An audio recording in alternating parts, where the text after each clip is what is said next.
Are you looking for me? The moment the voice entered his ears, Derek froze. His skin tensed up, and his hair stood on end. Why is he behind me? Why is he in my room? What happened to the seal?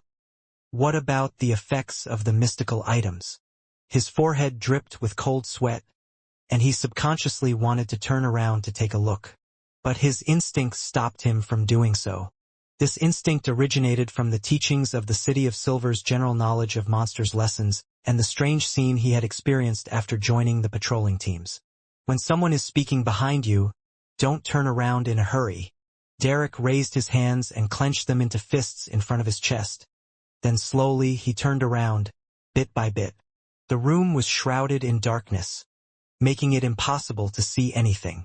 However, there was a tint of golden light that was expanding in his two eyes, transforming into what seemed like two miniature suns. With his light suppliant powers, he saw a dark figure sitting quietly on the edge of his bed. The dark figure rapidly turned clear, revealing a head that had been split in half. In the middle of his head, two gray brains wriggled like they were alive, trying to get close to each other but being unable to do so. The thick, viscous liquid on the severed surface of his brain had turned into thin threads, but they were shrinking like maggots.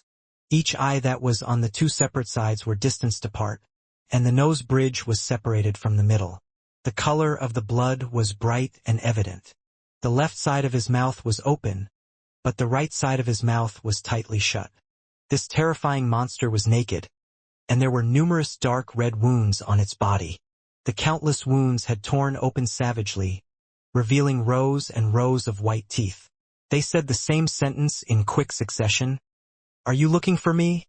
It paused for a moment. The corners of its mouth and the edges of its wounds were curling up. Look, am I not normal? Derek's pupils contracted, and without thinking, he placed his folded hands on his chest and raised them to his chin, as if in prayer. The small room suddenly became bright, and a pure beam of light, swirling with fire, fell from the roof and onto the monster's body. The beam was not as grand as the one used by Derek outside the spire. This was because of the seal here and the mystical item which left him isolated from the spire's exterior. But at that moment, Derek was stunned to see the holy light beam that he had prayed for was suddenly thickening. It was so bright that he couldn't help but close his eyes. A few moments later, something purer and thicker separated from the magnificent pillar of light. It was like a man made of light with no facial features and no clothes.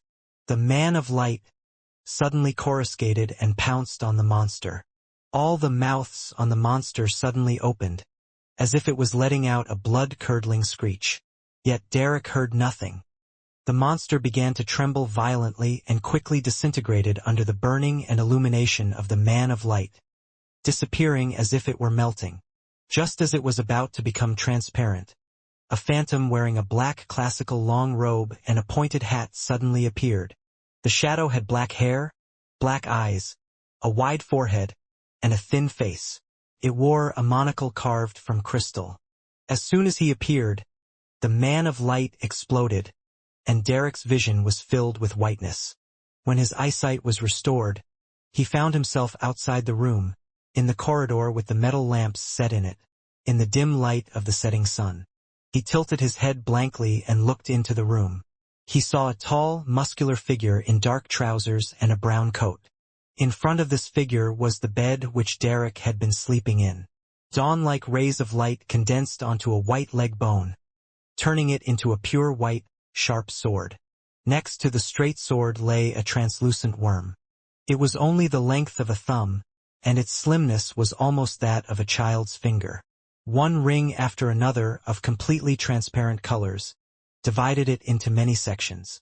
It was a fleeting scene, and without specially counting the number of rings, he had a vague feeling that there were about 10 of them.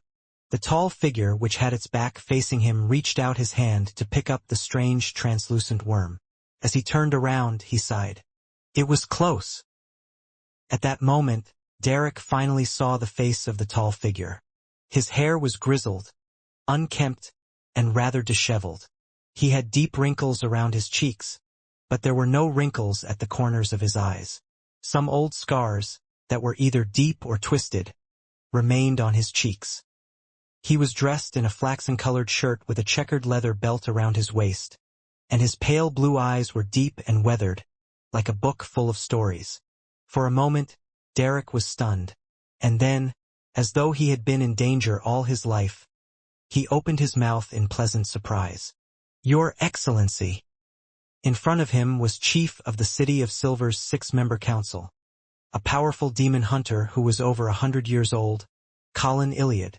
Colin nodded slightly and said, "We always knew that he had a problem, but in order to find out what kind of ulterior motives the man named Amon had, we intentionally didn't eliminate him directly, and we instead locked him at the bottom of the spire, sealed under the influence of mystical items, and we often let Beyonders, who only have symptoms of losing control, live next to him and talk to him. We wanted to see if we could induce some abnormal changes in him in order to learn the information we wanted to know. Unfortunately, he had been very normal until today, way too normal. Why do you think he suddenly mutated and attempted to break through the seal? Do you have any idea what makes you different from the others? So it was purposely arranged for me to live next to the former exploration team captain." After a few seconds of silence, Derek said, "Maybe it's because my Beyonder pathway is different from the others. Sequence 9 Bard. Sequence 8 Light Suppliant. In other words, the Sun pathway. If Mr. Hangman is right, that the Amon family is the descendant of an ancient sun god, then it's normal for me to cause a mutation to happen to him."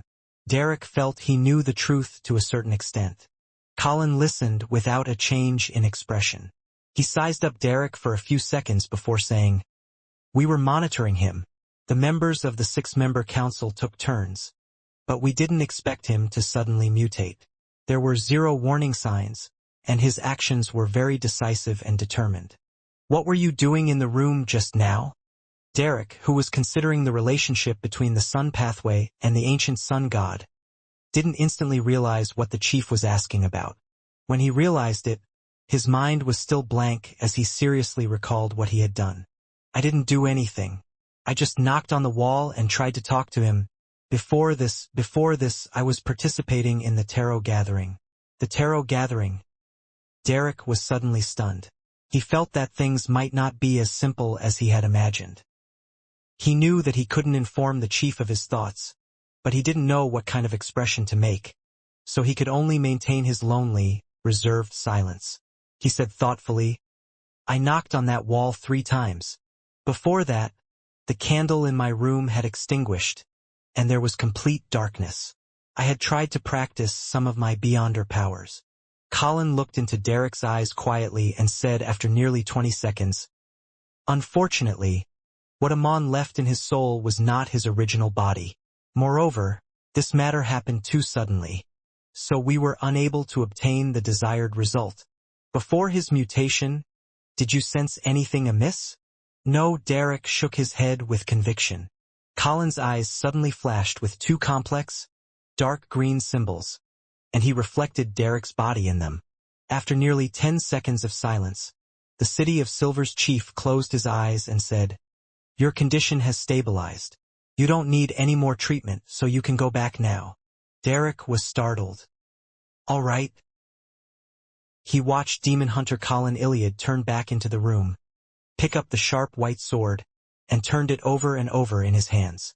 He quietly took a deep breath and walked along the corridor towards the exit.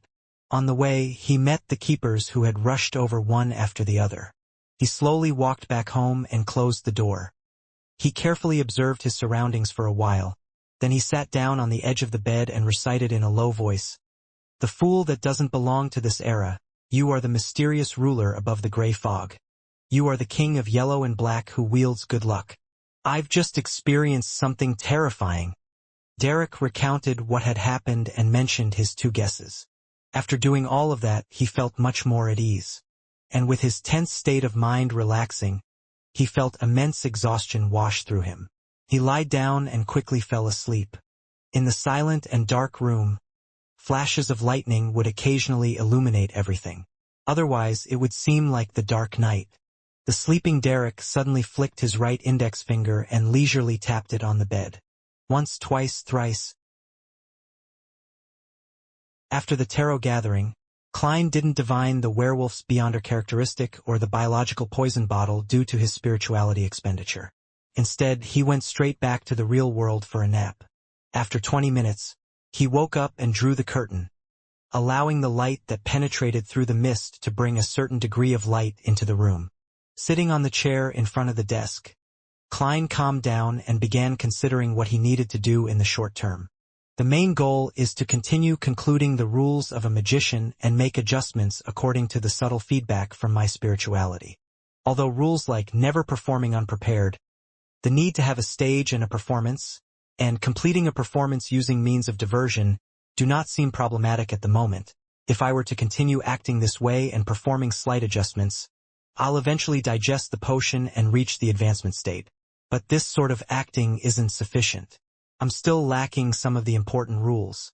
Currently, what I'm doing will make the digestion slow and not thorough. Perhaps it will take a year, or perhaps even 2 or 3 years before my sequence advancement is possible. And Zangwil won't remain there waiting for me. Only through becoming a high-sequence beyonder as soon as possible will I be qualified to take revenge. Therefore, figuring out the other magician rules is of utmost importance. I'll first determine them through experimentation whether the applause from an audience will stir my spirituality and result in better digestion of the potion. Just as Klein was deep in thought, he heard a series of illusory, stacked pleas. A male voice, "Is it Mr. Hanged Man or Little Sun?" Klein looked out the window at the gloomy sky, got up, went into the bathroom next door. He locked the door, took 4 steps counterclockwise, and arrived above the gray fog. Within that mysterious space, a towering, ancient palace quietly stood. The illusory male voice echoed in a stacked, continuous manner. Klein glanced at it and confirmed that the prayer was from Little Sun. He sat in the fool's seat and stretched out his right hand, emanating his spirituality to touch the corresponding crimson star. Suddenly, the voice became clear and layered, and Klein quickly figured out what the sun was talking about. The former captain of the exploration team, who had seen him on, suddenly lost control and strangely penetrated through the seal, arriving at his room. Fortunately, the City of Silver took this matter seriously and had been constantly prepared for it. Otherwise, it would have led to a tragedy. The Sun believes that it's impossible that there was no reason for the man's loss of control. He came up with 2 possibilities. One was that his own beyonder pathway met the requirements of being the ancient sun god's descendant, and the other possibility was that the man might have sensed the tarot gathering and Mr. Fool's secret pull. If it were the former, he wouldn't have waited until today and waited until the end of the tarot gathering before losing control. The latter reason has a greater probability. This is the first time I've encountered someone who can sense the matters regarding the gray fog. That Amon is very scary. It's no wonder their family was known as the blasphemers during the 4th epoch. Even their last names are taboo. Klein subconsciously looked at the crimson star and the corresponding supplicant. He carefully observed the blurry image of Little Sun to see if there was anything abnormal with him. Klein believed that Amon wouldn't be so easily eliminated. Even if it was as the chief of the City of Silver had said, that his body wasn't his main body, it didn't make it any easier to eliminate him. The only possibility is that the powerhouses in the City of Silver have been using mystical items to monitor him. But is that even possible?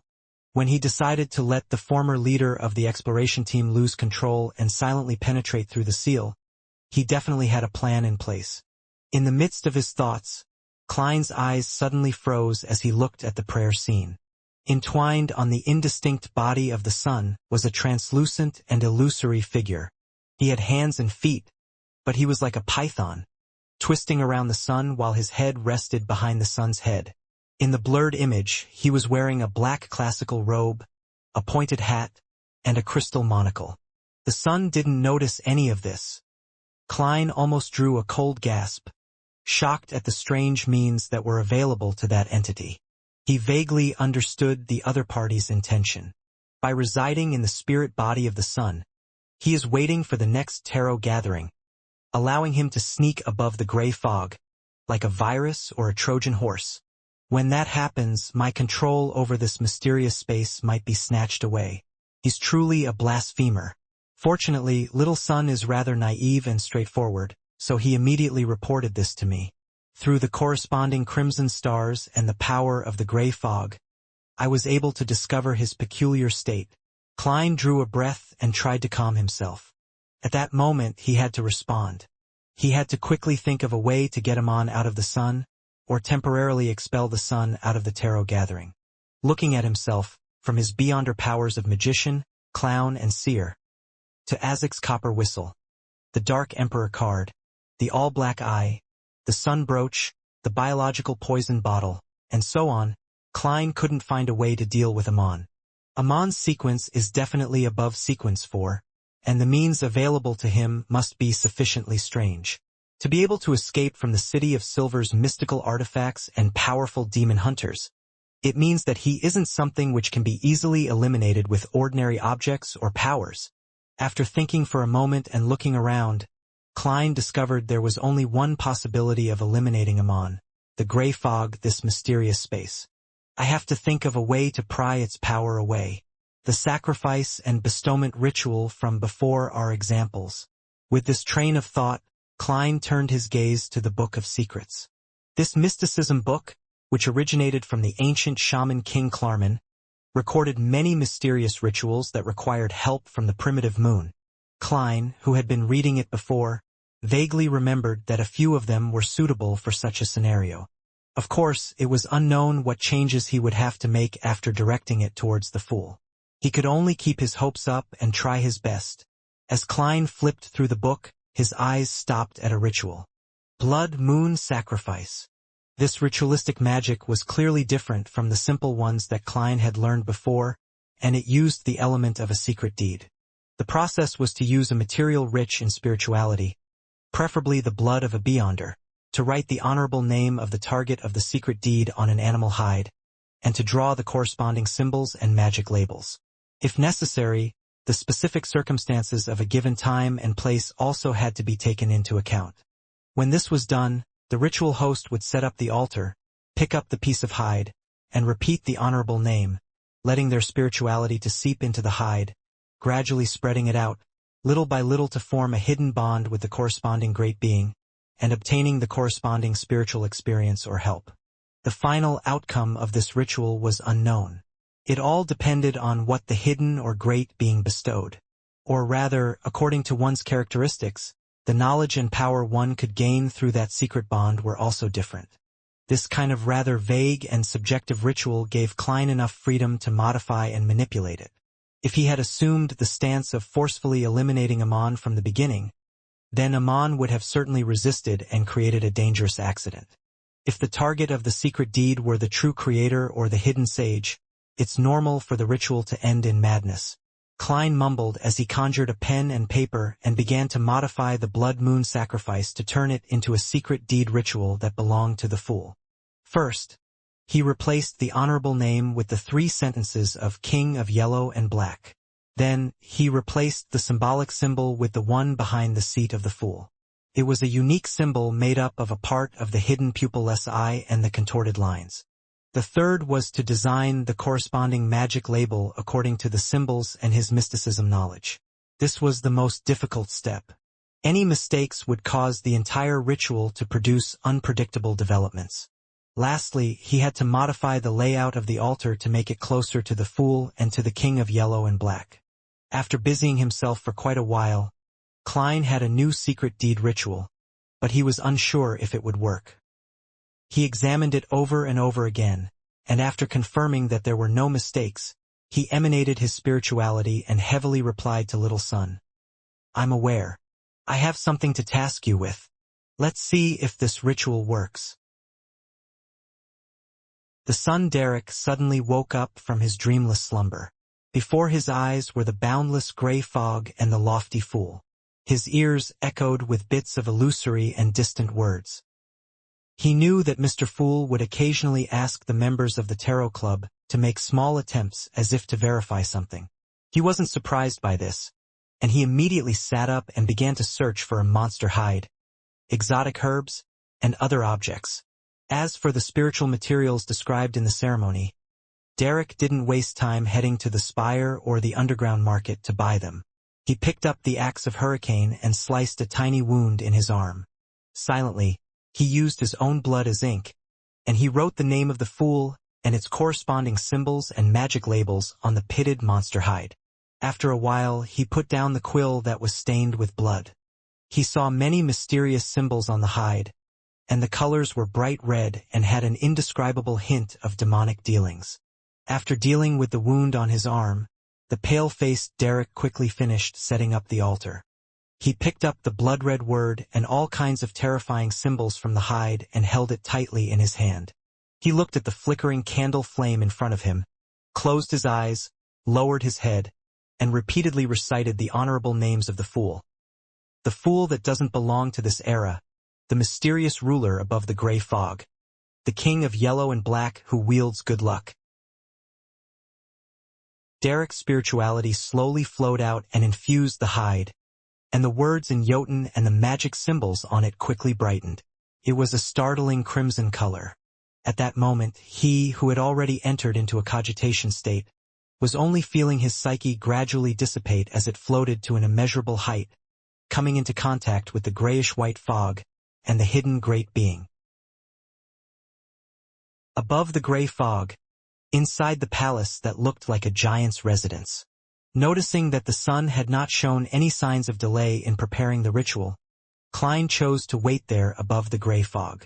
Suddenly, he felt the entire mysterious space start to tremble. That motionless grayish-white fog started to flow.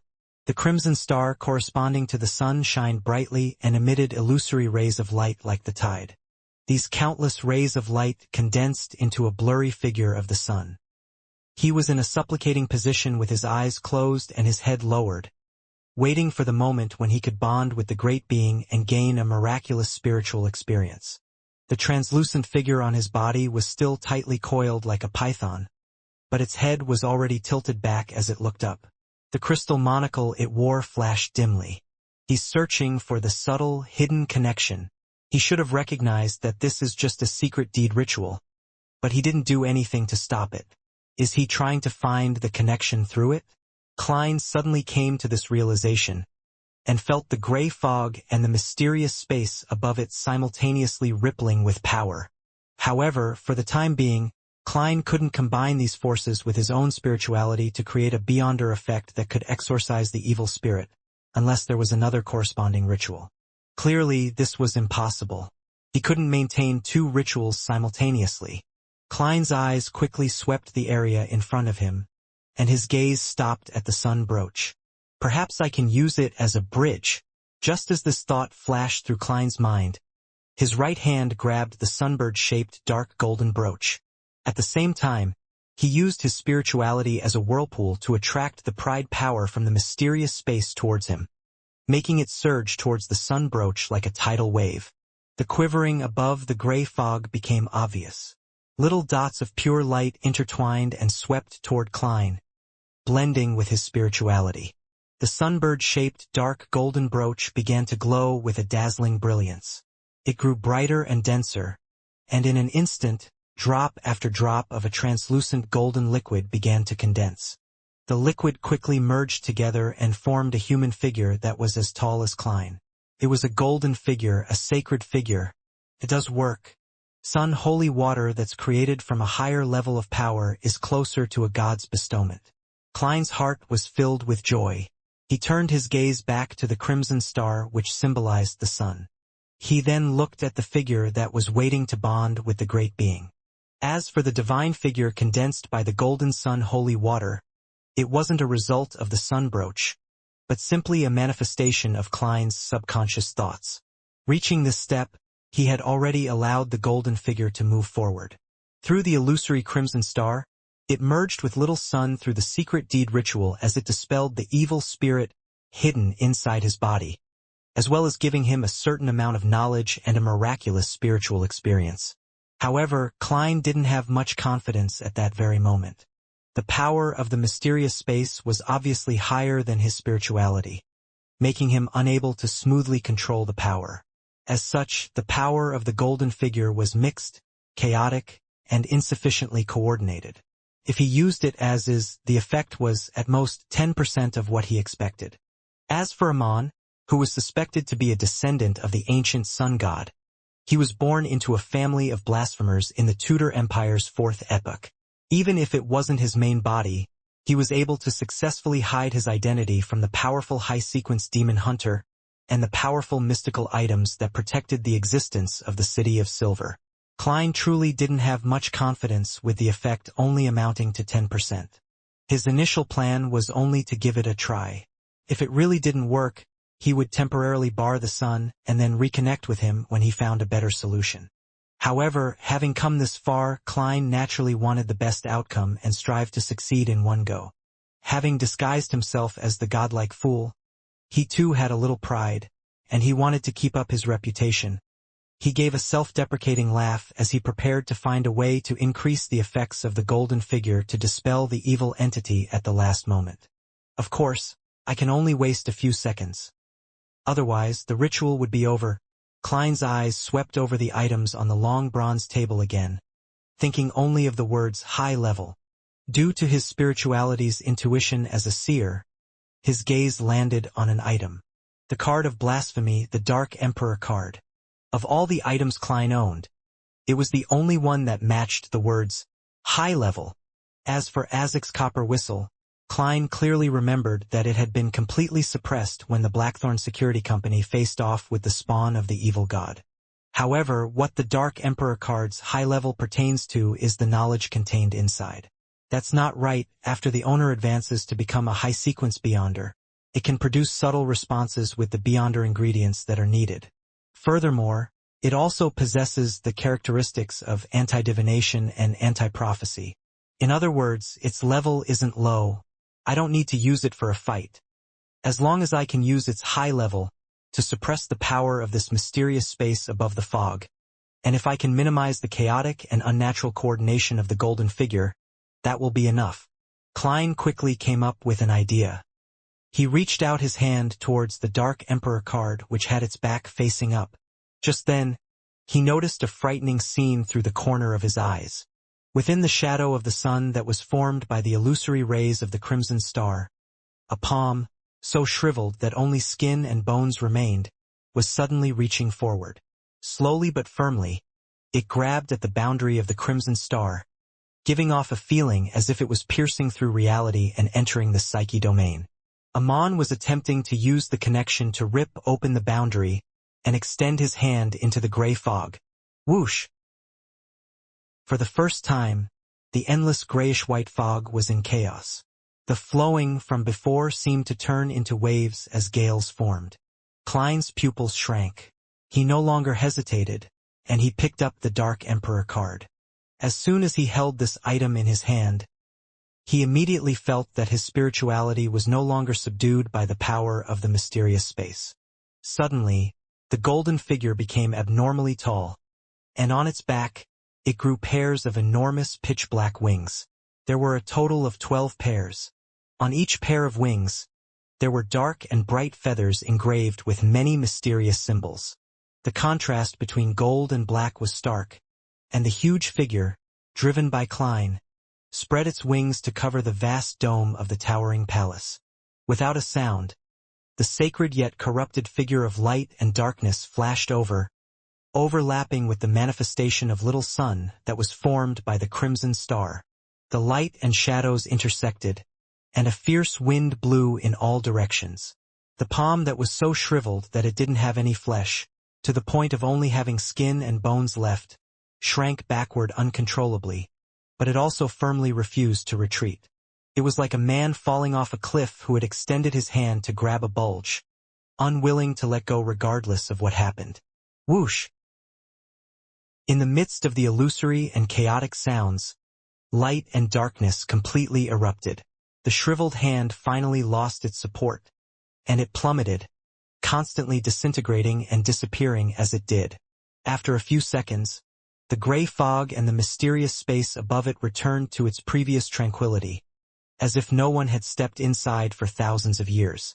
Klein focused again and saw that the blurry figure of Little Sun was no longer entangled with the twisted and incorporeal entity. Phew! Unable to stop himself, he heaved a sigh of relief. Then, He conjured the contrasting image from before and threw them at the manifested figure of little sun in the crimson rays of light, allowing him to fully comprehend them. In the Berg household in the City of Silver, Derek felt both awake and adrift at the same time. It was as if he could see shadows of ineffable shapes, different colors of light that contained endless knowledge, and a majestic, tall, golden figure looking down upon everything. This figure stood beside Mr. Fool in the thick gray fog, with 12 pairs of huge, dark, mysterious wings on his back. Not only did his body and mind become warm and pure, but he also seemed to understand what was called sunlight. He had even figured out holy water creation, as well as the knowledge to exorcise evil spirits. It also contained images he couldn't understand, such as a towering, hidden pyramidal mausoleum. In that intoxicating spiritual experience, it was as if he had returned to his most carefree childhood, to the lands where the sun shone in his imagination, and it was only when everything was gone and the simple furnishings of his room came into view that he snapped back to his senses. Is this the secret deed ritual as referenced in textbooks? For more than 2,000 years, no one in the City of Silver has succeeded before. No one has been able to come into contact with a mighty existence. At that moment, Derek's low spirits and loneliness lessened. A heartfelt smile beamed on his face. The Fool's so-called experiment was to confirm whether our City of Silver's environment can perform a secret deed ritual. That wondrous feeling of all that knowledge was the payment he gave me? Derek lowered his head again and said with great respect, "Thank you, Mr. Fool." Right at this moment, a grayish-white fog suddenly appeared in front of his eyes. In the center of the fog was a lofty chair. It was the leisurely seated Fool. Then, Derek saw himself covered in a transparent, illusory shadow. The figure wore a black classic robe, a matching pointed hat, and a crystal monocle hung from its face. It coiled around his body like a python. This Amon wasn't dead. He evaded the detection of the mystical items and the attention of His Excellency, and he became a parasite on my spirit body. Derek's eyes widened, and he saw himself as he was now, no longer entangled by Amon. Did Mr. Fool notice him and finish him? Derek's sunken heart calmed down while cold sweat trickled down his forehead due to the lingering fear. His face, on the other hand, displayed an expression of instinctive reverence. He subconsciously followed the words described in the mythology course and said, "Praise you, the mighty Mr. Fool." Somewhere in the deep darkness, a bolt of lightning streaked across the sky, illuminating the surroundings. This was a plain that was filled with ravines, and a dark green single-eyed giant was wandering about subconsciously. His eyes were lifeless, and his face was covered with traces of rotting pus. Grayish-yellow gas permeated from his body and interwoven in the air, forming many clouds. And beneath his feet, in the darkest ravine on the plain, there was a figure standing at the edge, overlooking the land below. With the help of the lightning, a thick and broad grayish-white building could be vaguely seen at the bottom of the ravine. The figure was dressed in a black classic robe and a pointed cap of the same color. It had curly black hair, black eyes, a broad forehead, and thin cheeks. It looked identical to the phantom Derek Berg had seen. He raised his hand and pinched the crystal monocle. Then he turned his head to the left and looked into the distance. "As expected," he suddenly whispered, in the language of ancient Faesak. After pausing for a moment, the man smiled and said the words, "The Fool." Before he finished speaking, he had already jumped into the ravine in front of him. At this moment, the lightning subsided for a second, and darkness completely enveloped the world. After eliminating the fatal threat, Klein returned to the real world, once again feeling the urgent need to advance his sequence. The Amon that I eliminated wasn't the main body. If he truly is interested in the mysterious space above the gray fog, he will soon return to the City of Silver. At that time, I wonder if the 2 legendary mystical items and the 3 demon hunters will be able to stop him. For a mere clone to be so bizarre and terrifying, one can imagine how powerful his main body is. Therefore, I need to conclude the rest of the magician rules as soon as possible and through digestion and advancement, better grasp the mysterious space above the gray. Perhaps the City of Silver's Shepherd Elder will be used. If she really is corrupted by the true creator. Klein opened the bathroom door and went down to the first floor while in deep thought. What about the rest of the magician's rules? As Klein idly leafed through the newspaper he had finished reading, he thought about the issues that mattered most to him. He had already considered one point before, and that was the difference between having an audience to cheer for him and not having one.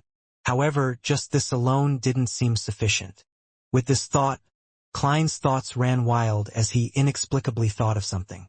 When I was still a seer, being recognized and praised as a true fortune-teller would give me a feeling that the process of digesting the magic potion had become faster. After I concluded the seer principles, I began to believe that there was no direct correlation between the views and feedback from others and that they were merely expressions, nothing substantial. If I act well enough, I would naturally be acknowledged, and my digestion would naturally be faster. That is to say, I had always believed that they were two different responses with the same gains, and not something related to causality. But now, there's the choice of receiving an audience's applause. If it does help me digest the potion, does it mean that some performances really require feedback, and the way that others view me can subtly affect the progress of my potion's digestion? By extension, would the establishment of the churches by the 7 Orthodox gods, the spreading of their faith, and the nurturing of their followers partially be a result of this? This is truly a sacrilegious thought. I am indeed not a person who sincerely worships gods. I will praise them, but I won't blindly believe in them. Klein quickly adjusted his train of thought as he searched for another angle of attack. He repeatedly compared the subtle differences between seer, clown, and magician. Gradually, he came up with an idea. In comparison, does a magician who needs to perform possess the need to take the initiative? Taking the initiative to perform instead of being passive like a seer or clown. From the perspective of fate, it also fits. From a seer's reverence of fate, a clown's characteristic of being teased by fate while still maintaining a smile, and finally a magician who takes the initiative to challenge fate. Even if the result is nothing real or substantial, he will still receive the audience's applause from his deception. Klein nodded indiscernibly as he planned to make attempts in taking the initiative to perform. Where should I start? It should be something relatively less dangerous. I can consider the imprisonment of that vampire named Emlyn White by Father Utravsky. However, I need to confirm that this group of non-humans abide by the law and only engage in petty theft at the worst. Where do Emlyn's companions stay on the southern side of the bridge? I can't really remember. I'll have to use divination to jog my memories. I'll also confirm how dangerous it is. Having come to this conclusion, Klein put down the newspaper, got up and went upstairs. It had to be said that he didn't have any other motivation to actively involve himself in something that had almost nothing to do with him. It wasn't his personality, but in order to act, he had to force himself to do so. This is considered rather simple for me. How would a straight male act as a witch and demoness of pleasure? It's no wonder the City of Silver emphasizes that you're only acting. Klein suddenly understood the meaning of the admonition. City of Silver, in a dark room at the top of the spire. Chief of the 6-member council, Colin Iliad, stood in front of a window, staring at the Silver City which was shrouded in darkness and lightning. Those beams of light illuminated his disheveled white hair, revealing his twisted and hideous old scars on his face, as well as the deep wrinkles on his face and his worried eyes. After an unknown period of time, Colin turned and looked at a dark corner. He asked in a deep voice, "Find anything?" In the corner a shadow stood up. It was pitch black as it shot towards the wall, twisting and whirling. Its voice carried the feeling of metal rubbing against metal, and it was rather jarring to the ears. After Derek Berg returned home, he showed some signs of abnormality, but there was no immediate need to deal with it. Colin nodded slightly and said, "What did he do?" With the help of the mystical item at the bottom of the spire, the rampager and the clone of the mysterious figure were eliminated. However, he had constantly suspected that the matter had not been completely resolved. The former captain of the exploration team suddenly lost control. The mysterious person recklessly took action after enduring for a full 42 years, without any consideration for the traps or the consequences. All of this made Colin, who had killed and hunted many monsters, instinctively feel that something was amiss.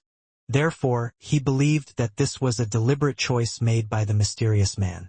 Although the real purpose of the mysterious man was still unknown, he definitely had some sort of follow-up method, and it wouldn't be so simple to get rid of him. After using his demon hunter powers and finding no abnormalities, he deliberately pretended to be deceived and directly permitted the youth named Derek Berg to return home. However, he had secretly sent someone to monitor the situation closely. This was completely different from the detention and observation method which Colin had used in the past. It was a change he had no choice but to make. The black shadow that was slightly gyrating replied.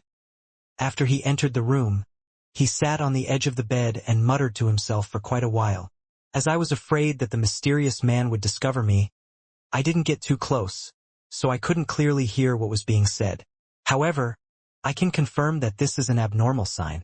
After talking to himself, Derek seemed to become very tired and fell asleep very quickly. But after a short nap, he suddenly woke up and conducted a ritual. I suspect that his mind wasn't lucid while doing so and that he was controlled by the mysterious man. By the way, the ritual had elements of a secret deed. Colin pondered for a while and said with a solemn expression. As expected, perhaps he was communicating with his main body via this method. What exactly is his purpose? Why did he spend his 42 years at the bottom of the spire in peace? The black shadow naturally couldn't answer this question as it continued. After the ritual, Derek no longer showed any abnormal behavior. Does this matter need to be dealt with immediately?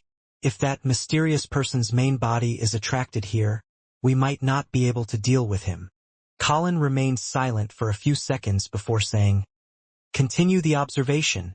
That mysterious person has yet to show any substantial malice, so our reaction can't be too intense. Sai, do you remember that prophecy? It's almost time for disaster to befall. The further we explore, the more strange ruins we find, and the more dangerous the items we harvest. By your will, your excellency." The black shadow slowly retreated back into the ground and disappeared. At this moment, in the Berg household, Derek began to cough so violently that his heart seemed to almost burst. Cough, cough, cough. He crouched down and coughed non-stop until his throat began to itch, and he coughed out something. Splat! A translucent object slid across his throat and fell to the ground. It was a worm with the length and thickness of a finger. There were some transparent areas on its body, forming rings. Derek had seen something like this at the bottom of the spire previously, and he was certain that he was already free of Amon's influence. He bent down and picked up the translucent worm, and finally he was able to count the total number of rings on its body. There were a total of 12. What is its use? What can it be used for? Seems to be dead. Derek lost himself in thought. Winter County in the northern part of the Lone Kingdom. A black Gothic cathedral towered over the snow-covered mountains as it occupied a vast stretch of land. In front of it was a cliff, and its surroundings was a vast expanse of whiteness with utmost silence. This was the Church of the Evernight Goddess's headquarters, known as the Cathedral of Serenity. The dark-haired, green-eyed Leonard Mitchell had a black windbreaker draped over him as he wore red gloves and walked out of his room. Having successfully advanced and stabilized himself, he hadn't been given the opportunity to participate in any operations yet, as well as some exercises and so-called mysticism courses. After going around a corner, Leonard saw a staircase leading down. There, he saw Captain Dunn Smith, with a pair of dark gray eyes and dressed in a black windbreaker, and Klein Moretti, who exuded a bookish demeanor standing there, smiling and waiting. He tilted his head back and sighed. My memory has also gotten worse. I've already forgotten that the two of you no longer exist. Leonard looked away and walked down the stairs to the first floor of the cathedral. He knocked on the door and entered a small room. There were chairs in the room, and some nighthawks wearing red gloves sat around inside. Leonard found a seat at random and sat down, smiling as he chatted with his friends. After a while, the high-ranking deacon, Crustet Sesamir, with his propped-up collar covering his chin and lips, walked in, sat right in front and said to the crowd, "Today's class will inform you of things you need to pay attention to. As Red Gloves, you will travel to different places, and there's a high chance of encountering dangerous high-sequence beyonders. If their intent is obvious, and they want to kill you, the only thing you can do is leave a trail behind you so that the subsequent investigators will be able to find the appropriate clues. The exact methods include, but most of the time, high-sequence beyonders won't always attack you directly. They will utilize you based on all sorts of factors. You must be alert enough to not be fooled, and here are a few things that we have summarized." Sitting in the back, Leonard listened with a smile and great attentiveness. His target for revenge was a high-sequence beyonder. Sesamir paused for 2 seconds and continued. "In the first case, some high-sequence beyonder will pretend to be hidden existences, using promises and hope to deceive you into reciting his corresponding description. In the second case, some high-sequence beyonders might be restrained in a sealed state. They will act as mystical items that can help you get out of your predicament. For example, a magic lamp that can grant you 3 wishes or a wishing pond. The third case is for a high-sequence potion named Parasite. They often claim that they have lost their bodies and can only survive together with your spirit body. They can only rely on you and will not harm you. They will then give you knowledge, formulas, and all sorts of benefits, hoping that you can become powerful so that you can one day help him reconstruct his body or take revenge. In reality, the beyonders with parasites will only become nutrients for the parasite, thus prolonging the parasite's lifespan and condition." As Leonard listened, his smile faded. The Cathedral of Serenity looked particularly beautiful at night. It complemented with the crimson moon high up in the sky that coldly illuminated the land. Leonard entered his single room, took off his 2 red gloves, and tossed them onto a wooden table. With a grim look, he sat in front of the patterned glass window, his back facing out as he bathed in the moonlight. After 10 seconds of silence, he said softly, almost gritting his teeth, "So you're a parasite?" Leonard's voice echoed faintly in his own ears, muffled by obvious anger, tension, a sense of loss, and fear. In the blink of an eye, a slightly aged voice resounded in his mind. "You can say that. What exactly do you want? Are you a being that's leeching my life through your parasitic means? Or are you waiting for me to become stronger, so you can directly devour my beyonder characteristic, just like cultivating a humanoid potion?" Leonard's voice was suppressed, but in no way slow. The slightly aged voice in his mind laughed. "I'm your fortuitous encounter. Didn't you always think so? You believe yourself to be unique and the protagonist of this era. In fact, you aren't acting as arrogant and self-conceited as you usually do. Ultimately, you're wary of me. After I taught you the acting method, you didn't even focus on studying it. All you did was a very superficial attempt at it. You wasted a very long time before you digested it and even hid it. You didn't pursue the nightmare potion. It was only after you met with the spawn of the true creator and suffered a setback were you willing to advance to sequence 7. Your regret has made you hallucinate. Leonard, think about it carefully. Would I not understand the Church of the Evernight Goddess? When I dealt with them, even the so-called Chanies hadn't even been born yet. Would I not know that the Church of the Evernight Goddess knows of parasites? Would I not realize that the Red Gloves would grasp certain secrets to prevent the infiltration of high-sequence beyonders? But did I ever stop you from joining the Red Gloves? After a few brief changes in expression, Leonard finally fell silent, saying nothing. The voice in his mind laughed again. "Do you feel like you have aged faster than your real age? No, right? I can live for at least another 100 years. I'm not in a hurry to take over my host's life. As for your beyonder characteristics, Humph, we aren't even in a similar pathway that allows exchanging. If I swallow it, it would be equivalent to drinking poison, making me half crazy and increasing my chance of losing control. Do you think that I would do that? Evernight is grouped with Giant and Death, while my beyonder pathway's goal is that of the Apprentice and Seer. Leonard looked at his body, which was illuminated by the crimson moonlight. After some thought, he asked again, "What exactly do you want to do? What is your purpose?" The slightly aged voice in his mind sighed. "Didn't I already tell you? I've suffered tremendous damage, and I need a host to recover slowly, and I have to hide from a terrible enemy. The Nighthawks, the Church of the Evernight Goddess, is quite a good choice for a host." Leonard lifted his head, looked at the ceiling for a few seconds, and said in a deep voice, "Will you be discovered by the archbishops, high-ranking deacons, or other sealed artifacts?" The slightly aged voice replied leisurely, "If parasites were so easily discovered, that high-ranking deacon named Sesamir wouldn't have just given a warning and not send all of you to be checked. Of course, parasites do leave traces.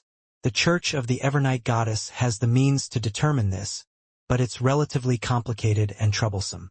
It will cause certain losses and substantial danger. It might even affect that goddess, so before you become a high-ranking deacon, making you qualified to participate in meetings for the upper echelons of the church, and interact with Grade 0 sealed artifacts, there's no need to worry.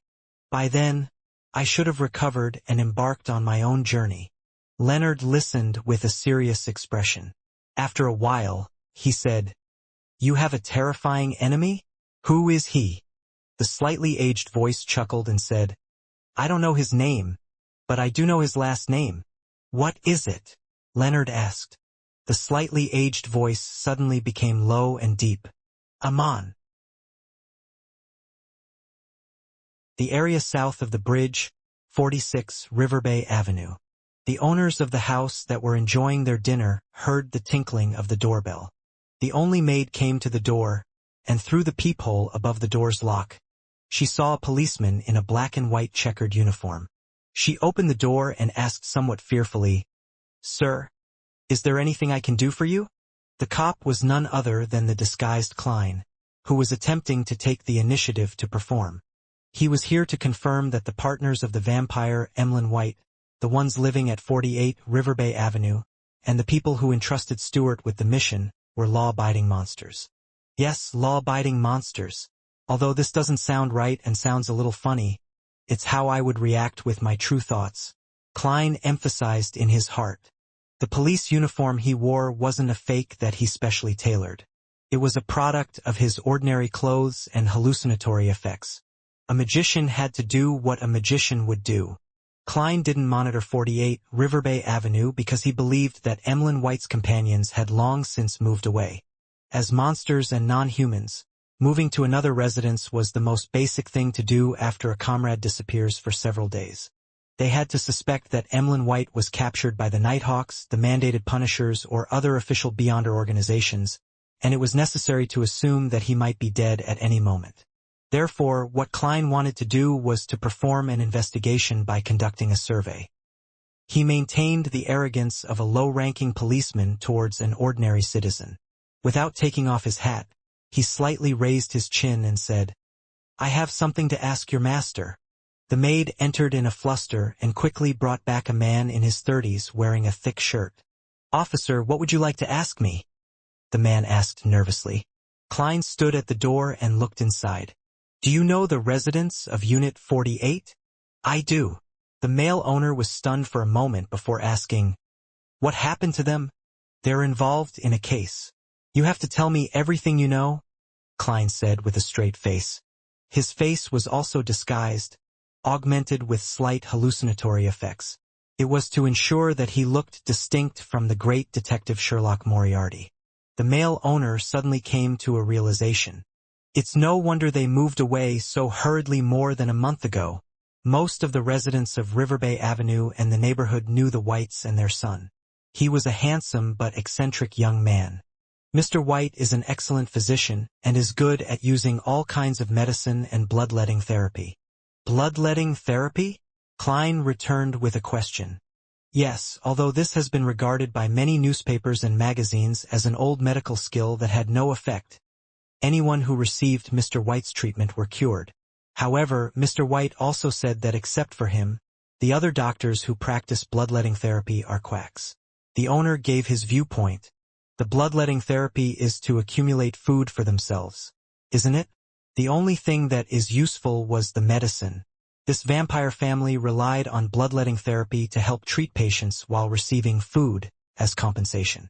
If there weren't many patients, or if their blood was very unhealthy, would they consider going to a distant hospital to steal blood from a blood bag and drink it?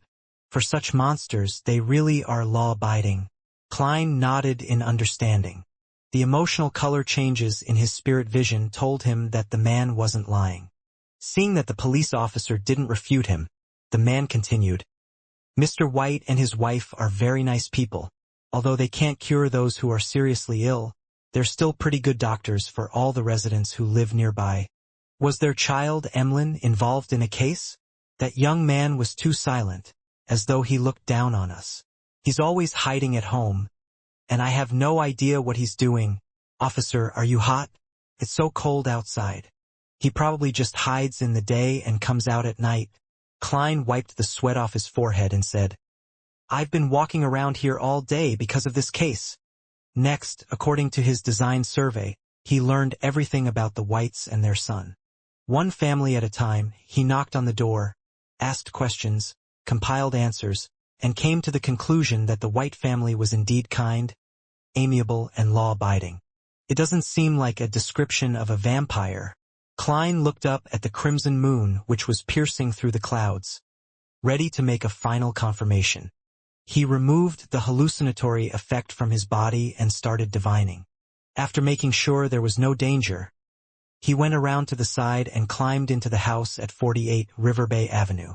Others might not know who had taken Emlyn White away, ultimately afraid of being followed up by an official visit from official Beyonders. But Klein knew what was going on and wasn't worried about a trap. As he entered the second floor, he used the moonlight to see that the rooms were in disarray. Many things hadn't been taken away. Through these things, he could imagine the haste in which their owners had left. He even found some precious books on herbs in a study, including some popular countryside folk recipes. As he walked, Klein entered one of the bedrooms, and shadows came into view. He jumped in fright, imagining that he had been ambushed. He almost snapped his fingers to light the match that had been thrown outside. Fortunately, no attacks occurred. The crimson moonlight shone through the window, covering the entire room. Klein was finally able to clearly see what those black shadows were. They didn't have any spiritual luster, and they were figurines of varying sizes. The biggest one was only slightly shorter than Klein. It was a girl wearing a gorgeous long skirt. Her sleeves and collars were covered with lace and ribbons. This female figurine was obviously more like one of wax. Her facial features were vivid and lifelike, and her golden hair and red eyes were alluring and beautiful. The smallest one was only the size of a normal person's palm. It was a woman wearing silver body armor. She looked valiant and heroic while looking magnanimous and beautiful. As his eyes swept past each figurine, Klein suddenly remembered something. Under the influence of Roselle, the development of figurine art had two trends. One was the adorable type, allowing them to have a change of clothes, while the other strove to be more realistic. Klein looked around and couldn't help but exclaim, "These figurines are not cheap. Don't tell me Emlyn is a vampire who is obsessed with figurines?" After a thorough inspection, Klein confirmed that there was nothing odd about the White family and that the couple didn't even leave a single strand of hair behind, apparently to prevent anyone from tracking them down using divination. He returned to the bedroom filled with dolls, took 4 steps counterclockwise, and went above the gray fog, intending to use divination too for a final confirmation. However, before he got down to business, he conjured the female figurine who was nearly his height, and just like how he had done a divination for the mutated sun sacred emblem in Tingeon City, he picked up a dark red fountain pen and wrote a sentence on the yellowish-brown goatskin, its origin. Putting down the pen and holding onto the piece of paper, Klein leaned back in his chair and began to mumble as he slowly adjusted his mental state into a cogitation state. After repeating this 7 times, his eyes turned dark, and his eyelids drooped as he entered a deep slumber. In the gray space, he saw the puppet craftsman working with extraordinary concentration. He saw the red-eyed girl being placed in the room of dolls and Emlyn White fishing out his wallet with his eyes fixed on her. Finally, the scene stopped inside the bedroom where Klein was presently located. The proud vampire, Emlyn White, with his hair combed back diagonally, looked handsome but slightly delicate. He sat on the edge of the bed and looked at the doll affectionately, along with all the other puppets of different sizes. He truly is a fanatic of figurines. Klein opened his eyes and face-bombed. Soon after, he waved his hand, causing the puppet that he conjured to vanish from the space above the gray fog. When he was done, he picked up his fountain pen again and wrote another divination statement. Scenes of death in the last 10 years in 48, River Bay Avenue. According to the statements from the residents, the White family had been there for no more than 10 years, so Klein was able to lock onto a specific area, and he believed that if the White family were just superficially good monsters who were actually making disappearance cases all the time in order to suck warm, delicious blood, then it was impossible to not have any happen at home. In a period as long as 10 years, there would always be a few accidents as long as they didn't stop. After carefully checking the divination sentence, Klein recited it and entered cogitation again, rapidly falling into a dream. In the dusky world, his vision was sometimes pitch black, sometimes dotted with snowflakes, and sometimes splintered. However, no scenes appeared. This was the result of the divination. Nothing. No one had died in the last 10 years at 48 River Bay Avenue. By taking into account all the factors involved, it's possible to make a preliminary conclusion that the White family was a law-abiding vampire family, other than a few instances of petty theft. As Klein looked at the long, mottled bronze table in front of him, he wrapped himself with his spirituality and plummeted into the gray fog. Returning to the real world, he carefully removed the traces he had left behind and left 48 River Bay Avenue. Instead of making his final conclusion, he took a detour to the River Bay police station, where he easily sneaked into the archives by mixing himself in among the thieves and drunkards, allowing them to serve as a foil for his disguise. There, he boldly lit the gas lamps inside. Then, Klein pulled out the last 10 years of missing persons records and paged through them.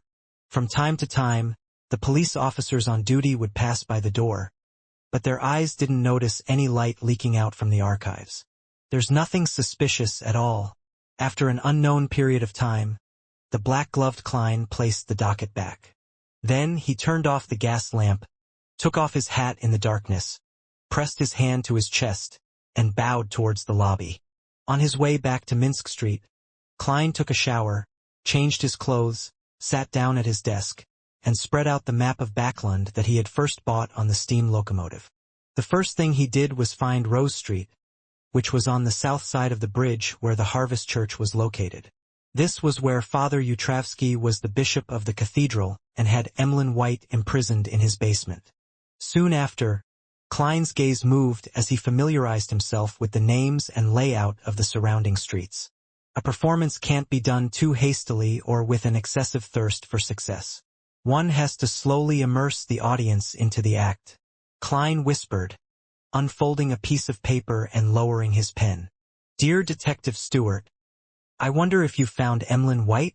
I've been keeping an eye out for you lately, and one of my informants told me today that he has seen this man on Tativa Street in the area south of the bridge. Of course, he simply said that the person he saw looked similar to the man in the portrait.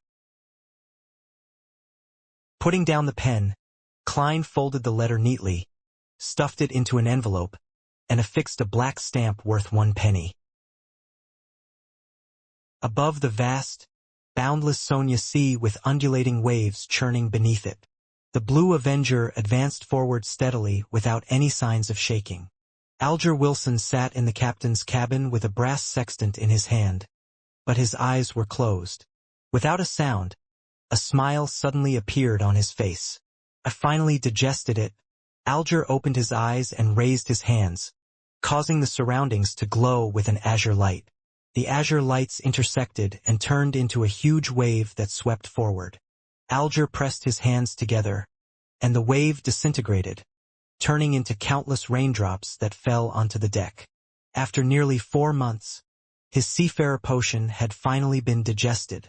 During this period of time, not only had he spent a long time wandering the seas, completing all the missions assigned to him by the church, but he had also deliberately sought out new sea routes and sought out undiscovered islands. After a few setbacks, he was finally met with success. This, in turn, led to the digestion of the potion, allowing him to figure out his principles as a seafarer. The core principle involved being intimate with the sea, to masterfully grasp information regarding sea routes and the weather, as well as exploration and discovery. The always heavy Alger couldn't help getting out of his seat. He paced back and forth in the captain's cabin, thinking of the future he longed for. After obtaining the potion formula for the Wind-Blessed and finding the corresponding Beyonder ingredients, he would hide his advancement to sequence 6 from the church. Then, he would repeat the same process again, striving to become a sequence 5 ocean songster within 3 years. During this process, he had to serve as the captain of the Blue Avenger and avoid entering the mandated Punishers with its complicated social relationship so as to prevent his secret from being exposed. Once I'm promoted to sequence 5 and gain sufficient strength, I'll be able to secretly return to that place. Alger subconsciously looked to his right. His gaze seemed to pierce through the planks of the ship and the vast sea, and onto an ancient and hidden island. Alger wasn't worried about his future advancement within the church. Once he fulfilled his wishes, he would be able to fully focus on seeking a higher position in the church. At that time, he would continue to disguise himself as a sequence 7 despite being a sequence 5 and drink another wind-blessed potion. This would increase his Beyonder characteristics, strengthen him and slow his digestion, but it wouldn't endanger his own safety. For the same reason, after sequence 5 was completely digested, he could imbibe another ocean songster and repeat the normal process. This would only push him closer to losing control, but he also had solutions to that. It was to find a woman to marry and transfer the extra Beyonder characteristics to his children. After doing this, I'll be able to move closer to the level of a cardinal and approach the level of a high-sequence Beyonder. This is my chance in such an era. In his mind, Alger had already sketched out the image of himself wearing the robe of a cardinal as he occupied a high position in the church and had many mandated Punishers under his control. After being intoxicated for a moment, he withdrew his gaze and regained his senses. What follows will increase in difficulty with each step. Fortunately, I have the Tarot Gathering and Mr. Fool. Although there are dangers underlying it as well, any path to improving myself will involve risk. I have to try to gather those Roselle diary pages as quickly as possible. I should grab the chance to raise a question and understand what that card beside Mr. Fool's hand is, the one which only shows its back. It wasn't there previously. Card. Roselle's diary. Could it be the item I'm thinking of? Alger's eyes narrowed as his pupils constricted. 15 Minsk Street. Klein yawned, switched off the gas lamp, and slipped into bed. He originally had another plan. He had wanted to use divination to grasp the origin of the biological poison bottle and obtain the first 3 potion formulas for the sequence from the werewolf Beyonder characteristic. But after a busy night dealing with the matter regarding Emlyn White, he felt a little tired and decided to try again the next day above the gray fog. Just as he lay down and closed his eyes, Klein suddenly felt that something was wrong. This was the spiritual intuition of a seer. It has already been several days since I obtained the werewolf Beyonder characteristics and the biological poison bottle. It's not like I haven't been in a good mental state during this period of time. Yet, I have been repeatedly delaying the divination. This is very abnormal. Klein sat up, carefully thought about it, and recalled a similar incident. The first time he met Megos, he had wanted to directly use his spirit vision to observe her mental state, but he naturally ended up missing the opportunity due to momentarily being taken aback. It was only at the end that he found out that it was because Megos had an evil god's spawn in her stomach. His spiritual intuition as a seer had stopped him without leaving a mark, preventing him from losing control and collapsing right on the spot. It's very similar, and this time, it's even more obvious. I remember that Miss Sharon mentioned that the Rose School of Thought's control over their members far exceeds my imagination. Everyone's body and soul seem to be bound by something, which is also the reason why information regarding the mutant sequence is rarely leaked out. They believe in the chained god. So, when using the Beyonder characteristic of a werewolf to deduce the corresponding potion formulas, it would directly involve this evil god and bring about consequences that I don't wish to bear. Klein thought about it seriously and felt that there was something suspicious about it. Back when I divined the mutated sun's sacred emblem and the ear left behind by the listener, my spiritual intuition hadn't stopped me. Could it be that the chained god is stronger than the eternal blazing sun and the true creator? Or could it be that his nature allows him to restrain the gray fog and even be able to effectively invade it? Of course, the source of the danger can also be the biological poison bottle. Thinking of this, Klein, who was always cautious, decided to attempt divining the biological poison bottle tomorrow and see if his seer's spiritual intuition would stop him. Tuesday morning, the weather remained as cold as it usually was this season. Klein tightened the collar of his tweed coat, put on his hat, and pulled open the door. He was heading to the end of the street, where the mailbox was, to post a letter to Detective Stewart. Since it wasn't that far, there was no need to dress neatly or heavily, but Klein had just recovered from his cold, so he had wrapped himself up thickly just in case. Perhaps it was because of the strong wind last night, but the air in Backlund was surprisingly good. Klein subconsciously slowed down his pace and enjoyed this rare morning. As he passed Jürgen's house, he heard the oriel window creak open and instinctively turned to look. Standing at the window was Mrs. Doris, wearing a black plush hat and a thick grayish-blue scarf. She looked even worse than before, and her body was even more hunched. "Good morning, Detective Moriarty. Thank you for taking care of Brody. He said you were a good man, didn't you, Brody?" Old Granny Doris bent down and picked up the black cat with green eyes. Brody used all four of his limbs and struggled in her embrace. Finally, he jumped down and lightly landed on the windowsill. But instead of leaving, he circled around and around, nuzzling Mrs. Doris with its head on one side, without even looking at Klein. Was he being friend-zoned by a cat? Klein gave a self-deprecating laugh and smiled sincerely. "It's a happy deed. And even more delightful news is that you've recovered and have been discharged from the hospital." After exchanging a few pleasantries, he said goodbye and continued to walk down the street with a smile on his face. He had only taken a few steps when he heard Mrs. Doris call after him. "When Jürgen comes back, I'll have him pay you. Do I look like I took this mission for the money?" The smile on Klein's face suddenly froze. He could only half turn around and wave his hand, indicating that he understood. When he was far away from Jürgen's house, his expression gradually turned serious, and he sighed faintly. He had just activated his spirit vision to look at Mrs. Doris's aura, and found that her situation wasn't too good.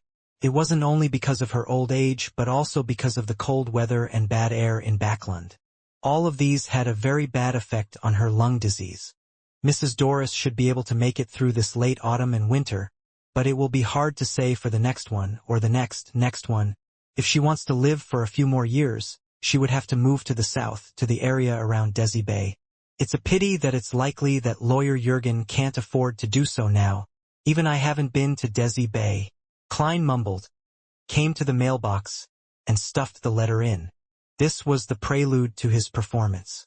And this evening, he would head to the Harvest Church as a detective and do the rest of the preparations. After buying a Desi pie for breakfast, Klein returned via his original path and was quite at ease. Before he got close to the house, he saw an elegantly decorated carriage parked outside. Two ladies in black hats and a ribbon were anxiously pulling on his doorbell, while the maids and bodyguards were scattered around, as though they were on guard against something.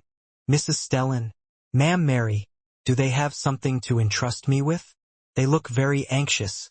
With the paper bag containing the Desi pie in hand, Klein approached and said with a laugh, "Ladies, it should be time for breakfast." When they turned back to see Detective Sherlock Moriarty, Ma'am Mary was visibly relieved. "Mr. Detective, you have to help me." In Klein's spirit vision, there was nothing fake about her anxiety, nervousness, and fear. Therefore, he nodded his head, pointed at the door and said, "Let's talk inside." As he spoke, he glanced at his landlady, Stellan, and he noticed that her condition was entirely different from the past 2 days. She had become very low and dejected, as though she wasn't interested in anything at all. What happened to her? Although his landlady liked to show off a little, "She's someone who loves life a lot," Klein took out his key and opened the door.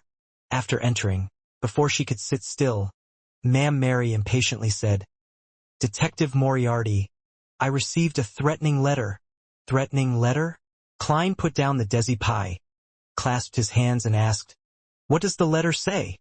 Ma'am Mary glanced sideways at Mrs. Stellan, and seeing that she wasn't quite as active as usual, she said after some deliberation, "That letter asked me to handle the smoke of the factory impartially when I carry out the atmospheric pollution investigation and to acknowledge their contributions, or else I would end up like the doll that came with the letter. The doll's head was ripped off, and its arms and legs were broken." Ma'am Mary seemed to recall the feeling when she opened the letter, and she said with a trembling voice, "This is the first time I've encountered something like this. I don't know if it will become a reality or not. I didn't know that I would have to experience such cases when I became a member of the Investigation Council. I didn't know. Ma'am, perhaps Emperor Roselle once said that there are only two ultimate forms of hatred between people. One is to murder the other person's parents, and the other is to destroy another person's means of earning money." Klein solemnly nodded his head and said, "My suggestion is to report it to the police." From his point of view, Ma'am Mary was now a member of the National Atmospheric Pollution Council. Her status was completely different from before, and the police would certainly not take the threats she received lightly. Moreover, this involved the development of a governmental policy and wasn't an ordinary matter. So there was a high probability that the police department would hand the case over to the church's Beyonder organization in order to solve this case as soon as possible. Based on Ma'am Mary's status as a follower of the goddess, the Nighthawks was an inevitable choice. This way, even if Klein wanted a share of the reward, he didn't want to involve himself in it. "I've already done so, but it doesn't reassure me." Ma'am Mary pursed her lips and said, "Do you know what they said? They said that threatening letters were formed by cutting the words from newspapers, and the doll could be bought from anywhere. It would be very difficult to find the sender in a short period of time. And they only sent one policeman to protect me. Goddess, is this how they treat a helpless citizen's cry for help?" Ma'am Mary paused, looked earnestly at Klein and said, "Detective Moriarty, I believe you can help me, not only because of your performance from that matter but also because of Mike's approval, Aaron's praise, and Talam's extolment. And I know you made a great contribution in that serial murder case. Don't worry, I will pay you well enough. Your words make me happy. But something doesn't seem right. Unless the police have already been bribed, they would probably transfer the case to the Nighthawks, and with Beyonder means such as divination available, it would be impossible for a letter made up of words from a newspaper to avoid detection. The sender would have either been caught already, or they would have means to interfere with divination. The latter would only lead to a formal and large-scale intervention by the Nighthawks. No matter what the situation is, it will be different from how the situation is handled now. Klein didn't answer Ma'am Mary right away, but he carefully analyzed the abnormality of this matter. The living room suddenly became unusually quiet. The feeling of silence made Ma'am Mary and Mrs. Stellan somewhat uneasy for some unknown reason. At some point in time, Klein had fished out a coin and made it bounce and roll between his fingers, as though it were a habit of his to focus his thoughts. Suddenly, the coin flew up and then fell down steadily onto the palm of his hand, its back facing up. Klein was surprised. He was divining whether this matter involved danger, but it turned out to have none. If such a threat really exists, even if the sender doesn't have considerable abilities, it would still result in a certain degree of danger. It's impossible to have none. Is it just a simple threat? Or, Klein suddenly thought of another possibility as he smiled and said, "Ma'am Mary, don't worry, you can go back home in peace. If someone comes to you in the next 2 days to discuss this issue so as to make it public, allowing the citizens to know the true intentions of those factory owners in order to incite anger among the public, then you will be fine." The possibility which Klein had just thought of was that the threat was a trap set up by the council so as to incite the public to use their anger, allowing the atmospheric pollution investigation to be carried out smoothly and lead to the subsequent bill which could benefit them. This would explain why the police are responding in this manner. "Why do you say that?" Ma'am Mary asked, frowning. Klein smiled and replied, "That's what I've deduced. And if what you claim doesn't happen in 2 days? Ma'am Mary pressed. Klein said sincerely, then I will provide protection. In any case, there's no danger, he added inwardly. After comforting and sending off Ma'am Mary, he went above the gray fog to confirm the matter and received the same result as before. By then, his desi pie had turned cold. Ma'am Mary returned home with some apprehension and uneasiness, wondering if she should invite Stellan to stay with her for a few days. At that moment, her housekeeper informed her that the eldest son of Count Hall, the chief secretary of the National Atmospheric Pollution Council, Mr. Hibbert Hall, had come. After both of them entered the living room, before Ma'am Mary could even open her mouth to speak, the handsome, blonde gentleman spoke first. Ma'am Mary, I've heard of what has happened to you. It's a disgrace to Backlund, and even to the whole kingdom, and I'm deeply sorry for it. Don't worry, everyone in the committee will stand with you. Thank you for your concern, Ma'am Mary responded gratefully. After a moment of consideration, Hibbert Hall said, Ma'am, I wish to get a reporter to interview you regarding this incident. I want to tell everyone about what happened to you and how despicable this act is. I want to let everyone see how outrageous those people who have contaminated Backlund's air are. There's no sign of repentance. Please agree to my request. It's exactly as Detective Moriarty described. Ma'am Mary was momentarily at a loss for words. After breakfast, Klein rested for a while. Since he had nothing better to do, he went above the gray fog in preparation to divine the origin of the biological poison bottle. This time he didn't delay it at all. The stone pillars of the ancient and majestic palace supported the high dome. Klein sat at the end of the long bronze table, holding a translucent brown bottle. He checked it over and over again, but he didn't sense any danger from it. Let's begin. He conjured a pen and paper and wrote the divination statement. Its origin. Putting the fountain pen away and bracing himself for a blow, Klein glanced at the paper and the biological poison bottle, leaned back in his chair, and entered cogitation while reciting the statement. Soon, he entered a hazy gray dream world and saw a dark but spacious room. There were king cobras, black widows, and other strange plants and animals in the room. It was a messy and harrowing scene. A middle-aged man in a white coat was standing in front of a long table in the middle of the room. He threw the snake gall and spider venom into the huge black pot that hung from the ceiling. In the end, he even put in a few items that possessed a strong spiritual luster. For example, they would sometimes disperse into a black gas, and other times condense into dark green lung-shaped objects. Otherwise, they would be in the form of a tube containing a clear azure liquid or fiery red eyes. The air around the black iron pot gradually became viscous. It was gathering towards the center, but it was constantly being pushed aside, making it difficult to achieve its goal. When the white-robed middle-aged man saw this scene, his brow slowly creased. His expression looked slightly anxious. He flipped through the black notebook by his side, gritted his teeth, and used a ritual silver dagger to slice open his wrist. Drops of fresh blood dripped into the black iron pot, seemingly breathing life into its contents instantly. A terrifying suction force suddenly erupted, sucking in all the viscous air around it. The scarlet blood which had yet to leave his wrist was fully sucked into it. And that wasn't everything. Regardless of how the white-robed middle-aged man struggled to resist, or how he revealed a terrified expression, he couldn't prevent his body from approaching the iron pot. His body was stretched, his head was compressed, and amidst his screams, he was eaten, little by the pot. The hanging specimens, plants, and anything that could move or be moved, all flew into the pot. Brown fog suddenly filled the room, quietly ebbing and flowing. By the time it was all over, the room was empty except for the brown, translucent bottle lying quietly in the middle of the clearing. The scene quickly faded away, and the dream world shattered.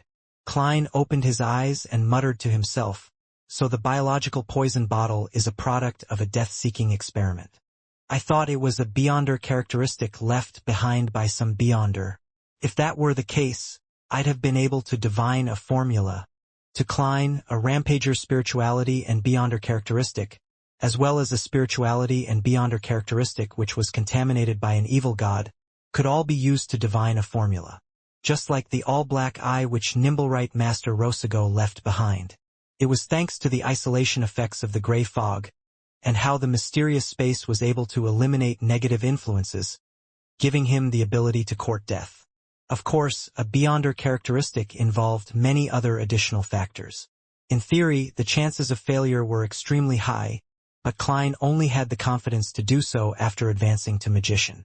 Similarly, a sealed artifact formed by beyonder characteristics could also be used to divine the formula for a potion.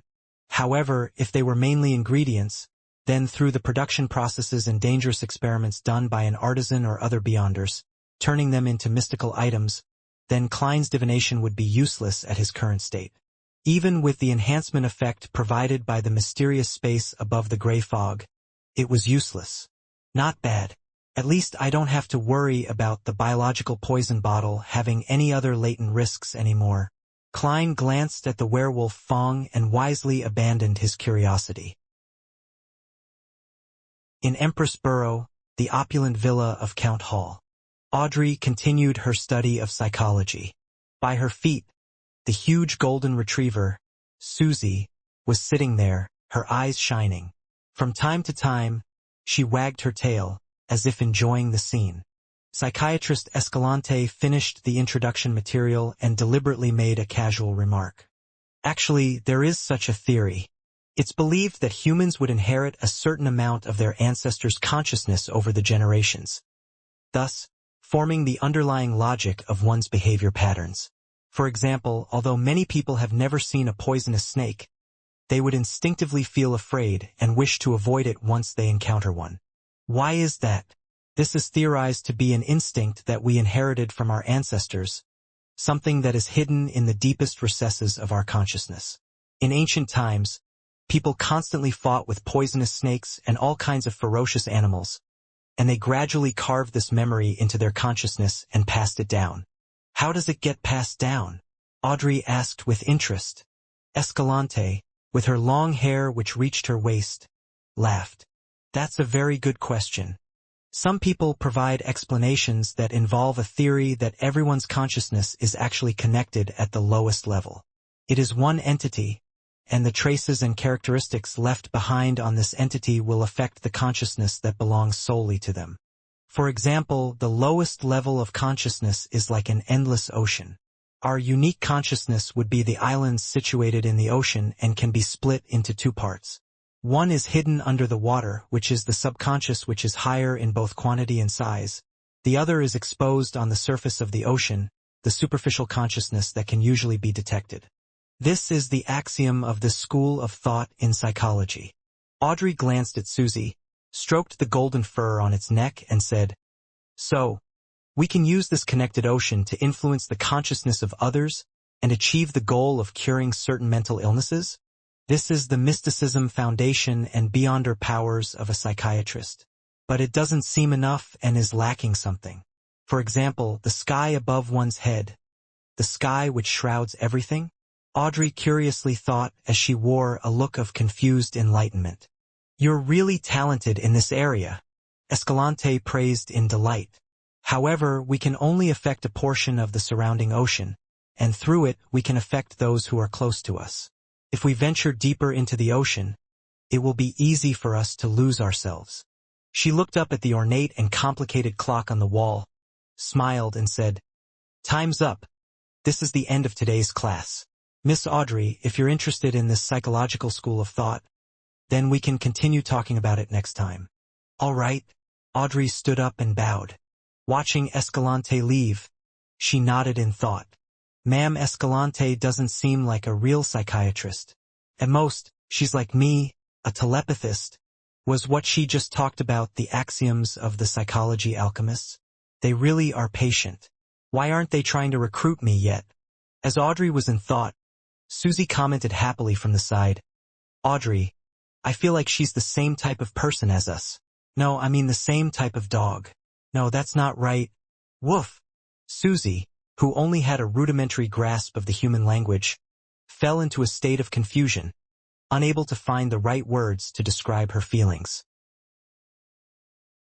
South of the bridge, Rose Street, outside the Harvest Church, Klein, in his normal disguise, looked up at the sacred emblem of life on the facade, held his cane, climbed the steps, and stepped through the main door. The first thing he had to do was to confirm the situation. Only by doing this could he perform better so as to ingeniously rescue the vampire, Emlyn White, without garnering suspicion. Then, as a detective who had provided clues, he could receive the gratitude from the White family and gain the applause of an audience. It was bound to be an interesting performance. The Harvest Church wasn't big, as it only had a prayer hall. Klein found a spot by the aisle and looked ahead as he took off his hat. Bishop Utravsky was preaching. His height of more than 2.2 meters, and his burly physique, which couldn't be concealed by his loose priest robes, gave off an extreme sense of oppression. However, his expression was one of extreme gentleness, filled with appreciation and gratitude towards life. In front of such a priest, no one dared to cause a ruckus. The few believers quietly listened, occasionally making prayer gestures unique to the Church of Mother Earth. Klein watched carefully, waiting patiently, neither conceited nor rash. As the sermon ended, he gripped his cane and prepared to get up to proceed with his subsequent plans. At this moment, a man wearing the priest robes of the Church of Mother Earth entered from the door that led to the room at the back of the cathedral. He looked 28 or 29 years old, had black hair and red eyes, possessing a high nose and thin lips. He was handsome but didn't give off masculine vibes. He was none other than Emlyn White. Klein's mouth gaped a little and nearly failed to close it. Isn't this guy supposed to be locked up in the basement? Wasn't he shouting about how determined he was, that he would absolutely not submit to Bishop Utravsky's will? Emlyn White distributed the communion to one believer after another, and he finally stopped in front of Klein. Klein's mind whirred, and he immediately, in a low voice, "Are you Emlyn White? Your parents entrusted my friend to look for you. Why are you here? Did you encounter something? Are you in need of assistance?" Emlyn White didn't seem to have his unique pride and said with a smile that only looked slightly better than crying, "There's no need. I will be returning home soon." He pursed his lips, shook his head, and forced a smile, saying, "I am already a believer of Mother Earth, no, a priest." This answer was completely out of Klein's expectations. For a moment, he didn't know how to respond, and he could only shout repeatedly in his mind, "Hey, you were very adamant about your worship of the moon the last time we interacted at the Harvest Church. You said that you would absolutely not convert to believing in Mother Earth. How long has it been and you have already given in? Isn't that way too fast? What about your persistence? Where's your moral integrity? My carefully prepared performance has been forced to end before it has even begun. This is just taking me by surprise." Klein opened his mouth and suddenly realized something amiss. Why is Emlyn White informing me of his conversion? I'm just a detective who accidentally chanced upon him while passing by. Does he wish for me to pass this message to his parents? Is there another meaning behind this? While Klein was guessing, Emlyn White put away his worried and smiled smugly. "You don't have to act, Mr. Detective. Or should I call you the new owner of the master key? Hee, to a noble sanguine, everyone has a different smell and has different blood characteristics. Even when I was locked up in the basement, I could smell it. I remember your smell. I've been recognized." Klein instantly fell into shock as he nearly entered combat mode. Even if he didn't use his spirit vision, he could tell from Emlyn White's tone and words that he wasn't lying. He was very confident and certain. Just as the tense feelings rose in him, Klein suddenly thought of something. Why should I worry about that? Then, he answered his own question in his mind, so what if I was recognized? The current situation is different from what it was 2 months ago. I was left flustered by the incident with Ambassador Bakerland in front of the official Beyonders. I was rushing around, trying to grasp at every possible straw. In the process, I ended up making contact with Beyonder circles, and even the possibility of me becoming a Beyonder was quite plausible. Therefore, even if my identity as a Beyonder was exposed, they wouldn't think too deeply about it and dig up my past. And it's very likely that Detective Isengard Stanton is a Beyonder, and he maintains good relations with the police and the official Beyonder organizations. He had speculated that I was the same as him and tried to gently rope me in.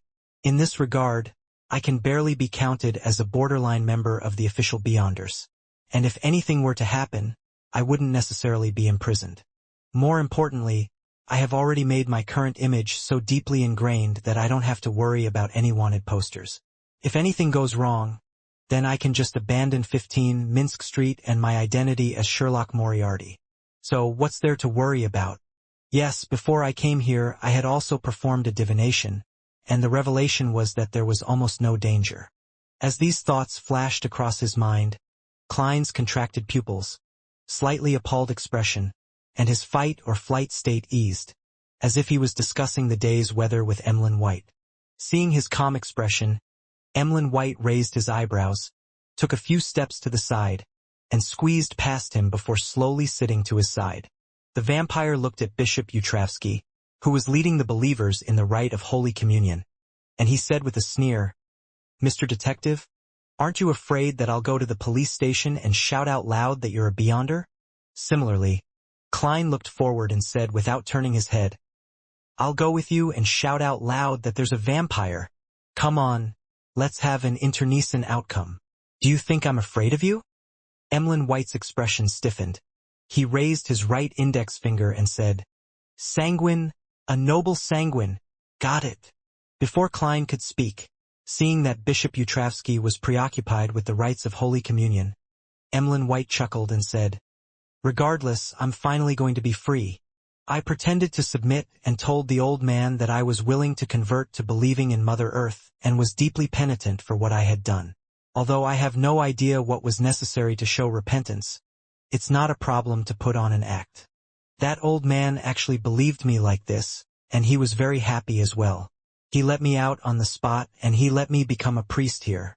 He told me that as long as I memorized the Holy Bible of the Church of Mother Earth, he would allow me to return home.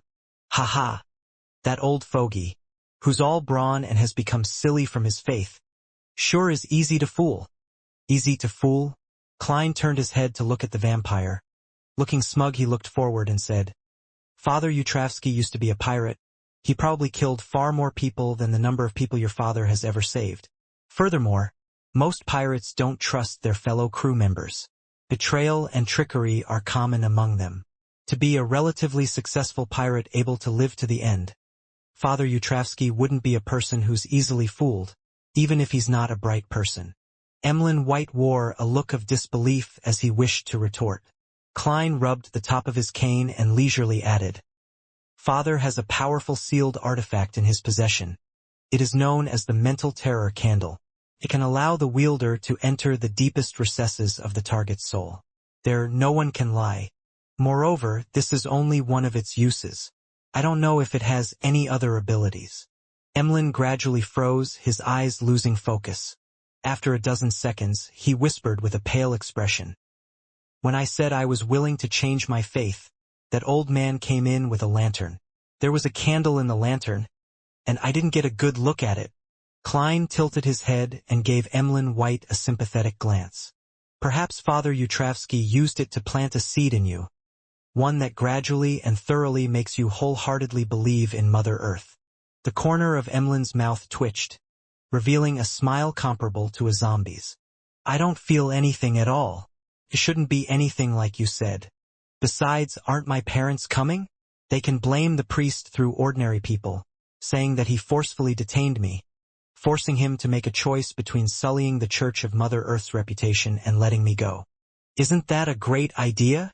Klein maintained his look of pity, clasped his hands, and raised them to his nose, acting truly penitent. "If I were Father Utravsky, I would choose to call the police and have them determine the truth. Tell me, who do you think will suffer in the end? The bishop who has the right to preach or a vampire?" "Sanguine, sanguine." Emlyn White's facial muscles seemed to twitch. He clenched his fist and punched the back of the pew in front of him. "I can wait.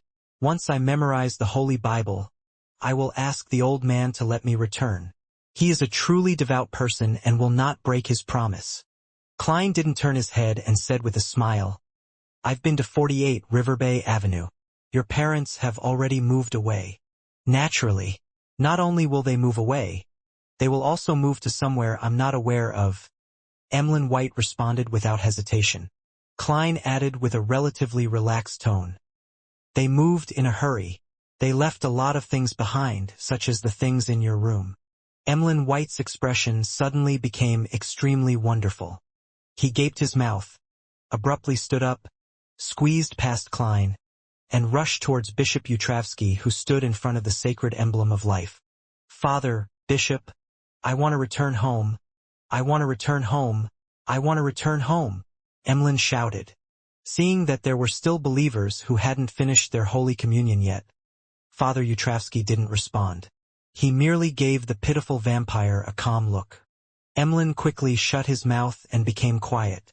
He paced back and forth, looking extremely anxious.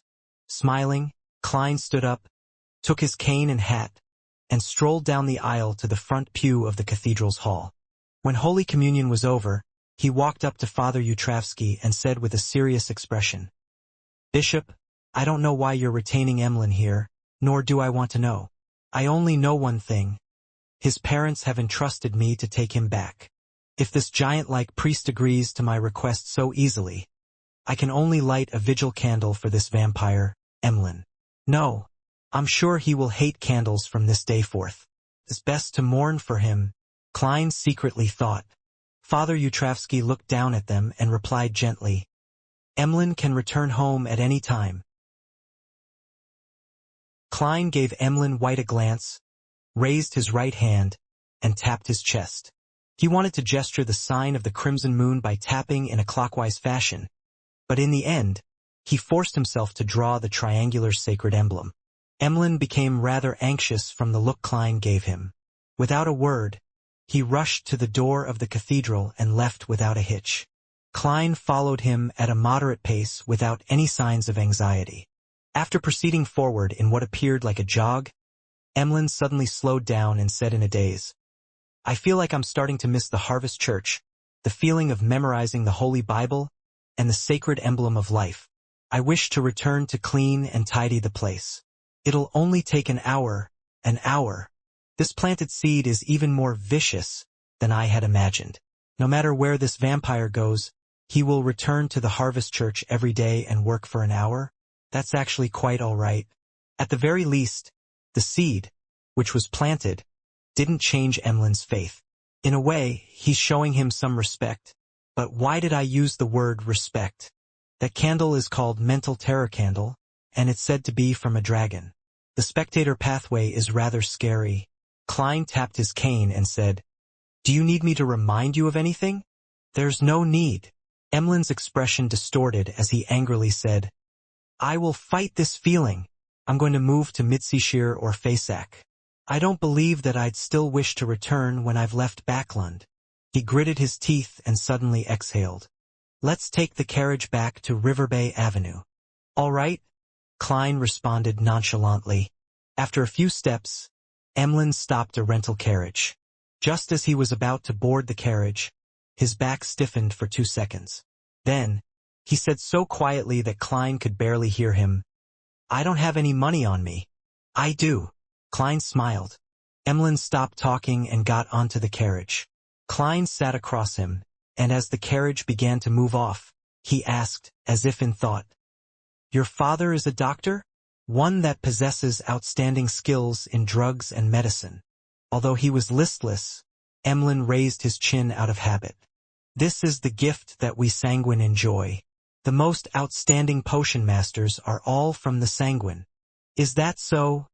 Klein whispered to himself, his thoughts a mystery. Emlyn said after a moment of silence, Write to your friend and tell him that I have returned to River Bay Avenue. My parents will come looking for me. All right, Klein answered simply. After nearly 20 minutes, the carriage pulled into River Bay Avenue and stopped in front of Unit 48. After paying the fare, Klein got out of the carriage and saw Emlyn White look towards the bedroom, his expression becoming abnormally excited. Restraining himself, The vampire pressed his hand to his chest and bowed deeply at Klein. In any case, I must thank you. Klein immediately revealed a smile. There's no need to thank me. The bounty reward of finding you and the transportation fees will be obtained from your parents. Also, you have to concoct a medicine with beyonder effects to help me treat a patient. This is the reward that your family should pay. Bounty reward, transportation fees, and medicine with beyonder effects. Emlyn White was left momentarily dazed when he first heard that. This was not the answer that he had expected. What about your gentlemanliness? The vampire thought in shock. As a detective, abiding by clear accounting principles is necessary. Besides, you've even delayed my visit to the Quelag Club. I don't know what food they've offered in limited supply for the past 2 days. Klein looked at Emlyn White as he joked and lampooned silently. After a few seconds, Emlyn forced a smile and said, I have to see the patient before I can concoct the appropriate medicine. From your tone, you sound really confident. Klein nodded thoughtfully. He then thought of a problem. The White family seems to be a family of outstanding potion scholars. If I were to really be injured and poisoned, then I can come to them for treatment. Wouldn't all of my efforts of going out of my way to get the apothecary formula from Father Utravsky be for naught? I no longer need to nurture another aid that's good at healing. Reality sure does change faster than a plan. However, it's not really a waste either. I've already made back my investment from Miss Magician. For things like formulas, as long as it exists, it will always be valuable. Besides, the White family will definitely stay away from Riverbay Avenue and live their lives with new secret identities. I might not be able to find them, so it's not that convenient. No, before the mental terror candles inducing thoughts are resolved. All I need to do is wait for Emlyn White at the Harvest Church. With this in mind, Klein took off his hat, bowed and said, No problem. I will take you there when the time comes. I shall not waste your time any further. Cheerio. Emlyn White's expression changed as he hesitantly said, If you can remove the effect of the mental terror candle, then you will receive a greater bounty.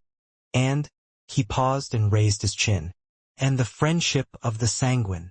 I'm a magician, and I possess the sun brooch and biological poison bottle. I'm only limited to mediumship when it comes to the aspect of one's psyche. So what can I do?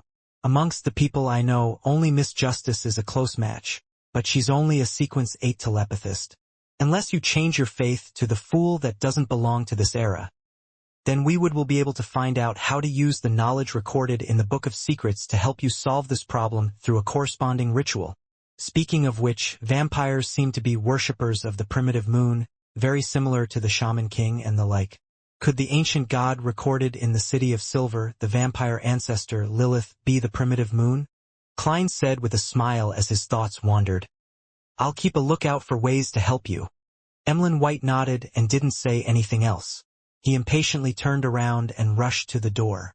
If it wasn't for the fact that the carriage driver was still nearby, he would have spread his black bat wings and soared directly to the second floor. Klein laughed and shook his head emotively. He rode back in the same rental carriage and arrived at the steam metro not far away. He then made a transfer and returned to Sherwood Burroughs 15 Minsk Street. Before entering the room, Klein, who had become accustomed to opening the letterbox, checked for letters. To his surprise, there really was a letter. There was no stamp on the letter. It was addressed to Detective Sherlock Moriarty and was signed off with Jurgen Cooper. Lawyer Jurgen? Puzzled, Klein picked up the envelope and tore it open. Under the light of the street lamp, he saw a piece of paper and 2 bills. The denominations of these 2 notes were 1 soldi and 5 soldi. A total of 6 soldi. I fed the cat 3 times during the period. The agreement was 2 soldi per instance. Realizing the reason, Klein opened the door and lit the gas lamp. As he unfolded the letter, he discovered that it didn't contain much, and the words that Jurgen had handwritten were as precise and serious as he was. Dear Detective Moriarty, thank you for taking care of Brody over the past few days. This is the reward you deserve. I rang the doorbell twice and found that you weren't at home, so I could only put the payment in an envelope and put it in your letterbox. As I might not be able to come back until tomorrow evening, I might miss the verbal agreement which my grandmother promised. tonight. As a lawyer, I value the validity of verbal agreements and hope that they will be carried out strictly. Finally, thank you once again. Jurgen Cooper. Mr. Lawyer, your gratitude is so dry and boring that it's even inferior to Brody's. But the explanation for your behavior is very detailed. It really fits the Jurgen style. Also, why place it in my mailbox? If this were Earth, in the time before I transmigrated, I might not even look at the mailbox downstairs for months. Klein smiled as he folded the bills and placed them in his pocket. Then, he took out a sheet of paper and wrote to Detective Stewart. After writing the beginning pleasantries, he wrote after some deliberation. I found Emlyn White at the Harvest Church near Tativa Street. It's a very small cathedral belonging to the Church of Mother Earth. It isn't very common in Lone. Emlyn White claimed that it was because of certain matters that he chose to run away from home. Afterwards, he was taken in by the bishop of the Harvest Church and stayed there, becoming a... Klein thought for a moment before writing down the word volunteer. Then he added simply, thanks to my persuasion, he has returned to 48 River Bay Avenue. However, he might visit the Harvest Church often for volunteer work. When he was done, Klein read through it. Then he put down the pen and neatly folded the letter. He rummaged around for an envelope, but he didn't affix the corresponding stamp. He planned to hire someone to deliver it directly to Stewart's house the next day. If he were to go through the kingdom's postal system, even if he were to put the letter in the mailbox now, he wouldn't be able to get it taken away by the postman until tomorrow, and then there would be the process of sorting and delivering it. So, although he was also in the royal capital of Backland, Stewart would have to wait at least until the day after next before seeing the letter. Only then would the Whites be notified. And during this period of time, Emlyn White was a penniless guy with only his figurines. This is also for the sake of receiving payment early. Klein chuckled, tidied up the coffee table, and returned to the second floor to brush his teeth and take a bath. On Wednesday morning, after spending 2 soldi and entrusting a rental carriage driver to deliver the letter, Klein bought some of the main ingredients for Desi's seafood rice, intending to cook fried rice today. He couldn't help but swallow a mouthful of saliva when he thought of the pearly white rice. After spending some time, he finally cooked a pot of fragrant fried rice with bacon and black tea after going through all sorts of hassles in the kitchen. It was so delicious that tears almost filled his eyes. This is truly a moving and nostalgic taste. After eating 2 large plates of fried rice, Klein sat down on the chair and rubbed his belly. As Emlyn White's situation had too many twists and turns, his performance had already ended before it had even really begun, and he couldn't achieve the desired goal. Thus, he could only look for another opportunity to take the initiative for a performance. However, Klein still benefited from this. Failure was also an experience, and it made him understand at least one thing. Unlike ordinary magicians, my performance not only has aides, but it also has enemies and participants. Their reactions and choices can similarly affect its development. I have to consider all of these elements ahead of time. This is also a lesson. It's better to be taught a lesson over such a trivial matter than to be schooled when facing important matters. Klein looked at the empty plate in front of him and contemplated about what other performances he could initiate. After a moment of serious consideration, he realized that there weren't any. Of course, it wasn't absolute. They were just unsuitable for him to do them now. For example, Klein had always wanted to take care of that evil spirit in the 4th epic ruins of the Tudor dynasty. But even if it was Sharon, who had the scarlet lunar corona, and Marek, who had obtained the rampager beyonder characteristic of a wraith, Klein didn't think that they were able to fight against the high-sequence monster.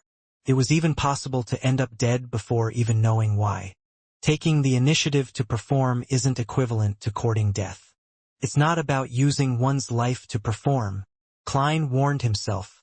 There was something else he wanted to do, but he didn't think there was much of a chance. It was to find the strange child, Will Septon, who had brought bad luck to the surgeon, Aaron. Klein had always been interested in the tarot card which the child possessed, and he wanted to confirm if it was a mystical item. Unfortunately, this case had already been taken over by the Nighthawks, and Klein didn't want to get involved with his former colleagues. I'll wait for Dr. Aaron's break time before heading to the Quelag Club and asking about the progress, and then I'll decide what to do. Klein's thoughts quickly took shape. According to what he knew, Dr. Aaron was usually free on Friday afternoons and Sundays, in which he would play tennis at the Quelag Club. Klein had also confirmed one thing through today's Backlund Morning Post. There would be a Beyonder gathering tomorrow night organized by Eye of Wisdom. I can't sell the werewolf Beyonder characteristic or the biological poison bottle for the time being. I can't even find someone to turn the former into a mystical item. The high-sequence Beyonders of the Rose School of Thought are definitely still active nearby, filled with rage. I bet they can't wait to find Sharon, Merrick, and their helper before tearing them apart. He had to keep a low profile in this area for the time being. Klein picked up his napkin, wiped his mouth, and began to clear the table. He had wanted to rest for the day and go to the Quelag Club for a leisurely day without taking the initiative to perform. But then he recalled the Amon avatar which attempted to penetrate the gray fog, and he recalled the role that the Book of Secrets had played in that harrowing moment. So Klein lit the fireplace in the living room and brought the Book of Secrets back to the real world. He then concentrated on reading, studying, and taking notes. Of course, he would later burn the corresponding notes above the gray fog. It was already noon before he realized it when he suddenly heard the doorbell ring. After hiding the Book of Secrets, Klein entered the living room and went straight to the door. The visitor was the thin, bearded Detective Stewart. He looked at Klein with great reverence and excitement, and he couldn't wait to praise him. You really are a great detective with abundant resources and channels. You were actually able to solve this kind of case without any clues. Why do I feel a slight change in my spirituality? It seems like the potion has been digested a little more. In other words, my performance still enjoyed some limited success. However, there's only one person in the audience, and only he was fooled into seeing the wonderful outcome. An audience's applause really is effective. Klein was startled before he revealed a warm smile. No, it's just good luck. God was watching over me. Klein modestly stepped aside and invited Stewart in. What he said was the truth, and this matter did involve good luck. Long before Stewart had accepted the mission, he already knew of Emlyn White's whereabouts. Stewart shivered as he took off his coat and hat and hung them on a rack in the hall. The darn weather is getting colder. Perhaps I should try using those coats with cotton stuffed inside them, he said. You can't call this cold, right? If you go to the north of Midseashire and live in Winter County for a day, you'll understand what truly low temperatures and true winter are like. Klein chuckled. Then, he generously asked, a cup of hot coffee? I would love one. Stewart followed him to the activity room on the first floor. I've been to North Midseashire and I know about the cold and the snow there. It was a nice vacation, but Backlund's cold isn't inferior either. It went through my clothes like magic and seeped into my bones. Oh, what a wonderful fireplace. Stewart stood in front of the burning fireplace for 20 seconds before he sat down on the sofa. He looked at Klein, who was busy brewing instant coffee, and he said, I'm going south for a holiday to go fishing at Desi Bay for New Year's. What about you? Do you have any vacation plans? We put up with Backlund's air for a year and work hard to save money. All for such a holiday. Perhaps I should head to Desi Bay as well, Klein said hesitantly. He turned his head to the side of Stewart's face, and for a moment, he seemed to be in a trance. This involved an agreement, an appointment with his elder brother, Benson, and sister, Melissa. Ha! I'll show you my fishing skills when the time comes. Stewart continued without end. We still aren't rich enough, otherwise I'd like to travel to Faisac, Intis, and even to the southern continent. After he finished making the coffee, Klein handed the man a white porcelain cup. He took 2 steps back and sat down across from him. Holding the cup in his hand, Stewart took 2 deep breaths of the fragrant and warm steam. After resting for a few seconds, he put the cup down and said very formally, according to our agreement, I'll share the reward I received this time with you. The Whites gave a total of £50, and you obviously did more than I did. Sherlock, how about £30? I still have to pay my informants for their work. Only £50? A vampire is only worth £50? Klein couldn't help but silently lampoon. But he also knew that it wasn't that the whites didn't want to increase the bounty. It was because they were worried about giving too much money and scaring the detectives into making unnecessary associations, attracting the attention of the police or some official beyonder organization. To the average private detective, a £50 mission was already tempting enough, and Klein had only used £7 back then to hire detectives to investigate all the red chimney houses in the whole of Tingen City and the towns along its outskirts. In addition, the whites gave you an extra £1, claiming it's for your transportation expenses for the past few days. Looking somewhat puzzled, Stewart produced 6 £5 notes and one £1 note. Klein reached out to take them, casually checked their authenticity, and didn't explain the transportation fees. Stewart didn't ask any further questions and instead said with a smile, "Apart from Mr. Stanton, you're the best detective I've ever met. Did you join this profession midway? Or have you studied under a great detective prior to this?" "What great detective have I studied under? There's quite a number. There's Sherlock Holmes, Hercule Poirot, the forever elementary school student one, and that guy who swindles others in the name of his grandfather too." Klein silently lampooned. He thought and said, "I come from Mid-Seashire, and I did various jobs before I became a detective." "That's why you're so rich in knowledge and experience," Stewart said in enlightenment. "Hey, I'm a bit embarrassed by your flattery." Klein smiled but didn't respond. Stewart took a sip of his coffee and said, "Sherlock, I hope you can provide me with help in the future if I encounter a difficult case that I'm unable to solve. My social connections in the detective circles have widened." Klein replied cautiously, "If I have the time when the time comes." After some idle conversation, Stewart tactfully offered to take his leave, and Klein accompanied him to the door. After putting on his coat and hat, Stewart was about to open the door and leave when he suddenly turned around and sincerely said, "Sherlock, you live too simply. Your talent deserves better coffee." "Ah!" Klein was stunned for a moment, but then he immediately felt a bit embarrassed. He laughed dryly and said, "I can't tell the quality of the coffee. It's all the same to me." After sending Stewart off, Klein went to the butcher's to buy a few ox bones and some beef. He went to the vegetable shop to buy some ingredients such as white radish, rounding up all the required condiments. He wanted to prepare beef bone radish soup for dinner and eat it with the leftover rice. As for noon, he found a random restaurant on the streets and ate a small serving of lamb chop.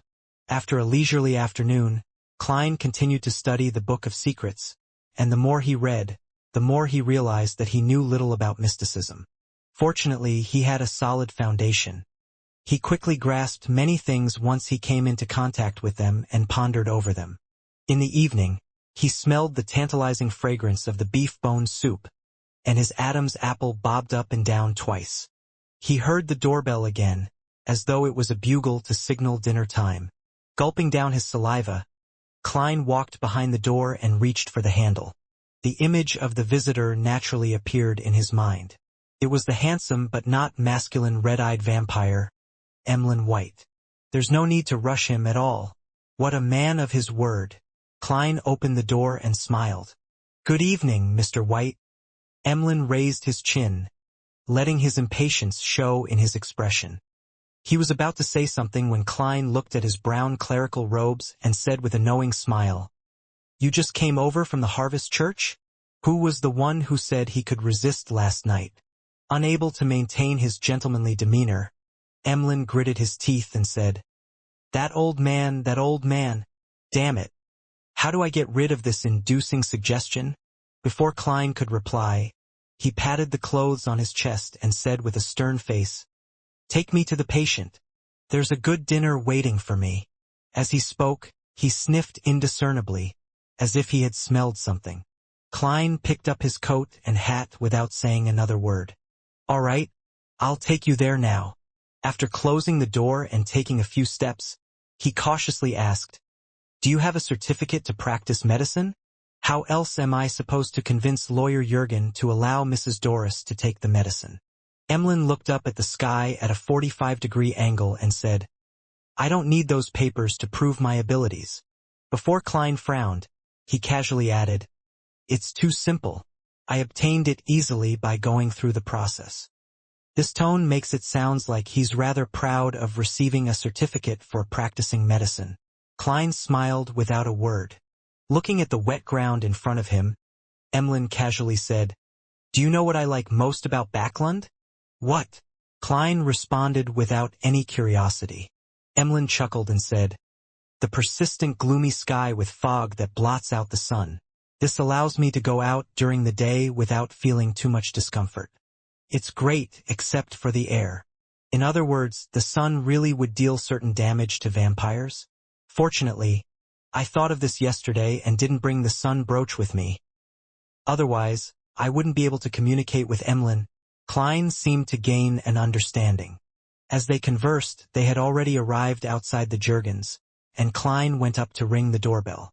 After a while, the door opened, and Mrs. Doris, who was dressed thickly at home, said with pleasant surprise, "Mr. Detective, I wasn't expecting you." Brody the black cat crouched to the side, looking at Emlyn warily, as though it felt that something was amiss about him. Klein pointed to the vampire beside him. "I became acquainted with a doctor who's good at treating lung diseases, so I've asked him to come and give you a checkup. Let me do the introductions. This is Dr. Emlyn White." "Is that so? You still actually remembered this? What a good child." Doris happily invited the two inside. "Child?" Klein's mouth twitched, but he didn't say anything in the end. On the way into the living room, Emlyn whispered, "The patient's problems are irreversible. She's very old and rather weak. Even if I give her the medicine, she would only be able to live through this winter. She would pass away in 3 to 5 years. Unless she's given an immortal potion or the like as spoken in the legends, that's all that can be done. Or should I turn her into a sanguine? But at her age, she can no longer endure the changes a beyonder characteristic can do to her body. Furthermore, my parents and I don't have any excess characteristics left." "Irreversible." Klein was startled and silently sighed. He said to Emlyn, "Make her the medicine first. We'll leave that to after the winter." "All right, I have a type of ready-made medicine with me that's suitable for this kind of situation."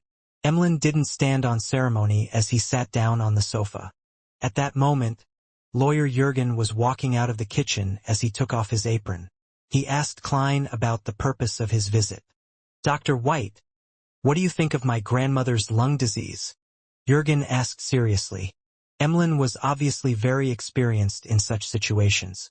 He first explained the ins and outs of lung disease, and after most of it flew past Jurgen's head, he said, "What she needs most is warm and healthy air. That's my most sincere advice. In addition, I have special medicine that she can take for free." As he spoke, he took out his certificate and a small metal bottle. "Will there be any side effects?" Jurgen asked cautiously. "No, the only problem is that it can't cure the root of the problem completely. It's just a temporary cure," Emlyn replied in a very professional manner. "If it weren't for Detective Moriarty, I wouldn't let anyone try it." "Perhaps I can give it a try?" "Cough?" Mrs. Doris interrupted. Jurgen glanced at Klein who, having performed a divination prior to this, nodded affirmatively. "All right." Jurgen finally made his decision. He watched warily as Mrs. Doris drank the bottle of medicine and carefully observed her reaction. There wasn't much change to Mrs. Doris at first, but she gradually began to feel her breathing lighten. She stood up and bent down to pick up the cat. She happily said, "I feel much better." Seeing this scene, Jurgen's usually stoic face had his lips curl up slightly. However, Klein was thinking about the 3 to 5 years. He curled a smile and sighed to himself. This can also be considered a type of magic show, I guess. Using beyonder powers to create fake outcomes to make the audience happy. After waiting for more than half an hour and confirming that nothing unexpected had happened, Klein and Emlyn White left Lawyer Jurgen's house and proceeded in silence, each of them preoccupied with their own thoughts. Soon they arrived outside 15 Minsk Street. The vampire, Emlyn White, put his fist to his mouth, coughed lightly and said, "The payment has been paid. I hope we won't meet again in the future." "That sounds pretty cool. But Mr. White, have you forgotten something important?" Klein smiled politely. I will visit Bishop Utravsky every now and then, and I hope you will not be at the Harvest Church when the time comes. That way, I don't have to busy myself with finding a way to solve the inducing suggestion planted in your psyche. Emlyn White's expression suddenly became very strange. He stayed silent for 2 seconds before he raised his chin and said, We have many powerful mysticologists among the sanguine. I will write to them for help. After he finished speaking, he pressed his hand to his chest and bowed to bid farewell. Turning around and taking a few steps, he suddenly slowed down, turned his head, and asked hesitantly, What were you cooking over here? Beef bone radish soup, with rice and chili peppers from the Fainapotter Highlands, Klein said in anticipation as he breathed in the fragrance drifting out from the house. Emlyn frowned and shook his head. Chili peppers aren't things fancied by the sanguine. Frankly speaking, it's hard for me to imagine a vampire eating chili peppers. Of course, I occasionally imagine a vampire holding a steamed bun and chewing on garlic and onions. Klein silently lampooned, pointed to the door, and indicated that he was about to enjoy his dinner. Emlyn White thought for a second, lowered his voice and said in deliberation, Last night, I thought over things for a long time and found out that you actually didn't do anything. So why are you asking for compensation? That old man would have let me leave at any moment. Klein chuckled. No, that's not how the accounts are done. Your parents assigned a mission to find you, not to save you. In the end, I found you. According to the agreement, the reward should belong to me. Besides, if I hadn't reminded you, you might have stayed in Harvest Church for weeks or months before you realized that you were free to leave. Furthermore, you wouldn't have noticed the seed planted in your mind. Are you hinting that my intelligence isn't up to par? Emlyn's face twisted. No, I'm saying it directly. Klein smiled but didn't say anything else. He just opened the door and went straight to the kitchen, his mind full of the clear and alluring soup, the white rice, the soft yet chewy beef, the marrow hidden deep in the bones, the sweet, refreshing radishes with meaty flavors, and the shredded chili from the Fainapotter Highlands. In the spicy hot shreds, there were also pink rose salt and green parsley leaves. On Thursday morning, as promised, Klein went to the value-for-money coffee shop in East Borough. Old Kohler, who was still wearing the same thick jacket as before, was sitting in a corner, matching tea that barely tasted like tea with a loaf of black bread. Klein came in front of him, took out the things he had prepared long ago, and pushed them towards him. It was payment consisting of 2 5-soldi notes, for 1 soldi notes, and a handful of copper pennies specially designed to increase the effect of the payment. Old Kohler stared straight at them for quite a while before finally reaching out his right hand to take them with a tremble. He looked at the money over and over again, raised his hand to wipe his eyes, and squeezed out a smile. At the dock, we carry the heavy goods and do some troublesome cleaning with our feet in the cold and dirty water, only for 1 soldi a day, and there was a total of 15 soldi here. Klein listened in silence. A few seconds later, he said, What have you heard recently? What did you notice? Old Kohler put away his payment, took another sip of his tea, pinched the corners of his eyes and said, I've met a lot of dock workers, and I've reconnected with friends I used to know when I was a tramp. Some of them have found employment in factories, and some of them have been switching between the workhouse and the parks. Just like how I was in the past. Recently, there has been a rumor from who knows where that since we believe in one of the 7 gods, why don't we directly pray to the creator of everything? It's said that he didn't truly pass away, and he remains in everyone's body and in all things. Praying to him will result in our redemption. Not only will we enter his kingdom after death, but we will also have a better life before death. For example, we don't need to work so hard, and we can have butter and oily meat every day. Is this some theory the Aurora Order has spread about the fallen creator? After what happened to Lenevis, they've begun to pay attention to the poor in East Borough, the dock area, and the factory district, hoping to use them for certain purposes. I wonder if the 3 churches have noticed this. They probably have. Klein tucked a piece of butter between 2 slices of toast and took a bite without knowing what to expect. Old Kohler went on for a while before saying, Mr. Detective, according to your instructions, I paid attention to the female textile workers. In the end, with the help of the police, their struggles failed.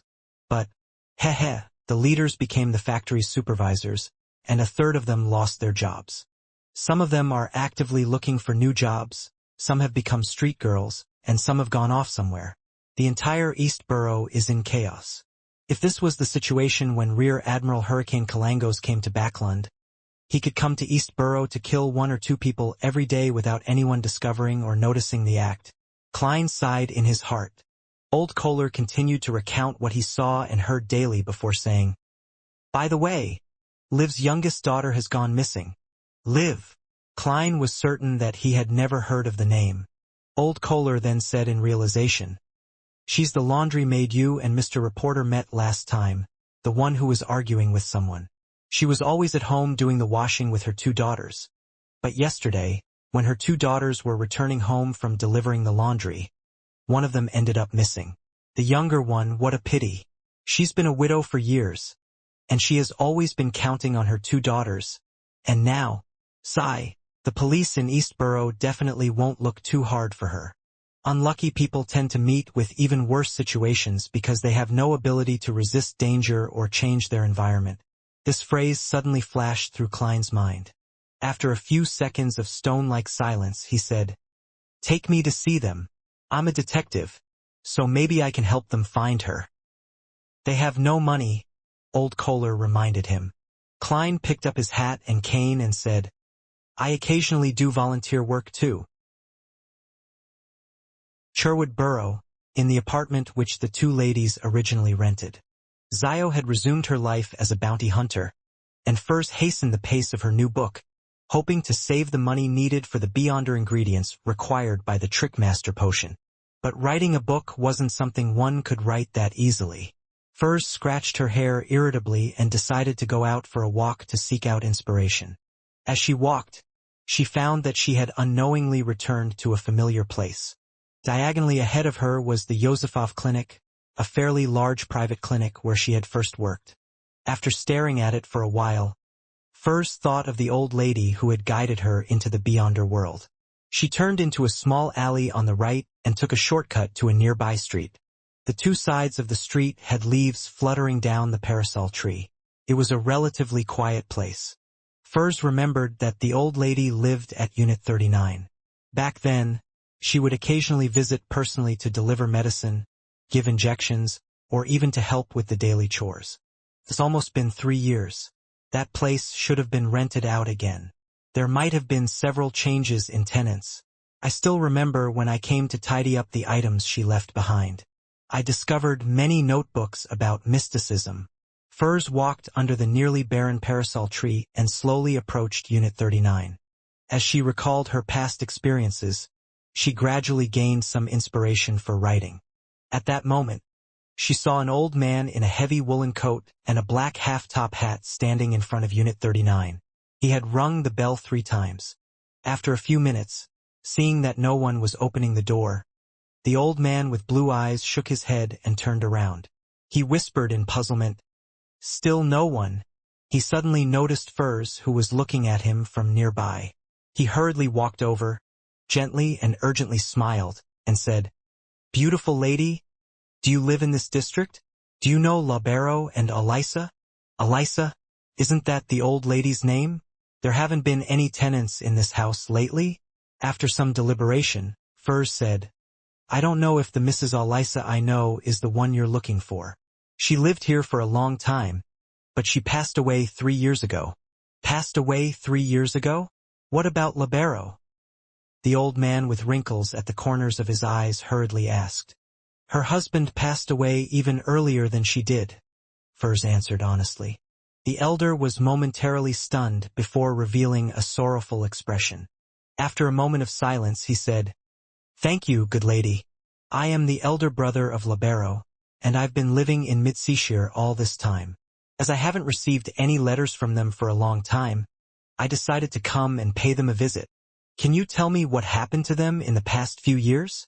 Mrs. Elisa's husband's elder brother. Could he be a descendant of the family she spoke of? Furs suddenly snapped to her senses and replied with a smile, "No problem. She quickly thought through what she could and couldn't say. The elder pointed behind him and said, "There's quite a nice coffee shop over there." Klein once again stepped into the humid room of a slightly old apartment in East Borough. He saw the woman who had quarreled with the street girl last time over her contempt towards her profession. She was standing in a pile of clothes. Her wrinkled face had lost a lot of its spirit. She lost her laborious drive, and she looked lifeless. As for her eldest daughter, the 17 to 18-year-old girl who was sitting by the bed and washing clothes, she kept sobbing. "It's all my fault. I didn't watch over her properly. I shouldn't have taken her into the secluded alley. She even said that she was going to learn a few more words at the free school tonight. It's my fault. It's all my fault." Liv suddenly regained her senses and turned to look at her eldest daughter. She wiped away her sad expression and berated her fiercely. "What are you crying for? Get up and wash the clothes. Do you want to starve? Do you plan on not even being able to attend the free school?" After screaming, she saw Klein and Old Kohler at the door. "Old Kohler, this is?" she asked doubtfully. Old Kohler seemed to be slightly afraid of her ferocity as he subconsciously took a step back. "Liv, this is a detective, and he wishes to help you find Daisy." Liv's wrinkled, peeling face turned to Klein and said coldly, "We've already made a police report." Although she was perhaps in her 30s, she looked to be in her 50s. Klein looked around the room where many wet clothes hung. He vaguely remembered the last time he was here. There had been a 13 or 14-year-old girl, carefully holding a crude homemade iron to iron the clothes which had wrinkled from being hung to dry. Her hands had been covered with burns. "She's the missing Daisy." Klein looked back at the laundry maid, Liv, and said in a neutral tone, "Do you believe that the East Borough Police will really be looking for Daisy? Are you sure the people who caused Daisy to go missing wouldn't cast their sights on your family? Do you wish to lose another daughter after losing one?" When the cruel yet heart-wrenching words reached Liv's ears, the indifferent expression on her face slowly crumbled. She turned agape, but she couldn't say anything. The corners of her eyes gradually turned red. She abruptly lowered her head and muttered to herself in pain and despair, "I don't have any money." The room suddenly became silent. Even the sobbing girl didn't make another sound. Klein pursed his lips and let out a silent sigh. "I occasionally do volunteer work, simply to help others. Heh. I haven't done so in a long time, so please give me a chance." "Volunteer work?" Liv lifted her head and ruminated over the phrase. Klein nodded slightly and answered, "The job will be done pro bono. No, it is not completely free either. Kindness will bring me great satisfaction. Since you have no other solutions, why not give it a try?" Liv was silent for a moment. She raised her hand, which had wrinkled from being soaked in water for an extended period of time, wiped her eyes, and said in a low voice, "Mr. Detective, you really are a kind and good gentleman." Her voice suddenly became choked with sobs. This was what happened at midday before yesterday. At noon, Daisy delivered a load of washed laundry under Freja's lead. It was just outside East Borough, and they needed to cross several streets. In order to rush back for lunch, Freja had chosen a secluded alley, but a momentary distraction left her realizing that Daisy, who had been following her, was gone. She retraced her route but never found Daisy, and Daisy hasn't come back yet. "Where did this happen, Freja?" The girl named Freja had already stood up. Her eyes were red and puffy. She sobbed and said, Right here in Broken Axe Lane, Mr. Detective. Will Daisy be all right?" "Probably," Klein replied without much of an expression. He looked around and asked, "Do you have anything that Daisy often carries? I can borrow a police dog. It has an excellent sense of smell and can be used to find a person based on the lingering scent." "No." Liv thought for a moment and said with a sad expression. Freja once again shed tears.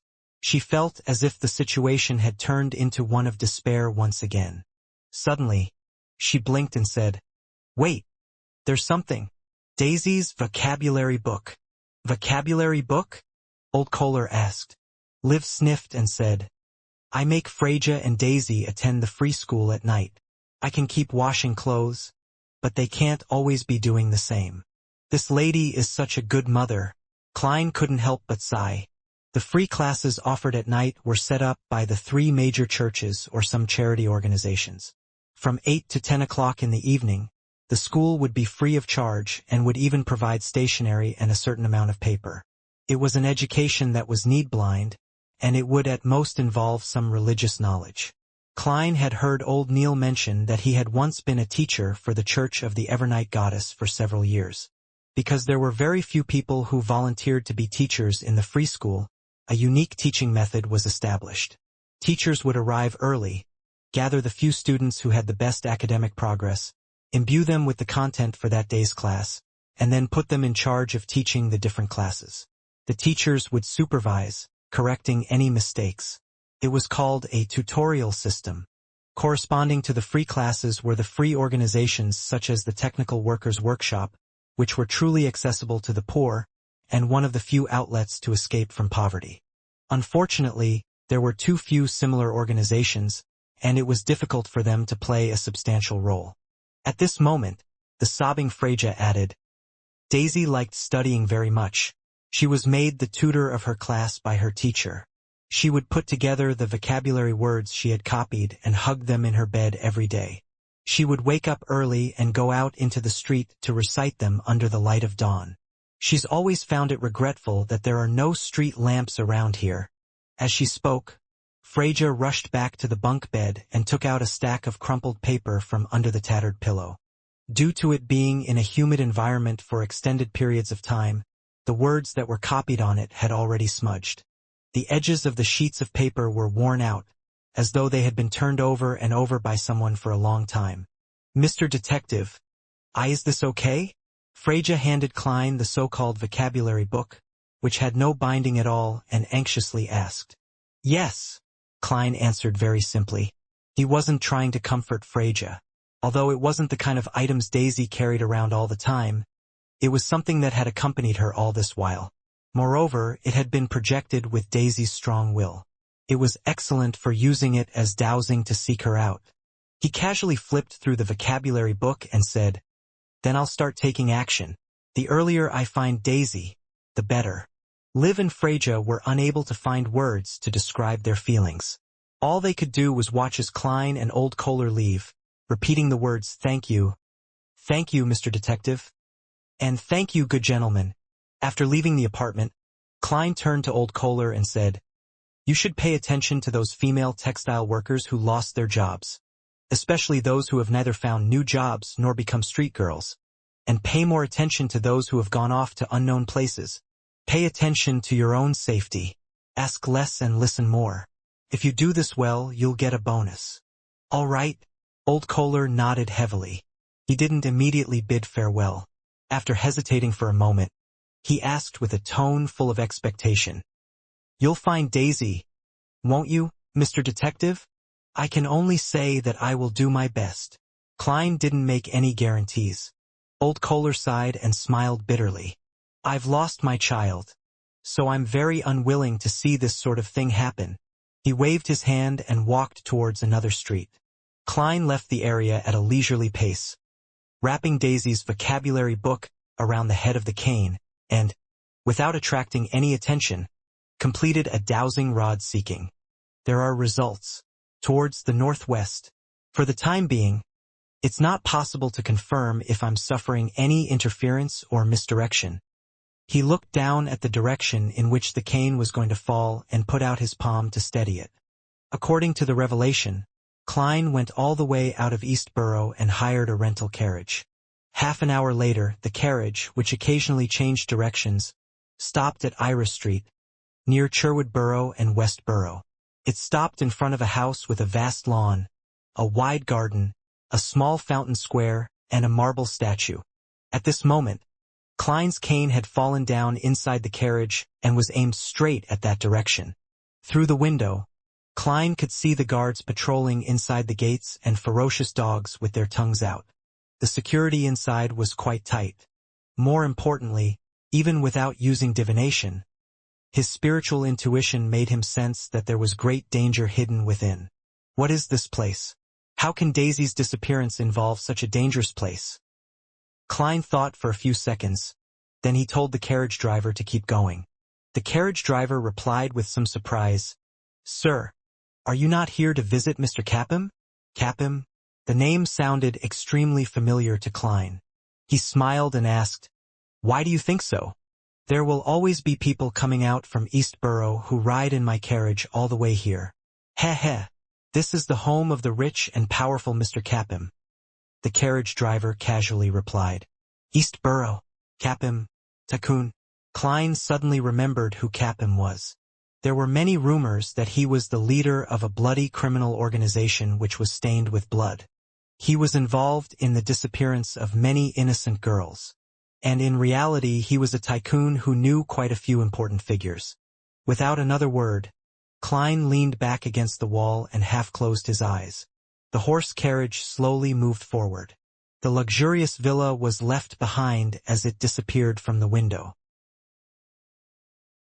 In a small booth in a coffee shop, Furs already knew that the old man across her was called Lawrence Nord, who came from Midshire's Constant City and was a public school teacher. He didn't know that Mrs. Alice's husband was dead, nor that Mrs. Alice had inherited his estate and become a beyonder, much less know that Mrs. Alice had left me her relics. Could he also be a beyonder? Does he have the ability to divine? After taking a sip of Fermo coffee, she organized her words and said, "I was a doctor at the nearby Yosefov Clinic, and Mrs. Alice came to see me often. That was when her husband, Mr. Libero, had already passed away. Sometimes I would accompany her by chatting with her and helping her do things like. So in the end, she made a will, giving me her savings and cash. She donated jewelry, books, furniture, and other things to a charity. This was done under the supervision of her assigned law firm." Furs was telling the truth but not the whole truth. Lawrence pinched his forehead and said, "What a pity! I don't understand why Elisa didn't contact me over all those years. She didn't mention your name. She was vaguely dissatisfied with Mr. Libero's family," Furs replied frankly. Lawrence fell silent for a moment before saying, "Thank you for informing me. It has made me understand certain things. By the way, where are Libero and Elisa buried?" "Grim Cemetery." Furs took out a pocket watch and gave it a look before saying, "Mr. Lawrence, I still have things to tend to. I should be leaving." Lawrence didn't stop her. He got up and saw her off. After sitting down again, he rubbed his temples in distress and silently muttered to himself, "Libero is dead, and he didn't leave any children behind, and I don't know what Elisa did to his beyonder characteristic. Richard died at the hands of the Aurora Order. Sam doesn't even wish to contact us at all, having no interest in shouldering the responsibility of the family name. Will the Abraham family slowly disappear like this?" Lawrence sat in the coffee shop booth, unable to stop himself from thinking about the hardships of the Abraham family over the years. Ever since they had split up into smaller families and settled in other places, the Elder Council's control over the family members hit rock bottom. A great number of Abrahams refused to advance, in order to avoid the effects of the curse. Hence, many of them remained at sequence 8 or 9. Some didn't even attempt to become beyonders, wishing to be ordinary people with a certain amount of knowledge so as to live a calm and peaceful life. The Elder Council believed that this was an act of forgetting the family's honor, but it couldn't be harsh on such actions since it was tantamount to self-destruction. In such a situation, the upper echelons of the Abraham family began to think of introducing changes. They imitated the teacher-apprentice inheritance system of the life school of thought, and they trained non-family members, hoping that once they advanced to become high-sequence beyonders, then they would, in turn, be able to help the Abraham family deal with the curse that had existed for about 1,500 years and find their ancestor Bethel Abraham, who had vanished in the War of the Four Emperors. The plan started off smoothly, and the apprentices who didn't have to worry about the curse quickly became stronger and stronger under the Abraham family's meticulous nurturing. Within a short period of 10 years, there were several strong sequence 5 individuals among them, while not a single person among the direct descendants of the Abraham family was sequence 6. The trunk was too weak, but the branches were too strong. Hence, the seeds of tragedy were planted, and the ambitious apprentices began casting their sights on the powerful sealed artifacts that the Abraham family possessed. Their plot failed, but it also resulted in serious repercussions. All the non-family members at sequences 6 and 5 were of the opinion that their positions within the Abraham family didn't match their own strength, and that they couldn't be trusted, preventing them from being in possession of certain sealed artifacts.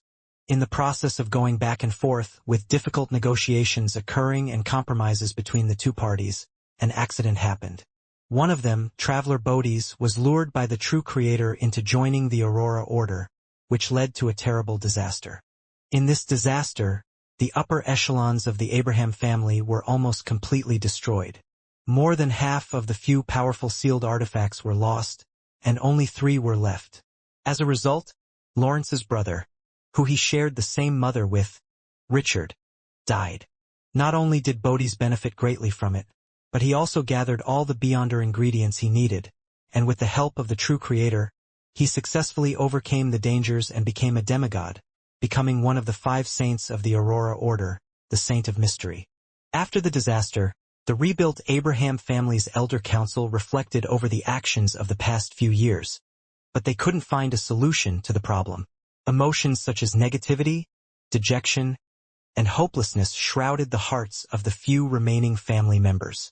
Lawrence didn't wish to be placed in such an environment or face sighing and repressed emotions every day.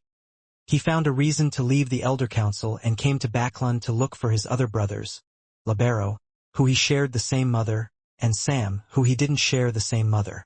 But now, he suddenly realized that he was the only one remaining from his father's line. He was already nearly 80 years old, and all his children had died in the disaster brought about by Bodis. Just recalling the past made him feel sorrow from the bottom of his heart. The most painful thing was that he couldn't see the hope for revenge, and he couldn't see the dawn of his clan's glory appearing once more. I'm already very old, and I was also injured before. Unless it's absolutely necessary, I wouldn't dare to use my Beyonder powers anymore, which would cause me to lose control or even cause the curse to descend. What is the future of the Abraham family? Lawrence took a sip of the Fermo coffee and fell into a long silence. Upon returning to her rented house, Furs immediately entered the bedroom and locked the wooden door behind her. She sat on the edge of the bed, calmed her mind, and whispered the honorific name that represented hope and the future. The fool that doesn't belong to this era.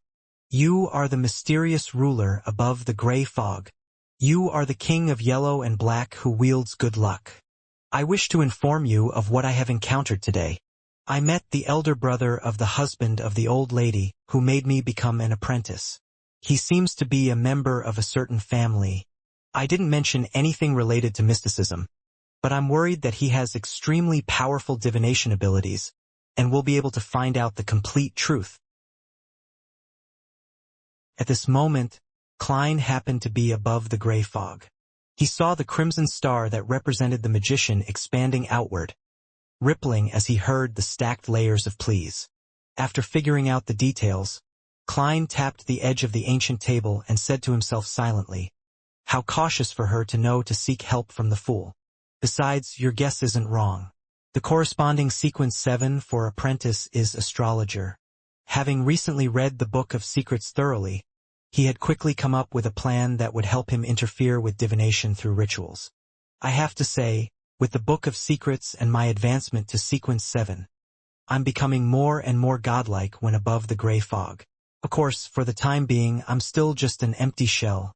Speaking of which, I've been acting in front of Miss Justice and Mr. Hanged Man several times, fooling them completely.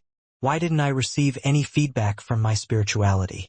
The speed at which I digest the potion doesn't seem to be getting faster as a result. Does it have to happen in the real world? Yes, it might be possible that their applause, as an audience, has been blocked by the gray fog, preventing them from directly affecting me.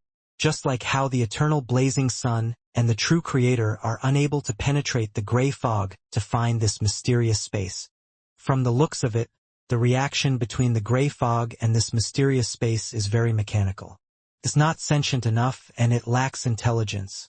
However, to me this is actually a good thing. In the midst of his thoughts, Klein turned his knowledge into an ancient piece of goatskin and threw it into the crimson star that symbolized the magician. A boundless grayish-white fog suddenly filled the air in front of Furz's eyes, and an illusory yellowish-brown goatskin descended from the sky. When she saw the information written on it, she suddenly felt at peace. With Mr. Fool, Mr. Lawrence certainly wouldn't be able to get the correct revelations via divination. Furz sincerely expressed her gratitude and busily prepared for the ritual. She had seen a lot of instances where evil spirits did harm to others. In fact, she didn't trust the Fool that much, but the curse of the full moon forced her to rely on him. Regardless of how bad the consequences are, I will just lose my life. Without the help of Mr. Fool, I would have already lost control during the last blood moon and become a monster. Every day I live is a day gained. This is all given to me by Mr. Fool, and he can take it back at any time. Well, it's best if he doesn't. Furz took a breath and lit the 2 candles that symbolized the Fool. The initial steps of the ritual were no different from those she had mastered before. This continued until the candles were lit and the essential oils, extract, and herbal powder were thrown into the fire. When the fragrance of a serene etherealness filled the room, a faint, illusory fog covered the entire altar. According to the contents of the goatskin, Furz quickly adjusted her body and mind, entered cogitation and chanted the corresponding name of the Fool over and over again. Such monotonous, repetitive behavior allowed the originally calm and relaxed Furz to slowly enter a state where the mind was in deep sleep while her spirituality dispersed. Her entire being felt groggy, but she maintained a strange sense of lucidness. She felt as if her spirit was floating about, constantly moving upwards. This was similar to the secret deed process that was formed with the help of an external object, but it was different in many ways. This was a technique in mediumship and was used to communicate with higher-level spirits. At an extremum, it could even allow a beyonder to travel the spirit world under the pretext of maintaining a special lucidness. Some beyonders who specialized in influencing the mind called it artificial sleepwalking. They could use techniques such as hypnosis to make ordinary people enter this state as well. In that way, an ordinary person would appear to be in a deep slumber, yet they would be able to answer questions. Although their eyes and mouths were closed, they could detect the presence of various spirit bodies around them, thus completing a certain degree of communication. The reason why Klein didn't let Furz use the secret deed ritual was that it could only give knowledge or direct effects such as purification or corruption, letting the target's mind gain a wonderful experience. It couldn't interfere with the divination or other matters done by another person. Simply put, the secret deed ritual directly affected the target's spirit body, astral projection, body of heart and mind, and ether body. The related positive or negative states were removed, and with the artificial sleepwalking ritual, it allowed Klein to do something indirect so as to deal with any outside interference. In a daze, Furz felt herself drifting back to the majestic old palace above the gray fog, and she saw Mr. Fool sitting high above, looking down at everything. Klein looked at the image of the magician projected by the dark red starlight. He unhurriedly picked up a paper figurine that he had found earlier from his trash pile in the corner. As a seer who had advanced twice, he had many ways to interfere with the divination of others, so he didn't need to rely on mystical items to help him. At this moment, due to the effects of the ritual, the mysterious space above the gray fog started to tremble slightly, and some of the power was flowing due to the perturbation. Klein's left hand pressed the Dark Emperor card on the surface of the long bronze table, connecting it with his own spirit body and uplifting himself to a higher level. It raised his level just like the previous times he used the flaring sun charm and Azek's copper whistle to solidify his spirit body. Then, with a flick of his right wrist, he threw the paper figurine out. The paper figurine suddenly expanded in size, and on its back, 12 pairs of black angel wings which were cut out of paper grew out. The feathers were vivid and lifelike. The paper angel pierced through the dark red light and overlapped with the illusory figure of the magician. Without any warning, it started to burn and completely disappeared. The half-awake Furz seemed to see a dignified and majestic angel as it wrapped layer upon layers of pitch-black wings around her. After an unknown period of time, Furs suddenly awoke from her artificial sleepwalking state. In front of her were only the 3 candles quietly burning on the altar and the fog that had permeated the entire room. At the tip of her nose was the familiar fragrance of serene etherealness. Angel. Furs was so lost in thought that she momentarily forgot to end the ritual. 1, 2, 3, 4, 5. I think there were 12 pairs of wings. According to the canon descriptions of the various churches, that's an angel of the highest rank. Furs tried to recall what she had seen in her reverie. She was both shocked and not that shocked, as if what she had encountered was a shocking event that she had previously taken for granted but had simply never encountered before. It isn't surprising that Mr. Fool has the services of an angel. From the fact that Miss Justice and Mr. Hangman occasionally use the word him to refer to him, one can imagine so. The fact that he's able to isolate the effects of the moon's ravings allows me to infer. However, my request was only to interfere with Mr. Lawrence's divination. Yet, he actually made an angel protect me. Isn't this too extravagant? Or is this a routine act for him? One more problem. Why are the feathers on the angel's wings black? Does this signify degeneracy or death? What is the true identity of Mr. Fool? Which great being is he? Death, who was rumored to have died in the Pale Era? He wishes to be reborn through the tarot gatherings? Furs suddenly took a deep breath, completely unconcerned that the gentleman named Lawrence would find anything wrong with her through his divination. On the realization that she had already joined the tarot club, she smiled wryly and whispered silently, "I can only do as Emperor Roselle said. Take things one step at a time." After gathering her thoughts, Furs humbly thanked Mr. Fool once more. Following the normal process of a ritual, she extinguished the 3 candles' flame and began to clear the altar, which was filled with all kinds of items. Above the gray fog, Klein temporarily put the matter of the Abraham family at the back of his mind.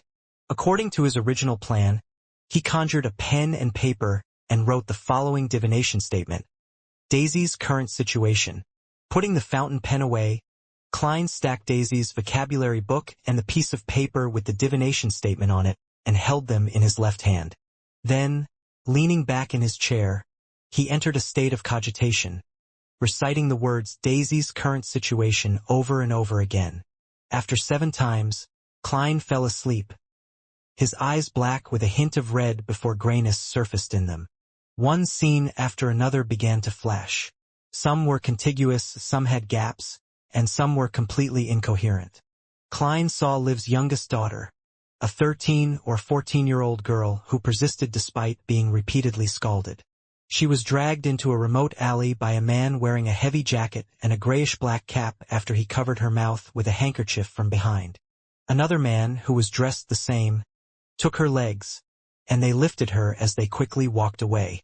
Their destination was the carriage parked outside the alley. The whole incident was over in less than 2 minutes, and by the time Daisy's sister, Freja, returned to search for Daisy, the carriage was already gone.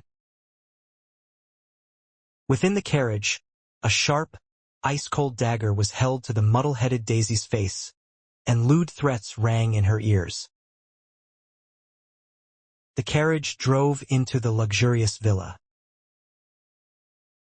Daisy was in a small, dark room, and from time to time, the sound of women's cries, screams, and curses echoed outside.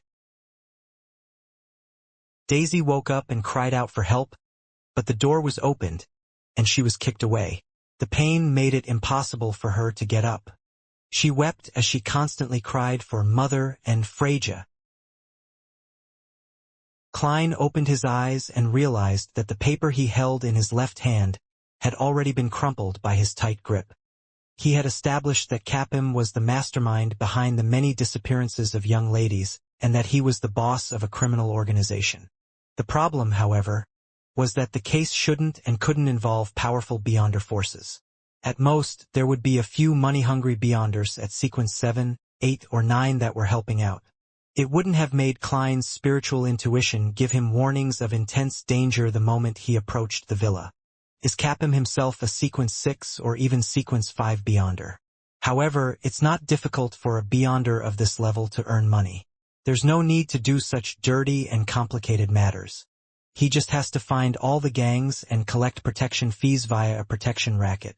It would be easy, and it wouldn't dirty his hands.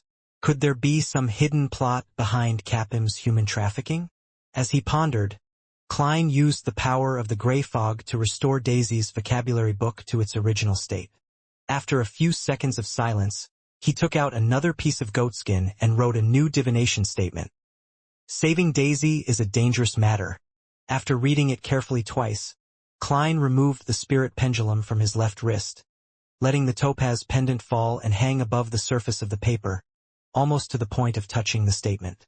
After taking a few seconds to compose himself, he closed his eyes and began to recite the divination statement he had just written.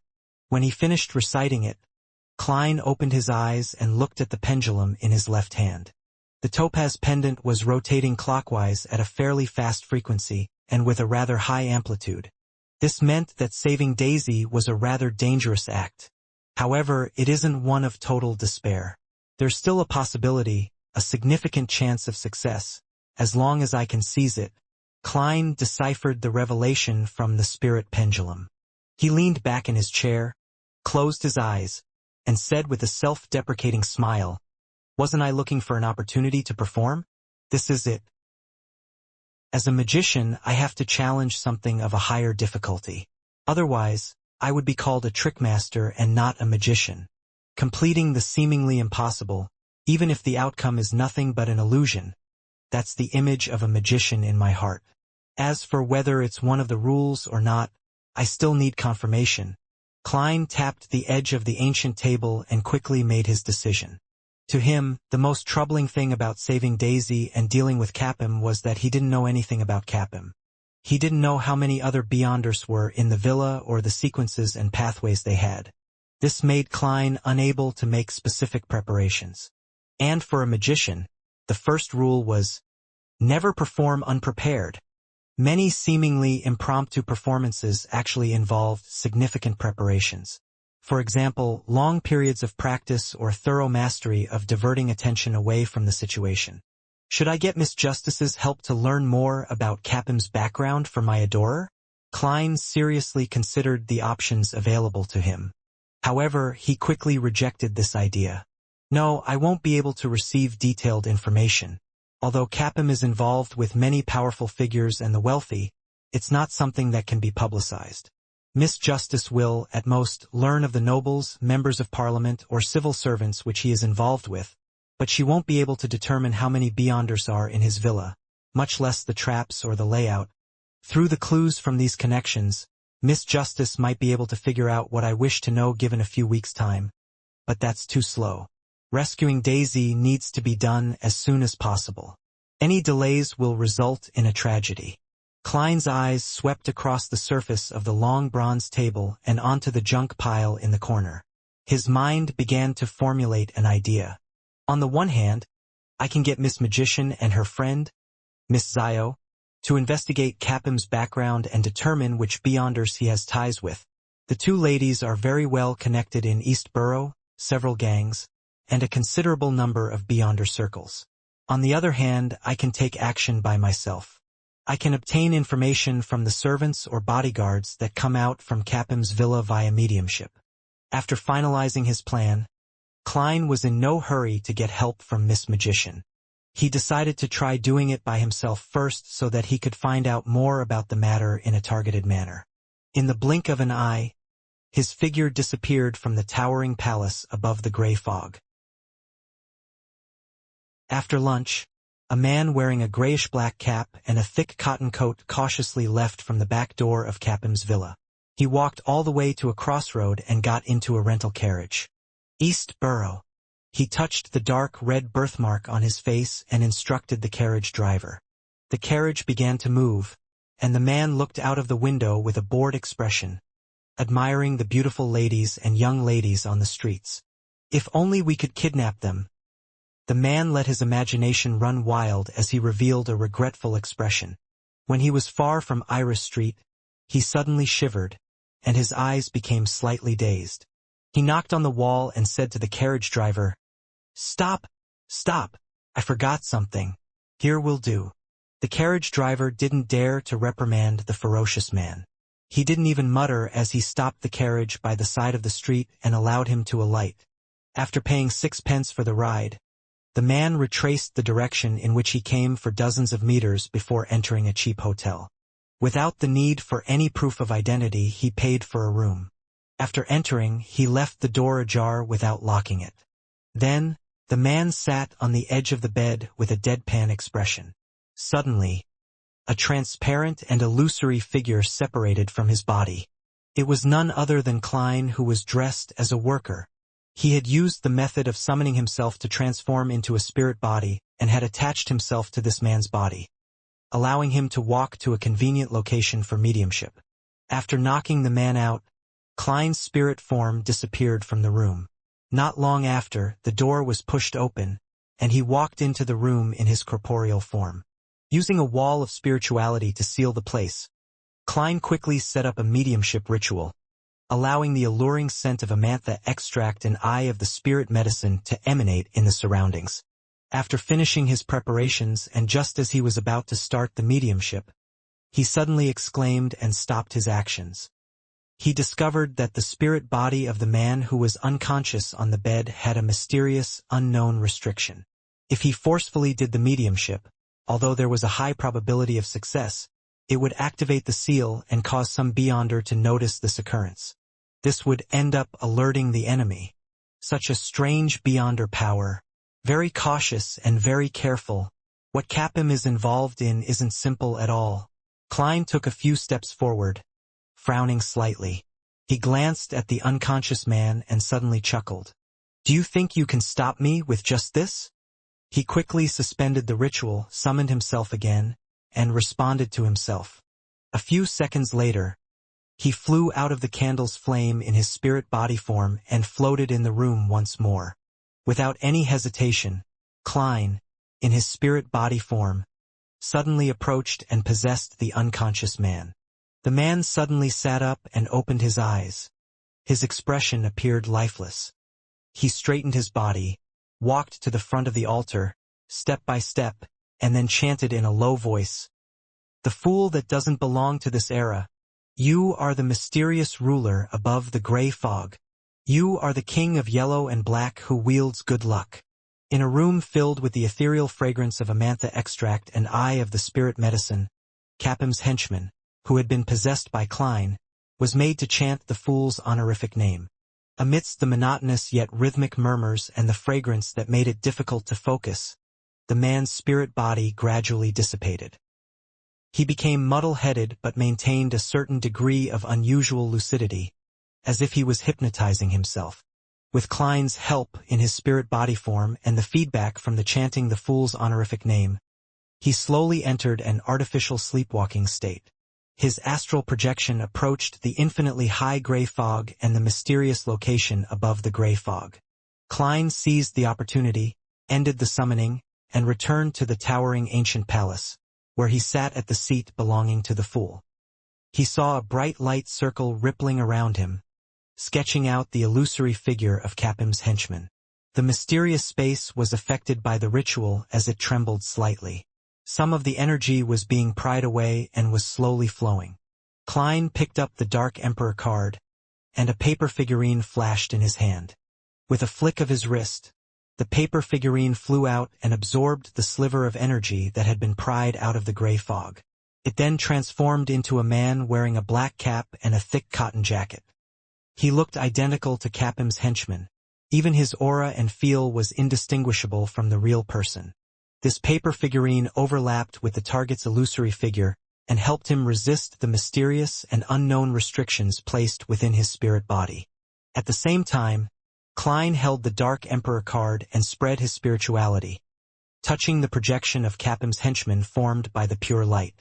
This was one of the applications of secret deeds, where a weak human and a great being were able to be a little in tune with each other, feeling the corresponding knowledge and gaining a wonderful spiritual experience.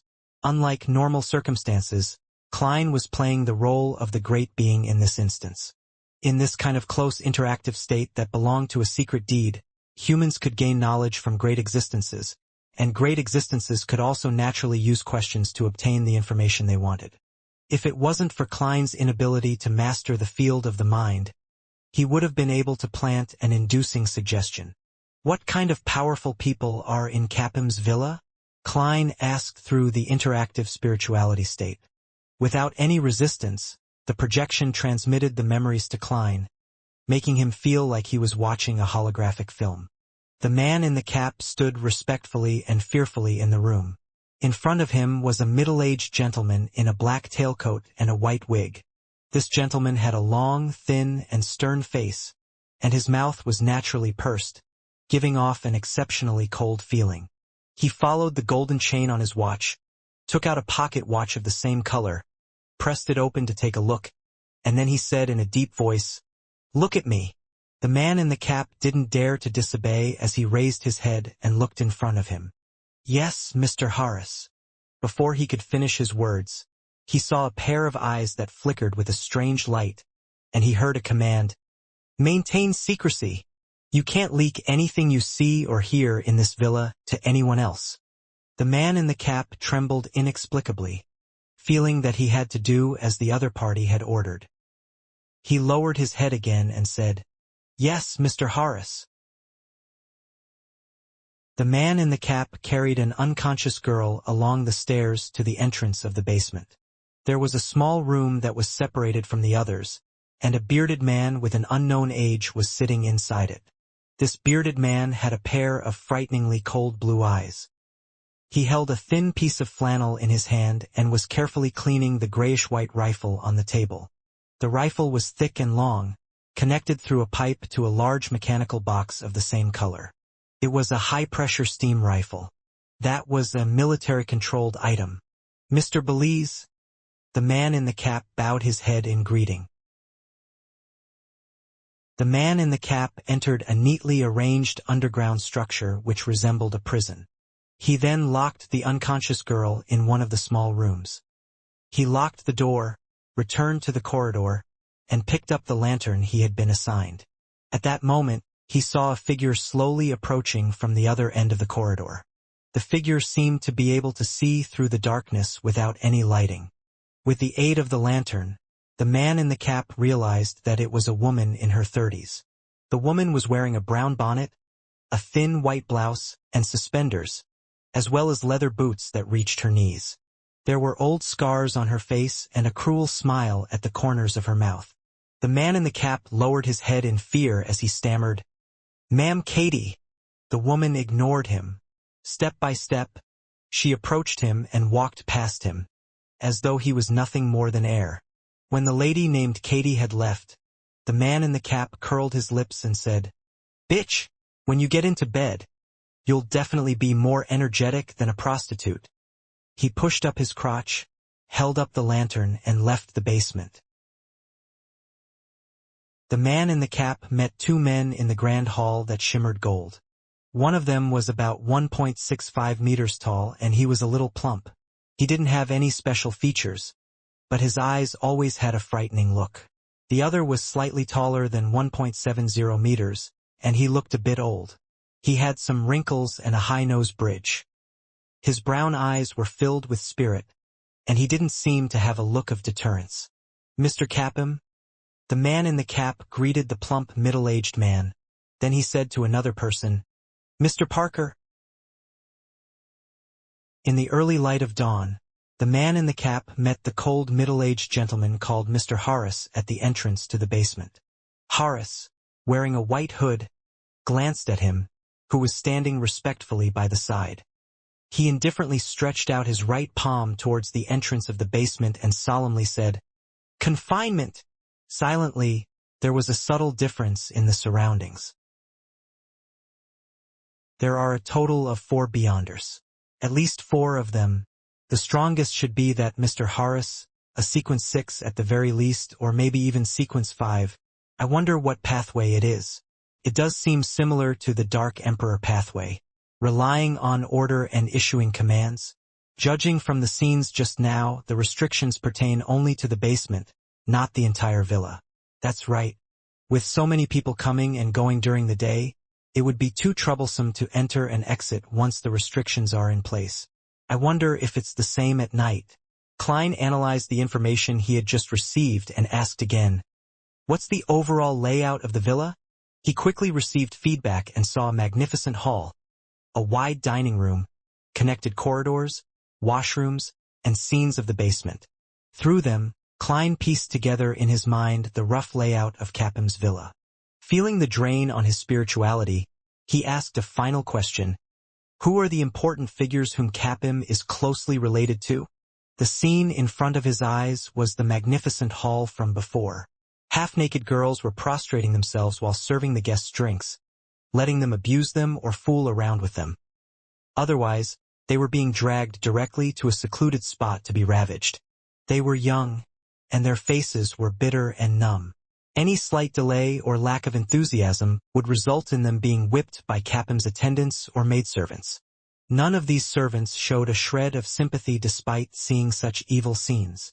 They fought to be the first to showcase themselves in a bid to obtain rewards. Klein saw Capim among the guests, the cold Mr. Harris, and a member of Parliament from the House of Commons who often appeared in the newspapers, Vardara, a fat man who was addressed as Deputy Chief. Is that one of the deputy chiefs of the Backland Police Department? That's one of the higher-ups of the police department. To think that not a single one of those servants are good. That's understandable. The villa's hired personnel must have been screened before and would have to be sufficiently trustworthy. Klein rubbed his forehead, halting the secret deed ritual. The man in the cap was only an inconsequential leader, and that was all he could know or participate in. Even at this moment, the mysterious restriction on him was still unperturbed. Klein ended the ritual and allowed him to vanish from above the gray fog as he returned to the real world. He sat by the bed and looked at the man in the cap who was unconscious. According to the information he had just gathered, he analyzed the feasibility of a performance and considered one plan after another. In the end, Klein came up with a definite idea. He whispered to himself, "Perhaps, I don't need a helper. A helper would drag me down instead, making it inconvenient for me to escape in times of danger. Picking the right time is very important." Nearly 50 minutes later, the man in the blackish-gray cap appeared in East Borough as he headed straight for the streets controlled by the Zmanger gang. As soon as he saw a few dark-skinned, lean people with ferocious looks, he immediately went close. Pretending to not watch where he was going, he bumped into one of them. "Damn it, you bunch of trash!" The man in the cap cursed loudly and punched at one of them. Highlanders, who loved to fight, didn't back down and entered a brawl with him. In the process, the man in the cap pulled out his dagger, and the other Highlanders also drew their weapons. Slash. During the battle, a dagger stabbed into the capped man's neck as he failed to dodge in time. It went right into his arteries. The man in the cap fell as red blood pooled around his head. He quickly lost his life, and the illusory, transparent figure within his body immediately vanished.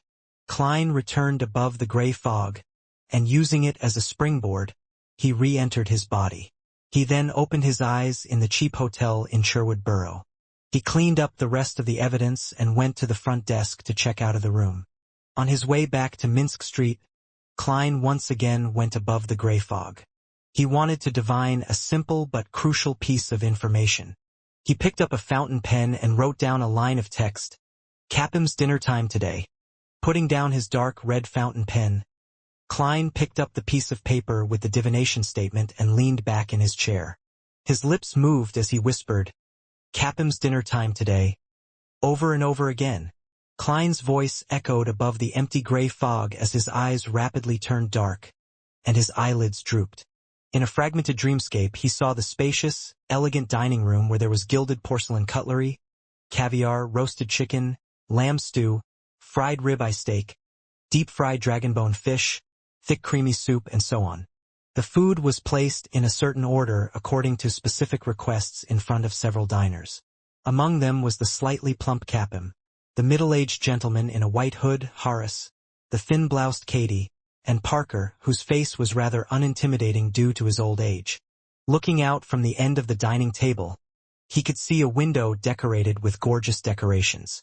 Outside the window, the clouds were sparse, and the crimson moon was faintly discernible in the air. Klein opened his eyes and marked the location of the moon in his dream. Using his knowledge in astromancy, he quickly calculated a rough corresponding time. It looks like it's from 7:30 to 7:45 in the evening. Considering those few scenes, Capim and the others have already finished more than half their meals, so I can push the time back by another 15 minutes. That way, 7:30 is the best choice. Klein muttered silently to himself as he interpreted the revelation from his dream divination. Eating at 7:30 was not a rare occurrence. This was even considered mainstream in the Lone Kingdom and even the Northern Continent because many middle-class people, either due to their personal situations or because of low rent, lived in the suburbs and had to commute to work by taking the short-distance steam locomotive. By the time they got home, it was usually after 7 in the evening, so it was normal for people to have dinner between 7:30 and 8 o'clock. Klein had had the same experience in Tingen City, but that was because he had no servants and no housewife. Once the three siblings returned home, they still needed to busy themselves for quite a while before they could enjoy any hot food. It wasn't because they lived far from work. This was why civilians and the poor often had dinner between 7:30 and 8 o'clock. As lunch and dinner were separated by quite some time, afternoon tea, which should have belonged to the upper-class citizens, became popular among the middle-class citizens and civilians. When he finished the interpretation, Klein recalled the revelation he had just received. Klein became acutely aware of a problem. Where were Capim's wife and children? They didn't appear in the dining room. Is Capim an extreme believer in the Lord of Storms, so his wife and children have to eat their meals in the activity room? Or is there another reason? Or could he be unmarried and childless? He's already a middle-aged man. Klein tried to divine the situation, but he failed to receive any effective revelations, so he gave up. 7:30. He repeated the time once more before returning to the real world. In the evening, even at home, Capim, who was wearing a formal bow tie, narrowed his eyes and looked at his subordinates before him. He asked in a slow but chilling voice, "Fabian is dead?" "Yes, boss." Even though he had been working with Capim for many years, his subordinate still felt fear and horror. "Odysseus, call me Mr. In a few years, you'll have to call me Sir Capim." Capim loosened his bow tie and casually handled a thick cigar. "When did Fabian die? How did he die?" "This afternoon. I sent him to East Borough to do something. He ended up in a conflict with the Zmanger gang and got stabbed in the neck," Odysseus described in a trembling voice. Capim, who was toasting the cigar, said in an unperturbed tone, "Fabian is really a fool. But are the Zmanger gang fools to not know that he's my subordinate? Mr. As you know, Highlanders often join the Zmanger gang when they arrive in East Borough, and they're barbaric and reckless, and they don't give a shit who's who," Odysseus quickly explained. Capim snorted. "Have they forgotten that this isn't the Highlands? Or have they forgotten who I am? Odysseus, I want the body of the Zmanger gang's leader from that block. Can you do it? If you can't, I'll sink your wife, your child, as well as you into the Tussock River." "Mr. No problem." Odysseus immediately raised his voice. He immediately asked in a low voice, "Who can I mobilize?" Capim was about to reply when the door suddenly opened and the middle-aged gentleman with a white wig, Horace, walked in. He gave Odysseus a cold glance before casting his gaze onto Capim. "I heard that one of your subordinates had a conflict with a gang in East Borough and ended up dying?" "Yes, Mr. Horace." Capim stood up, cigar in hand. Horace stared into Capim's eyes and said, "You want revenge on them?" Capim's forehead suddenly dripped with beads of sweat. "No, not at all. Mr. Horace, you misunderstand." Horace nodded slightly. "You have to remember that during this critical period, we have to try our best to not cause any trouble unless necessary." He paused for a second and observed Capim's reaction. "You are not the only human trafficker in Backlund. We can support you, but we can also do so for others. You have to remember this point. The reason why I picked you was because you were vicious and shameless enough. However, you were extremely cautious. It wasn't because you were the biggest human trafficker. From the side, Odysseus listened to the duo's conversation. He wished that he was just a mass of air. That way he didn't need to see how humble his boss, Capim, was. Without a trace of anger on his face, Capim smiled and said, "Mr. Harris, my main concern is that Fabian's death isn't simple. It might disrupt your plans." "No, there's nothing wrong with his death," Harris said in an affirmative tone. "I didn't get any feedback." "Is that so?" Capim acted enlightened. "Then I'm relieved." He looked at Odysseus and signaled him to leave. He then lowered his voice and said, "Mr. Harris, this time, there are the kind of goods you like from this batch." Seeing Harris's expression soften but not show any signs of emotion, Capim quickly added, "We've already finished gathering the ones that will be sent over." Harris nodded slowly. "Send her to my room tonight." "Yes, Mr. Harris," Capim said with a big smile. After Harris left, his face turned gloomy. He took a deep breath and whispered, "I hope that you can keep your promise this time. I don't want to be involved in anything like that anymore." He clearly remembered that year during the Harvest Festival. Someone had come to him, hoping to get a batch of innocent girls. From that day on, the trajectory of his life had undergone tremendous changes. He had taken a fifth of the market share of the unlawful slave trade. He quickly became one of Backlund's rather famous tycoons, acquainting himself with several important figures and dragging them into the abyss of depravity. At this point, he desperately wanted to cover up the sins of his past. He wanted to let Capim undergo a catharsis, allowing him to become a true member of the upper class. However, for the time being, he was unable to do so. Glancing at the cigar in his hand, he picked up the framed photograph of himself with a beautiful woman and 2 children. Rubbing the surface of the photo frame with his thumb, Capim narrowed his eyes and whispered to himself, "After this deal, you should be able to return." At dinner time, Capim walked out of his study. A warm smile plastered over his face again. "Ma'am Katie, there's your favorite caviar and a roast chicken specially prepared for you this evening," he said to the woman in the thin blouse. Katie touched the old scar on her face and nodded without saying a word. Capim knew that she was silent and fierce, so he didn't continue. He watched her as she took her seat.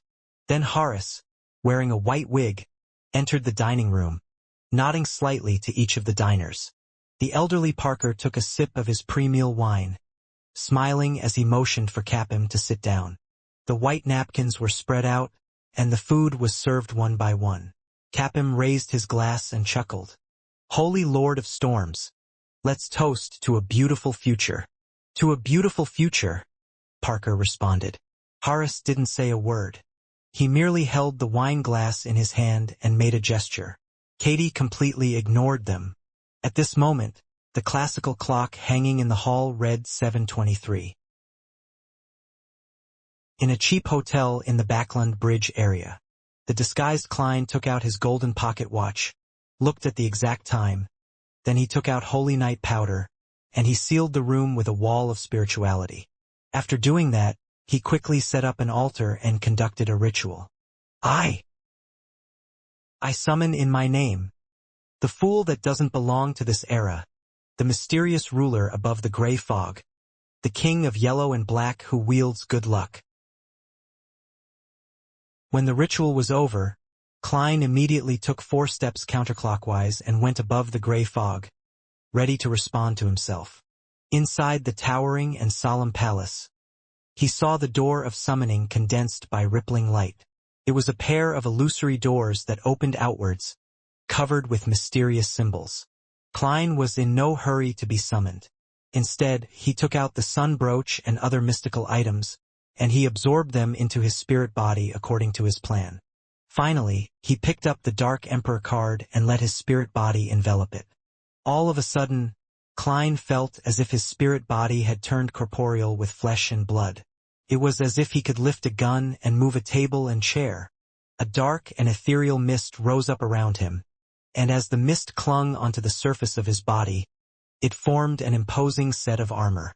He had a black crown on his head and a long cape of the same color on his back. At that moment, Klein was like an emperor about to embark on a journey. Dark Emperor.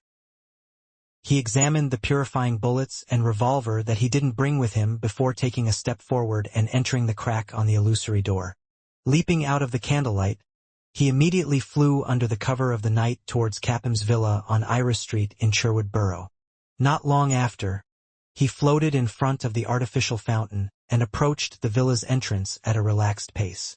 The patrolling guards passed by him, but they didn't have any reaction. Since it wasn't really late into the night yet, there were no Beyonders on guard outside. In addition, Klein wasn't afraid that the powerful Beyonders inside would notice and have a premonition. It was because the Dark Emperor card possessed anti-divination and anti-prophecy characteristics. With a black crown and a solid suit of armor, Klein stood in the doorway, attuned himself for a few seconds, and took a step forward. His seemingly physical body silently passed through the door and entered Capham's villa. The first thing that met him was a spacious hall with lots of chairs and clothes racks, and behind it was a magnificent hall with gold as the main color theme. There was no ceiling, only a dome reaching 3 stories high. A giant crystal chandelier hung down, and on each petal was a pearly white candle. Through a thick, heavy door to the left of the hall was an elegant and exquisite dining room. The fragrance of roasted meat was the richest inside, concealing the smell of alcohol and other food. Klein was in no hurry to enter the dining room. He partially circled the exterior first, occasionally reaching out his hand to pull on the grayish-white gas pipes. It appeared as if he was experimenting with his physical strength, after carrying the Dark Emperor card, to see how much of an impact he had on the real world. While he was a seer and clown, Klein's spirit body only had an intuition ability that was separate from divination. He possessed only 2 spell-like powers, which were to directly attack the soul and to freeze the target through contact. Once he advanced to the magician sequence, even if Klein didn't rely on the Beyonder powers of his physical body, he could still use paper figurine substitutes and air bullets in his spirit body state. In addition, he began to be able to possess others and gain basic control of the target. Augmented by the Dark Emperor card, the strength of his spirit body increased, and the number of items he could carry increased. His spell-like powers, which could directly attack souls, evolved into a specter's shriek. It produced sound waves that were inaudible to humans but capable of damaging the souls of all living beings in the area. Similarly, the frozen effects derived from contact was clearly strengthened. After confirming everything, he found the corner of a wall and penetrated it to enter the dining hall. Then, suppressing all his emotions, he swept his eyes across the long table. The scene of Horace in his white wig, Katie in her thin blouse, Parker with his aged face drinking red wine, and the slightly plump Capham slicing his rib-eye steak caught his eye. Klein retracted his gaze quickly, not daring to look too much, lest the few Beyonders would discover him via their spiritual perception. With the help of the spiritual glows from the male and female servants standing around him, that is, the color of their auras, he carefully circled around the dining room and figured out the exact layout. For example, the size of the dining room was equivalent to the total area of his living room, dining room, and activity room. Another example was that there was a fireplace that burned with charcoal. It warmed the entire room via a pipe. There were 16 elegant gas lamps, and their lighting mixed together, making the room appear like it was daytime. Across from the fireplace was a wall which had hanging picture frames. There were sketches and oil paintings, all works of famous artists. That bearded Belize isn't here. He should be changing shifts at the basement. For a Beyonder to be willing to do such menial work, Capham is definitely not involved in a simple matter of human trafficking. Klein thought for a few seconds, then he leaned against an oil painting of the sunset. He reached his hand into his body and unscrewed a translucent brown bottle's cap. It was the biological poison bottle. The reason why he paid so much attention to the time and chose to arrive at dinner time was because, at this very moment, the main figures were gathered here in the most orderly manner. It was the most advantageous for him to use the biological poison bottle. And with the tightly shut doors and windows during early winter, it allowed the effects of biological poison bottle to be more effective and have faster effects. In addition, Klein didn't soak the biological poison bottle to concoct the prophylactic drug before he came. He was currently in his spirit body state, so he wasn't afraid of biological poisons. With his spirit body's concealment and containment, he stood there silently and patiently admiring each and every one of the elegant wall lamps which were connected to the grayish-white gas pipes. Quickly, the odorless poison swiftly emanated outwards. Horace, with his white wig, sliced up a deep-fried dragonbone fish, dipped it in black pepper sauce, and stuffed it into his mouth. Chewing and swallowing, he picked up the faintly golden champagne that was bubbling like a string of beads and took a sip in a good mood. He couldn't help but think of the entertainment that he would be experiencing that evening, the joy of a stubborn girl being conquered by him. This affected his appetite and made him unable to concentrate. Katie didn't get the servant to help her slice the roasted chicken. She was burying her head, holding a knife and fork, and like doing a precise dissection, she quickly divided the chicken into several pieces. They were all almost the same size. As Parker sampled the red wine and ate the stewed lamb, he would occasionally chat with Capim, who was sitting at the head of the table, and was considered as a guest that didn't sully the title. The dinner proceeded in an orderly manner, and finally, Capim put the last piece of beef into his mouth. He smiled at the three Beyonders and said, "Mr. Horace, Ma'am Katie, and Mr. Parker, tonight's desserts are from La Borega's head chef. There are 3 kinds: fruit caramel pudding, cream shortcake, and the carrot cake." Horace, who had always been cold, nodded slightly. "We love dessert so much in this country." As soon as he finished his reflection, he saw Capim raise his hand and scratch his cheek before scratching again. "It's a little itchy." Capim smiled apologetically. Before he could finish his sentence, he couldn't help but scratch one more time, leaving a clear bloody mark on his face. The bloody mark quickly swelled up, and his skin turned translucent. One could even see yellowish pus inside. "It's really a bit itchy." Capim smiled again. He scratched the original spot again, but due to using excessive force, the swelling caused the translucent skin to split open, and pus with a nauseating smell sprayed out. Horace narrowed his eyes and shot to his feet, looking around warily. "Ha ha ha! Ha ha! Ha ha ha!" At that moment, he heard exaggerated laughter, and his body suddenly tensed up.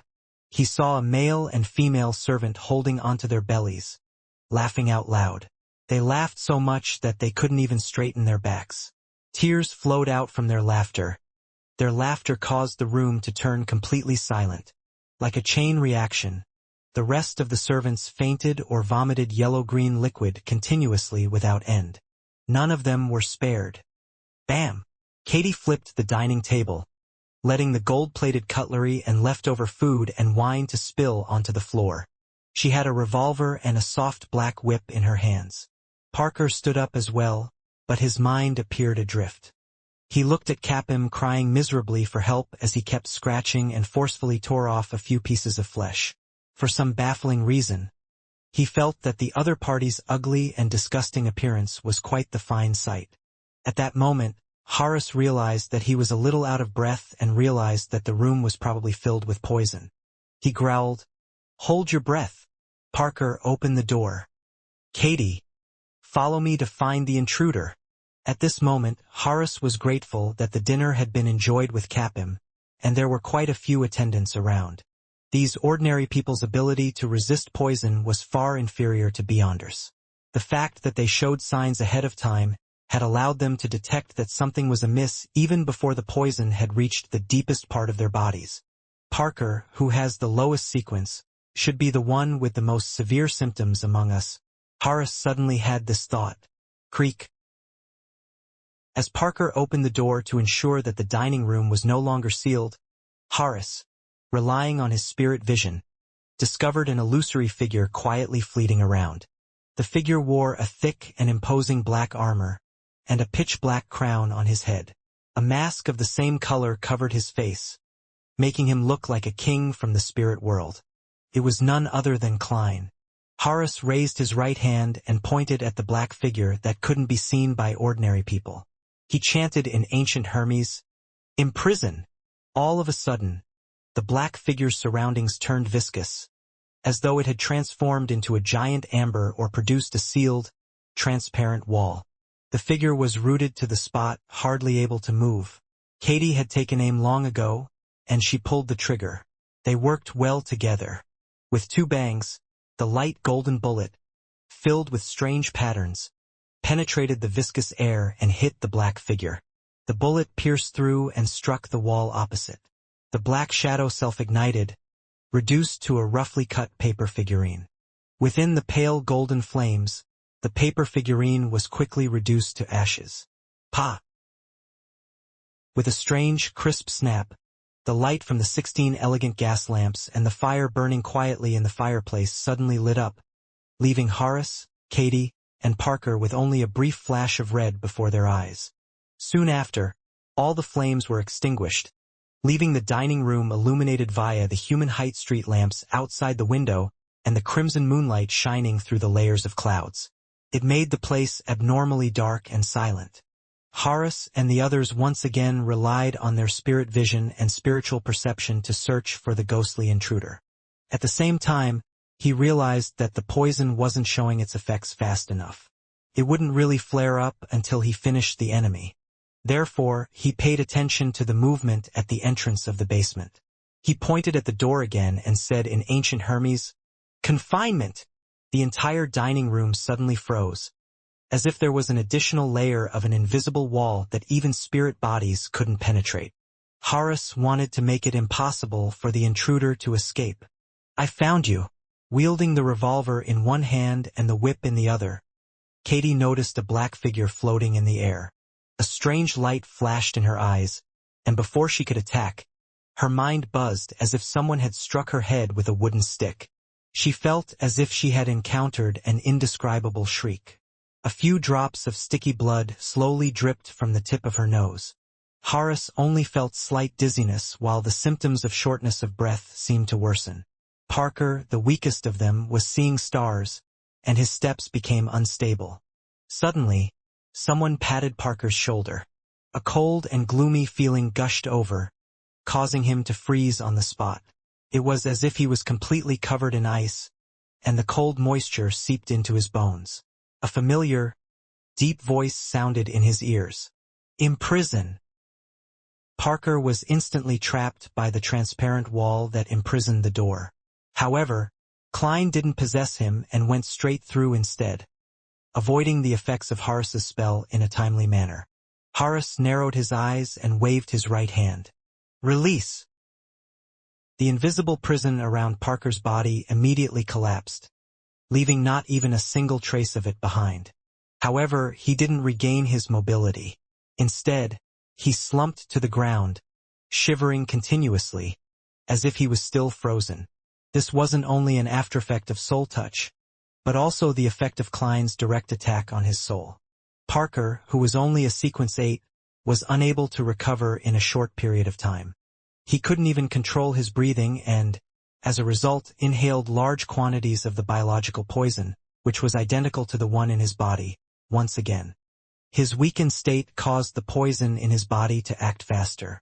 His eyes stared blankly as he instinctively changed direction. He saw Capim rolling on the ground and scratching his face and body constantly. He saw the thin strips of flesh hanging by the side of the wounds and the ghostly white color of his bones. Parker gasped and struggled to climb over. Capim, whose itch made him rip off the outer layer of his skin, suddenly discovered that Parker was crawling toward him with bloodshot eyes. He had a bad premonition, but he had no strength to dodge as he couldn't stop scratching. He didn't even have the ability to shout no, except for using a blood-curdling cry as a substitute. At this moment, Klein, who had dodged the imprisoned spell, shouted holy in ancient Hermes. Then, he rubbed his fingers together and shot an air bullet through the dark golden sunbird brooch's coruscating glow. As soon as the air bullet was formed, it took on a holy luster and shot straight towards Horace's face. This was the holy oath provided by the sun brooch, and Klein had augmented the air bullet with holy damage. Horace had long since changed his position. He was abnormally agile, and unlike a mage, he was more like a pugilist expert. As he avoided Klein's air bullet, he motioned for Katie to lash her whip to hold Klein back. When Klein's attack was interrupted, Horace took an iron-black metal glove from a hidden pocket of his and tried to put it on his left hand. In his spirit-body state, Klein didn't need to look out from the corner of his eye to see what had just happened despite not facing Horace. He immediately flew up, avoiding Katie's lash. He flew over the chandelier and pounced towards Horace. When Horace saw this scene, he held the black metal glove and pointed diagonally upwards. Exile! Klein was suddenly hit by an overwhelming and invisible force. His entire spirit body was blown away by the wind and hit the wall conjured by confinement, but didn't penetrate through it and escape. Seizing this opportunity, Horace put on the iron-black metal glove. In the blink of an eye, he seemed to grow a bit taller. His authority was uplifted like he was a figure that could determine the life and death of others.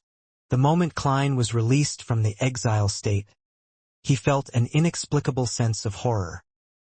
He couldn't help but want to lower his head, to prostrate, to listen to Horace's every word and obey every order given by him. His movements had become sluggish, and his pupils reflected a rapidly approaching Katie. Pa! Katie lashed out with her long black whip and hit Klein accurately. The long whip passed through his spirit body, but it brought a great deal of pain to Klein's psyche, as if someone had pressed a red-hot iron to the weakest part of his body. He jerked his head up and let out a scream. As for Katie, she pulled the trigger of the revolver in her other hand. Bang! Bang! 2 bullets, with a light golden glow, shot out one after another, striking Klein's body. Bright rays of light bloomed, and the figure wearing black armor rapidly thinned, turning into a paper figurine and quickly burning into ashes. Klein appeared in a dark corner. The sun brooch inside his spirit body was glowing with a dark golden light. Warm powers instantly filled his body, and the extreme horror that Horace had subjected him to quickly disappeared. One of the spell-like effects of the sun brooch was horror immunity. In the short span of less than a minute, Klein had already been forced to use paper figurine substitutes twice. Although it was partly because he did it on purpose, it was still enough to prove the strength of Horace and Katie's joint attacks. It was enough to confirm the divination outcome which Klein had received. This operation would be quite dangerous. If Parker hadn't been temporarily crippled by the effects of the biological poison bottle and his initial surprise attack, the situation would have been even more dangerous. His plan was to rationally give up if all 4 paper figurines were used up and his opportunity had yet to appear. It wasn't because Klein didn't wish to prepare more substitutes, but because his spirituality could only afford 4 times while in combat. As for the confinement effect that Horace had created, Klein wasn't worried at all. He was now a spirit body that had been summoned. As long as he ended the summoning, he would immediately return above the gray fog. Unless it was intercepted by powers at the level of deities or the special effects of sealed artifacts at grade 0 or grade 1, nothing could interrupt this process. Previously, when Klein went to the Royal Museum to steal the Dark Emperor card, the woman who was suspected of being a high-sequence beyonder was unable to stop him from leaving. This was the main reason why Klein dared to challenge the impossible even though he knew that the danger was great. Seeing that the enemy was no longer horrified, Horace put on his black metal gloves and signaled Katie to hold Klein back. He then pointed forward and solemnly said, "Specters and wraiths are prohibited here." Klein's body that was covered in black armor immediately trembled as he was strongly repelled by a powerful, invisible force. However, the level of the Dark Emperor card was extremely high, causing the level of the spirit body to be relatively high as well. This kind of influence that was directly aimed at a particular existence was quickly suppressed. Horace narrowed his eyes, feeling that the intruding specter was very strange. He saw that Klein easily escaped Katie's intervention via flight, so he pushed his palm forward again and announced in ancient Hermes, "Flying and floating are prohibited here." All of a sudden, Klein felt his body become heavy, and he plummeted from midair to the ground. Katie quickly rushed over, and with a flick of her wrist, she lashed out with the whip that directed torture on the mind and soul. She still had many beyonder bullets on her, but there were fewer than 3 that were targeted for specters and wraiths. Therefore, she temporarily gave up on using the revolver and only relied on her auxiliary weapon. Klein rolled on the ground, skillfully dodging Katie's whip. He heard the crack of the whip as it hit the ground. Katie was about to sweep the whip when she felt an itch at her throat. She coughed twice and missed the opportunity to continue her relentless attack. This was a sign of the poison acting up. Horace took a deep breath, held his breath once more. He folded his wrist, pointed to himself and said, "Disciplinary target. Wraiths and specters." The surface of his body immediately emitted a light as bright as the morning sun. Even his fist began to shine with lustrous brilliances. Bam! The marble under Horace's feet cracked soundlessly, and his tall, thin body pounced swiftly and fiercely, allowing him to immediately close in on Klein. At this moment, he looked even more like a knight than Katie. Bam! He threw a punch forward, and the air seemed to explode. However, Klein had pulled back ahead of time, dodging the punch with the wind. Pow! Katie helped from the side and lashed out with her whip in the direction in which her enemy was dodging. This forced Klein to have no choice but to roll again and again. He took on a fighting stance while keeping an eye out for Horace's spell like imprison. As lashing sounds echoed, Horace kept attacking while Katie aided him from the side. In less than 2 minutes, Klein was forced into an unavoidable situation. Even rolling was of no use. Pa! Katie's black whip lashed out at Klein's face, and he was only able to take 1 step sideways before being hit in the arm. That piercing pain attacked his psyche once again, causing him to freeze on the spot. Even his spirit body became somewhat thinner. Seizing this opportunity, Horace clenched his left fist and solemnly declared, "Death!" His body then merged with some sort of strange force, creating an obvious afterimage as he slammed into Klein. Schwing! The figure covered in black armor instantly broke into pieces, turning into pieces of paper that fluttered in the air like a butterfly. Klein had expended his 3rd paper figurine. Horace's gaze swept across the room and quickly locked onto the enemy that had appeared in the corner. He sneered and said, "Let me see how many substitutes you have left." In the process of searching for the enemy, he discovered that Parker was squirming on top of Capim. The scene was bloody and disgusting. It was a repulsive sight, both terrible and horrifying. However, Horace didn't have the luxury of time to save his subordinate. He was well aware that the effects of the poison would only worsen over time, so he had to get rid of the enemy as quickly as possible, so he couldn't be distracted. If he didn't, he would have to leave the dining hall first to recover from the poison, thus allowing the enemy to escape without getting any useful information. He signaled Katie to go forward again so as to hold back Klein, who couldn't fly or float. He took a breath and tried to catch a breather. There's a strange smell in the air. This is probably a result of the increasing toxicity of the poison. This thought flashed through Horace's mind, but he didn't think too much about it.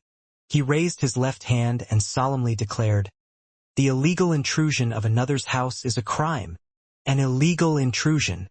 While repeating the statement for a second time, Horace found it hard to breathe again. For a moment, he was unable to catch his breath, so he could only stop midway. He took another deep breath, adjusted himself, and spoke again. "The illegal intrusion of another's house is a crime."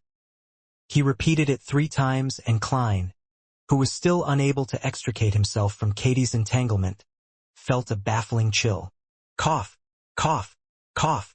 Katie showed coughing symptoms again, and the flailing of her whip became sluggish. Klein took the opportunity to stop the embroilment with her, but he didn't attack her. Instead, he raised his head, opened his mouth, and let out a sharp cry that no human could hear. Hum! Katie's head jerked up, and her body swayed. She felt like the ground was bobbing up and down. Horace only felt a slight dizziness before returning to normal. He looked at Klein coldly and said in a majestic voice, "The guilty should be restricted." Klein, who was lunging at him, found to his surprise that his feet had seemed to be immobilized by invisible shackles. It made his movements suddenly turn rigid. Katie, who had recovered a little, swung open the revolver cylinder and quickly removed the spent and unused rounds.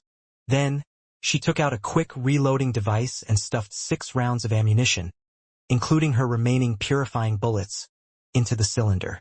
Horace clenched his left fist and prepared for an attack. He wanted to chain his attack with Katie's shooting, in a bid to completely finish the enemy or to expend his substitutes. At this moment, the black-armored Klein smiled. It was because the opportunity he had been waiting for had come. He knew that it would take time for the biological poison bottle to show any significant effects, and once Beyonders sensed that something was wrong, they would act accordingly, either to find the hidden enemy or to escape the toxic environment. It would be difficult to seriously damage them or even finish them. Therefore, he had 2 other reasons for using the biological poison bottle. The first reason was to weaken the enemy. The second reason was to mask some smells so that Horace and the others would attribute all the abnormal smells they detected to the poison in the air.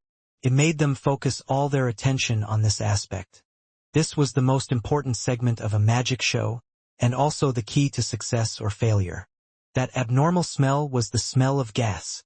The reason why Klein let the gas lamp and the fire in the fireplace suddenly brighten and extinguish wasn't solely to affect Horace and company's vision.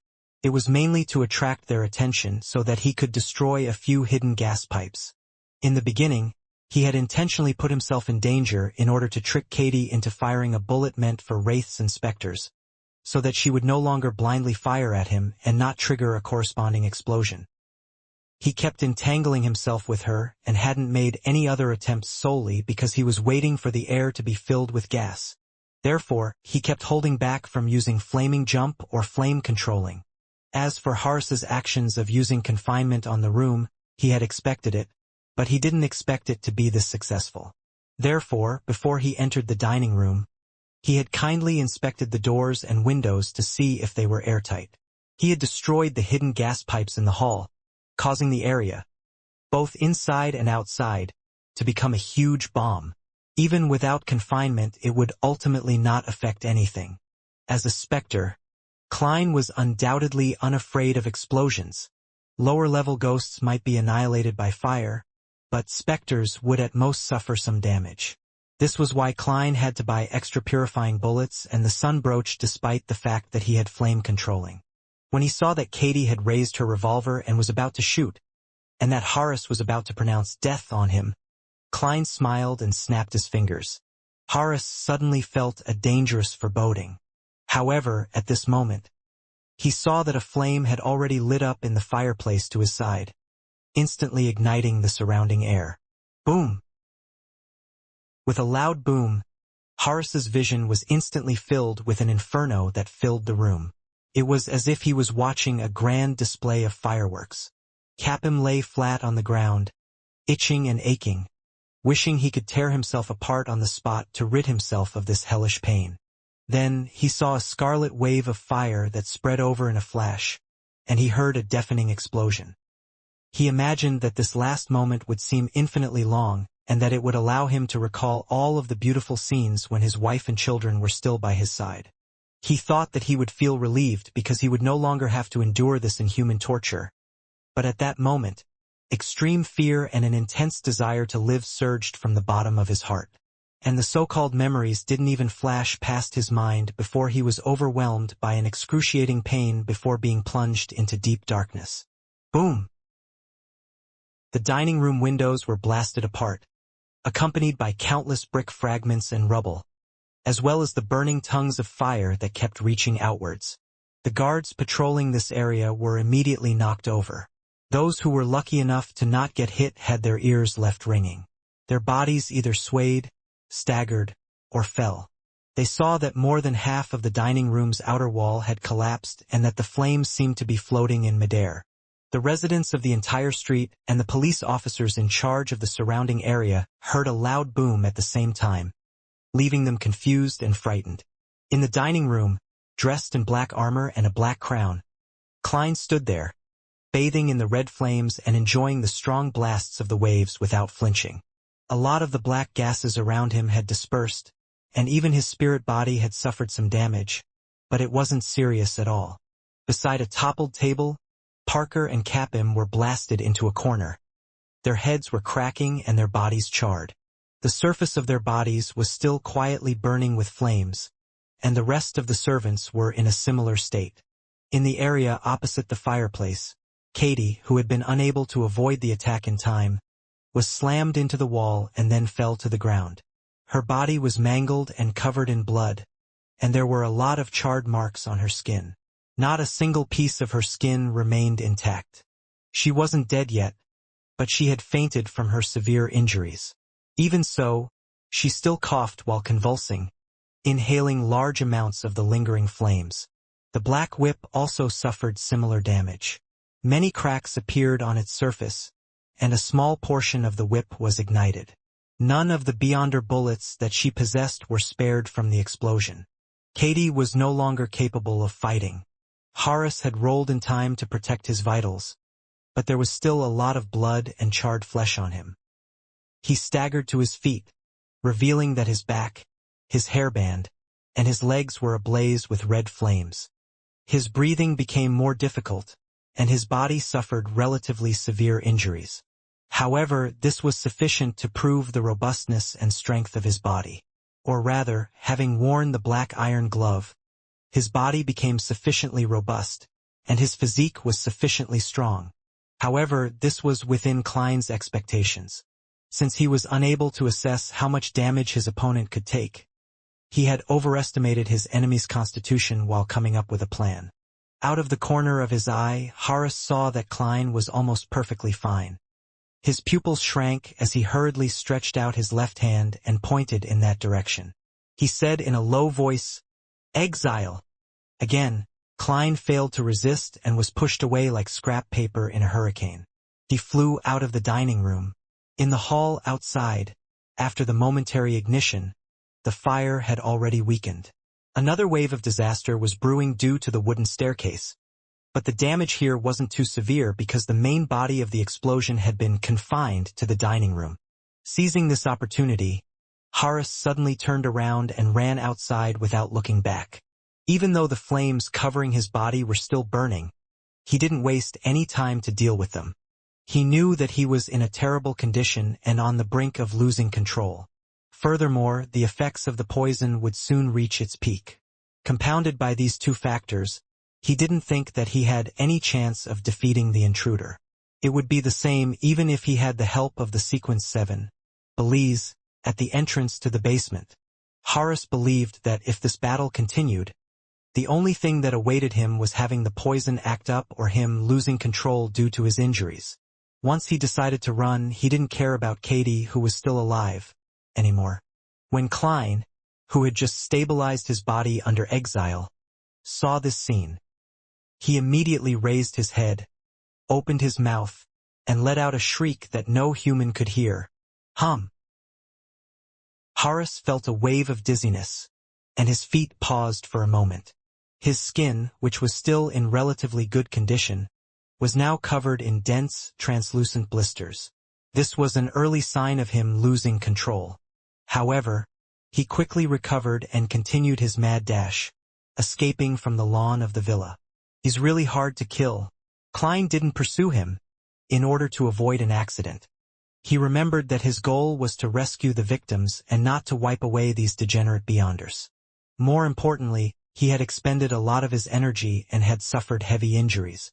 If he were to give chase, he might not be able to stop Horace's berserk counterattack. Pa! Klein snapped his fingers and fired an air bullet. The bullet struck Katie in the head, ending her pain. Immediately following that, Klein turned around and flew towards the entrance to the basement. Belize, who had a full beard, had been keeping an eye on the situation outside, but he didn't dare to leave his post out of fear that the intruder's accomplices would take the opportunity to break into the dungeon. At this very moment, he held a high-pressure steam rifle and had his spirit vision activated. He had been frightened by the loud boom and became abnormally tense. Immediately afterwards, he saw the dignified specter fly over, and without hesitation, he raised his rifle and pulled the trigger. Bang!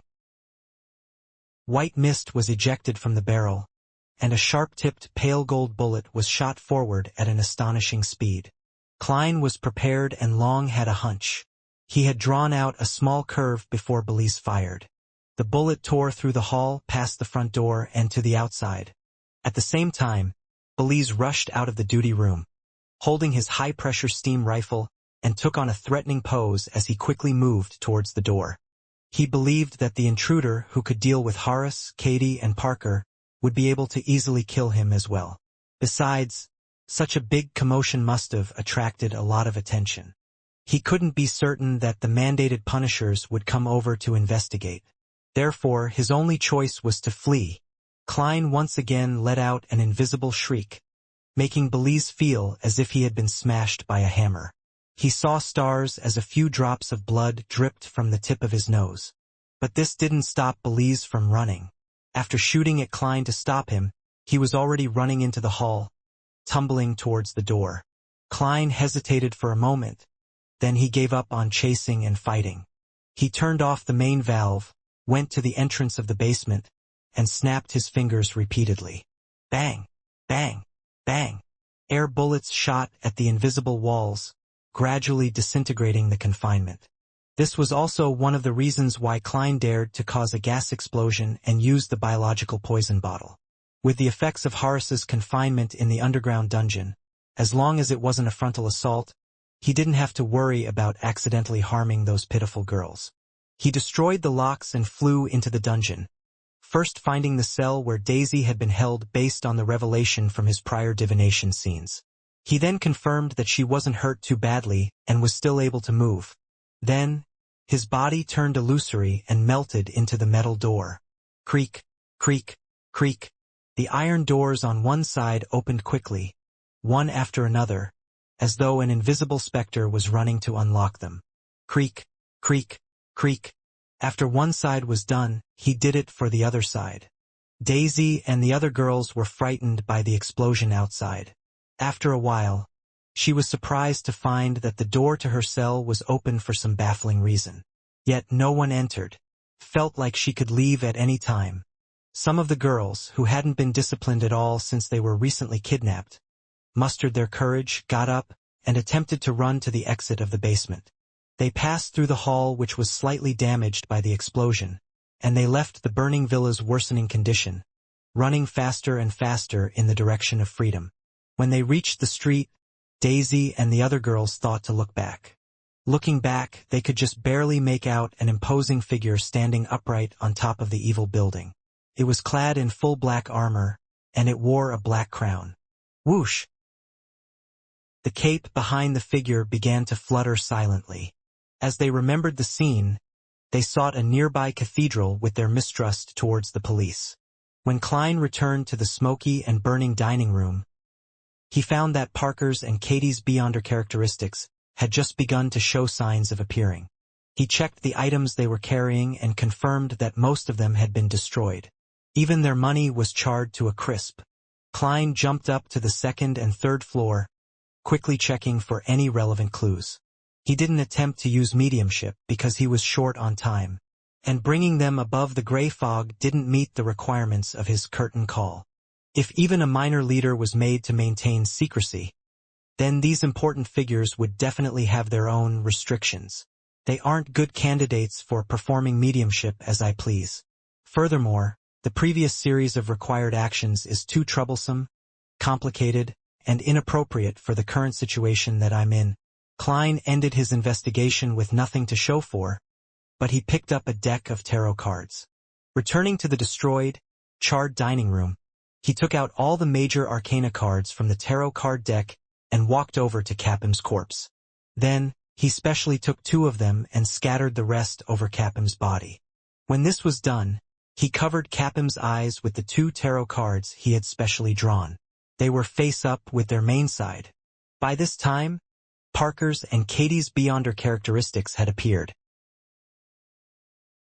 Tens of seconds later, an illusory door covered with complicated symbols appeared in midair outside the villa. The door opened without a sound, and from it, a handsome man in a crisp suit walked out. He looked to be in his 40s, mature and elegant. He had a pair of golden eyes, and with just one sweep of his face, He locked onto the dining room in the midst of the fire. At this moment, a strong gust of wind blew past, and a figure flew over at high speeds. It was an old man wearing a soft hat. His silver eyes had an abnormal seriousness to them. He was wearing a black robe with the symbol of the Lord of Storms embroidered on it. It was none other than the Cardinal of the Church of the Lord of Storms, the Archbishop of Backlund, Spellsinger of God, Ace Snake. "Why are you here?" Ace asked in a deep voice. Any Beyonder-related matters in Sherwood Borough came under the jurisdiction of the Holy Wind Cathedral, so he was entitled to ask. The handsome man's expression turned slightly nasty as he replied, "I live nearby." They were close to the West Borough. The two of them didn't speak any further. They landed on the ground at the same time and entered the explosion site. A violent hurricane churned and swept away the flames, sending them to the artificial fountain outside. The wind seemed to have a life and intelligence of its own. The two demigod figures then saw Katie, whose head was shot and her flesh charred black, and Parker, who was entangled with someone else while his head had caved in and cracked. They also saw Capim, who was covered in tarot cards, as well as the two major arcana cards on the face of the human trafficker. These were the Judgment card, which depicted an angel blowing a great trumpet, and the Emperor card, which was decked out in armor and was crowned. Almost at the same time, Cardinal Snake and the handsome man sensed something and turned their heads to look outside. They discovered a majestic figure in black armor and a black crown located at the top of the house by the side of the villa. The figure nodded slightly, and his cape was lifted. Then, without any warning, he disappeared, right under the noses of the two high-sequence Beyonders. With a crackle, branched lightning lit up the early winter night with a silvery white flash. It didn't smite the ground, but instead, it tore through the air, illuminating the spot where Klein stood, as if it was daytime, making him stand out. Spellsinger of God, Ace Snake, retracted his gaze. His face was gloomy as he whispered, "Rose School of Thought? It's not a wraith, nor is it an undead creature." The mature, middle-aged man with a pair of golden eyes turned his head to the side to look at Capim's corpse and said, "Covering the target's corpse with tarot cards. This is the second time something like this has happened in the past 2 months." "When was the first instance?" Cardinal Snake asked in a deep voice. The mature, middle-aged man in the well-ironed formal suit coughed lightly and said, "The time when the true creator attempted to descend into this world with the help of a swindler." "Then it's not the Rose School of Thought." Cardinal Snake made a definite judgment. Although those organizations that worshipped evil gods weren't fond of anyone, they wouldn't deliberately foil the plans of their counterparts. Instead, they wished to see their counterparts succeed, waiting for them to make a mess of the situation. "I think so too. Perhaps it's the appearance of a new secret organization. Their characteristic feature is to scatter tarot cards all over the target's body." The middle-aged man smiled. "And the different appearance of the tarot cards imply different meanings. This corpse has 2 cards over his face. One is Judgment, and the other is the Emperor. Judgment is the motive and goal, while the Emperor is the organization's code name. Of course, this might also be a type of ritual." Cardinal Snake didn't respond as he surveyed the area. "Let's see what exactly happened here." It was only at this point in time that the first batch of mandated punishers arrived at Capim's villa. Above the gray fog, having only used paper figurine substitutes thrice and not being pushed to his limits, Klein was about to use divination to confirm Daisy's safety afterward. Daisy will successfully return home.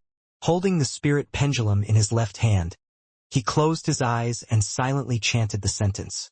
After repeating it 7 times, Klein opened his eyes and saw the topaz pendant turning counterclockwise, but it moved with a very slow frequency and a tiny amplitude. This means that Daisy's journey home will be quite a bumpy one, but almost negligible. After interpreting the revelation, Klein was relieved of his final concerns. He then looked at the 2 items in front of him, both of which were radiating with a strong spiritual luster. One of them was a light blue, translucent hexagonal pillar. There were traces of light flashing through it, as though it was lightning that came from the depths of one's consciousness. This was the Beyonder characteristic left behind by Ma'am Katie. The other belonged to Parker, who hadn't been able to play a role in the battle. His Beyonder characteristic had condensed into a ball, like a child's fist. This fist was made up of 3 colors, iron black and dark red colors intertwined with a large swath of silver. Klein didn't hesitate to conjure a pen and paper. He was ready to use these 2 Beyonder characteristics to divine the corresponding potion formulas. Before he advanced to sequence 7, because of the additional influences that had been left on the Beyonder characteristics he had, it was almost impossible to use divination to determine the formulas. Even if this mysterious space could help him eliminate the interference and increase his divination ability to a certain extent, it still wasn't enough. Therefore, the only method Klein could use in the past was mediumship. After he became a magician, he was preliminarily able to determine it using the Beyonder characteristic for a divination above the gray fog. However, there was a high probability of him failing. This time, without exception, Klein had shamelessly failed. However, he also had some gains, and that was to be able to find out the corresponding sequence names of the 2 Beyonder characteristics. Parker is a sequence 8 sheriff and Katie is a sequence 7 interrogator. Aren't these from the arbiter pathway? This pathway is controlled by the royal family, the military, and a small number of ancient aristocratic families in loan. Any leaks of formulas and Beyonder ingredients are dealt with harshly.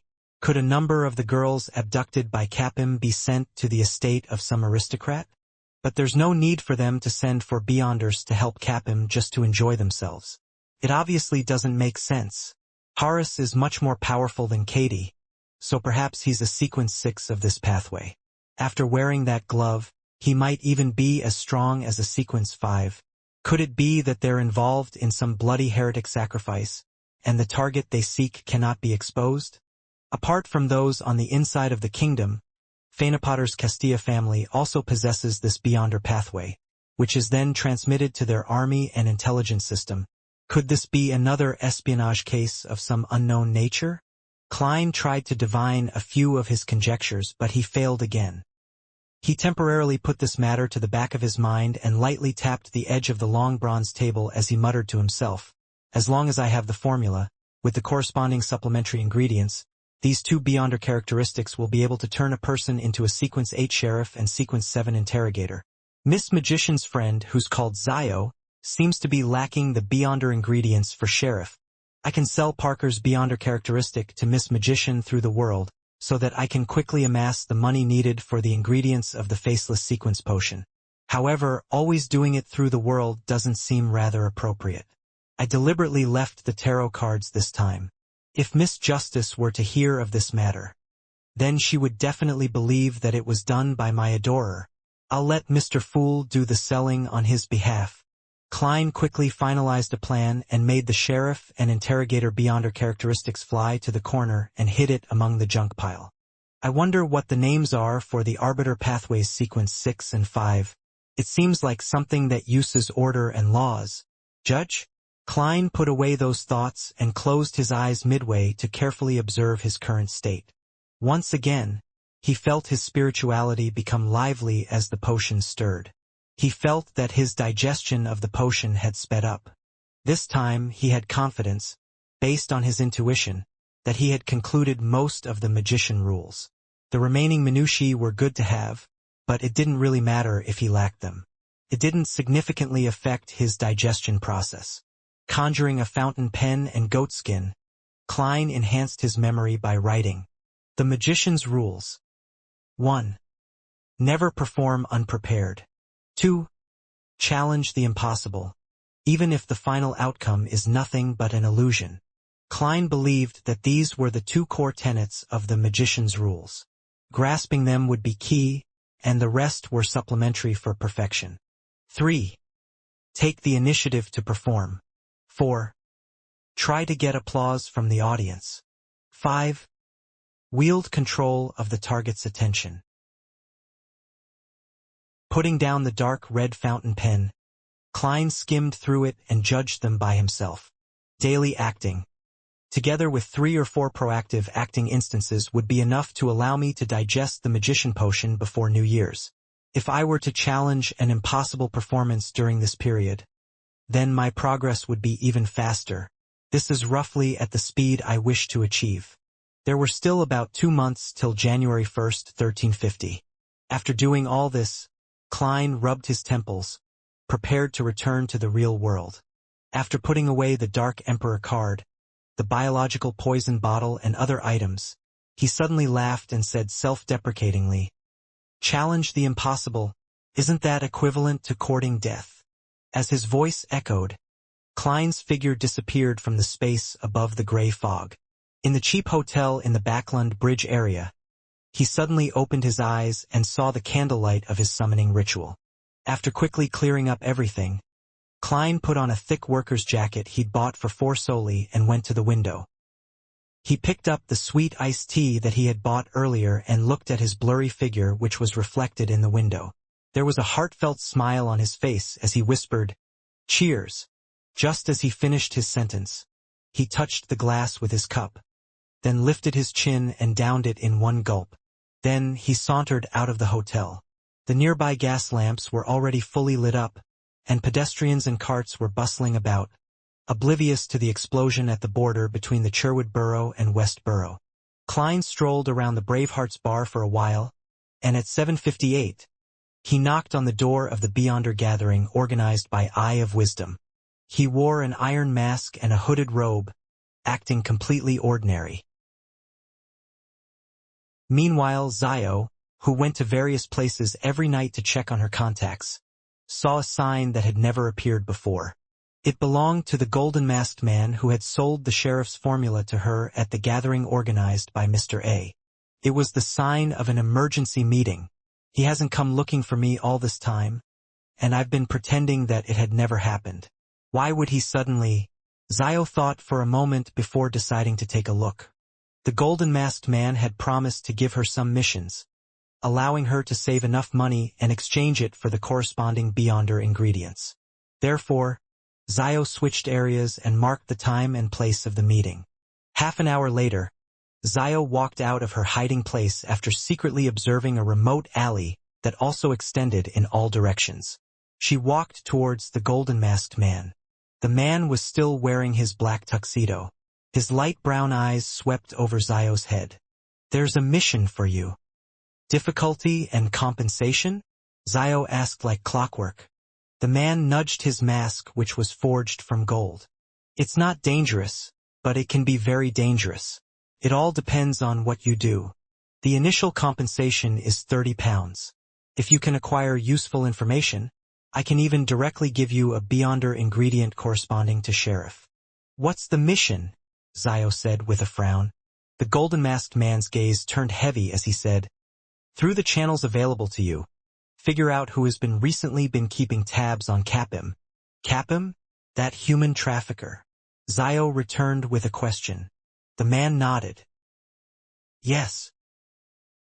I reject this mission. I hate him." Zio immediately refused. The man opposite her chuckled.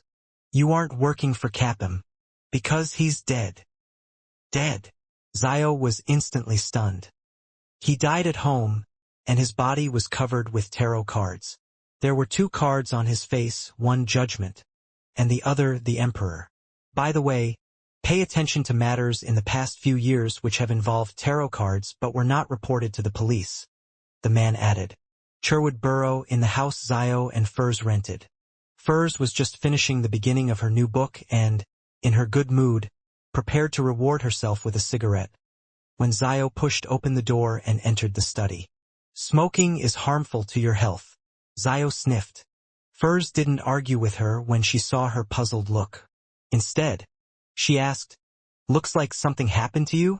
Zio scratched her rough blonde hair and sat down on a nearby chair. "That person from before contacted me, the person who sold the sheriff formula to me through another person at Mr. A's gathering. He gave me a relatively simple mission. The initial reward is £30. I don't even know if there are any hidden dangers." First thought for a moment and then said, "That person, there should be an organization behind him, but why would they want to rope you in? Aren't they afraid of being implicated by your intelligence?" thus causing the entire organization to be completely destroyed? There's nothing they really need from you either. Your looks are barely passable, but you're too short, so perhaps your life is relatively more valuable. At what mission is it? Zio was used to her good friend's snide remarks as she ignored what she said in the beginning. She directly answered the second question. Investigate if there has been anyone keeping tabs on Capim recently. Capim? The human trafficker who deserves to be hanged. No, burned to death. Although Furs wasn't a bounty hunter, it was her writer's instinct to gather material, so she often asked Zio to tell her stories and news she had learned. Zio nodded. It's him, but he's already dead. He seems to have died rather miserably. How did he die? Was he sliced to death by a knife? Bit by bit? Furs asked, pleased and curious.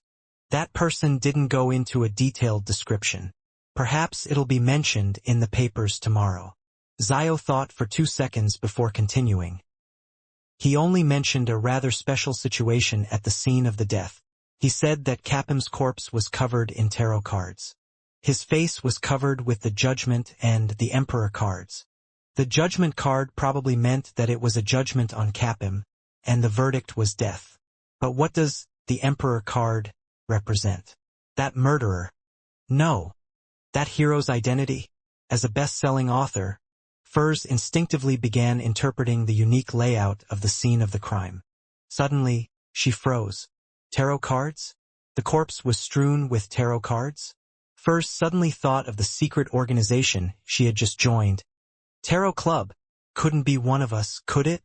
However, none of the members has the code name of the Emperor.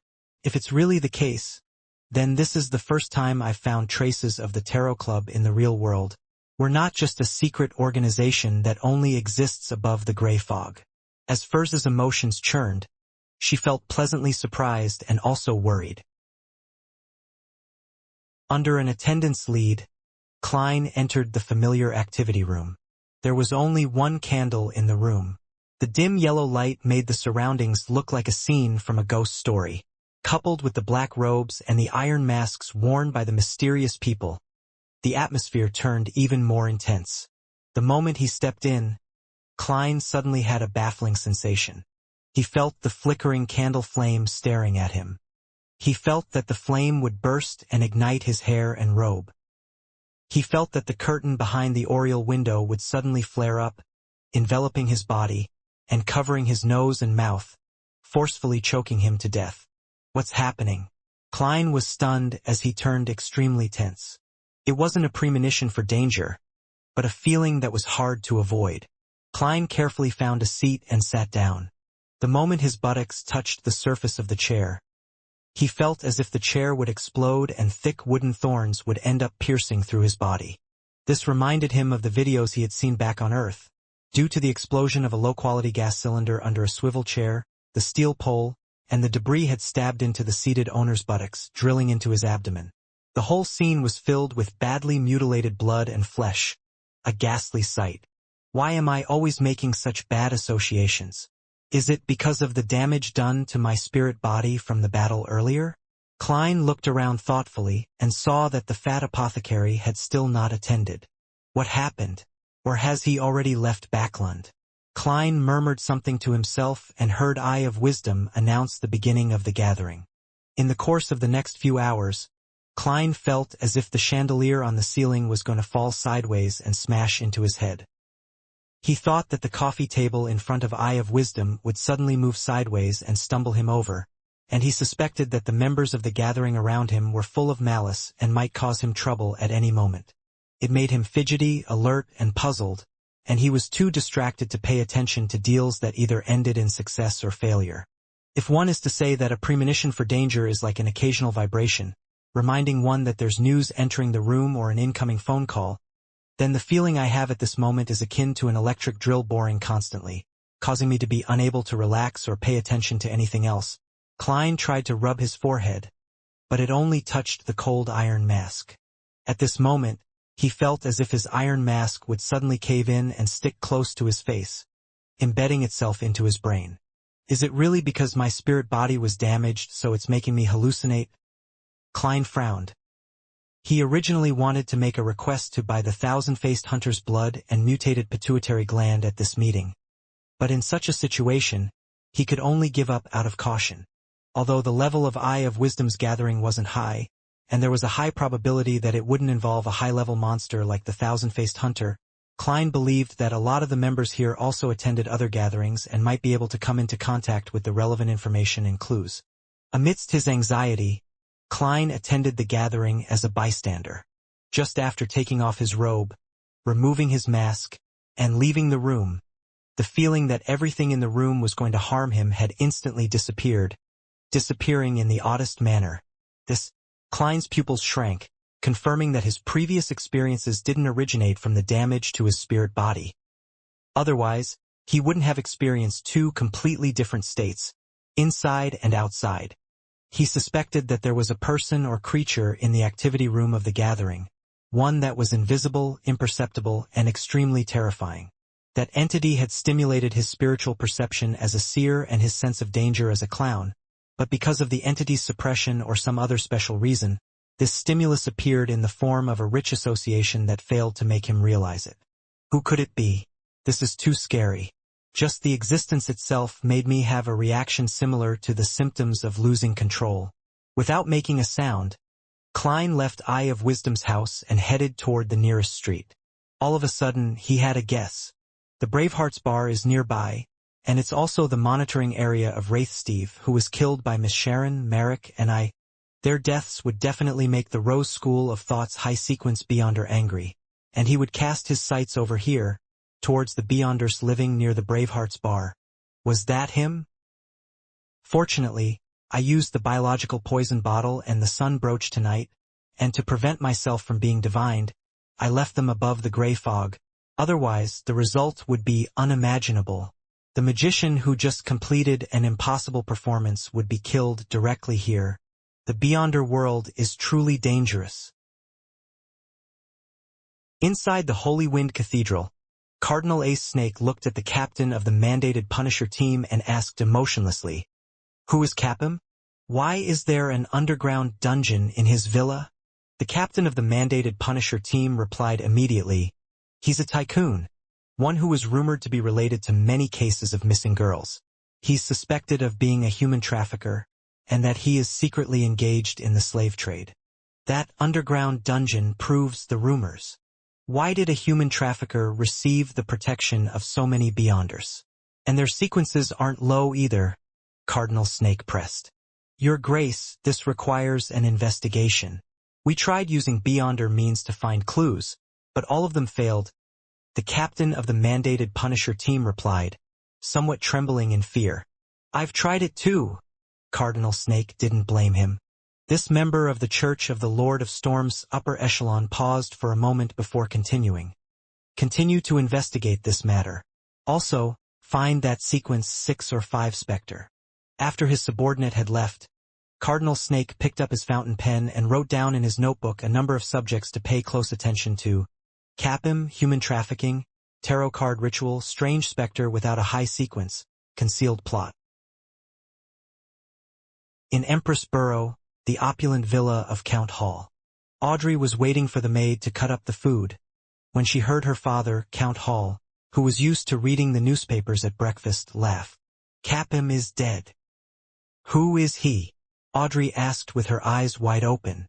In fact, she wasn't the least bit curious about who Capim was.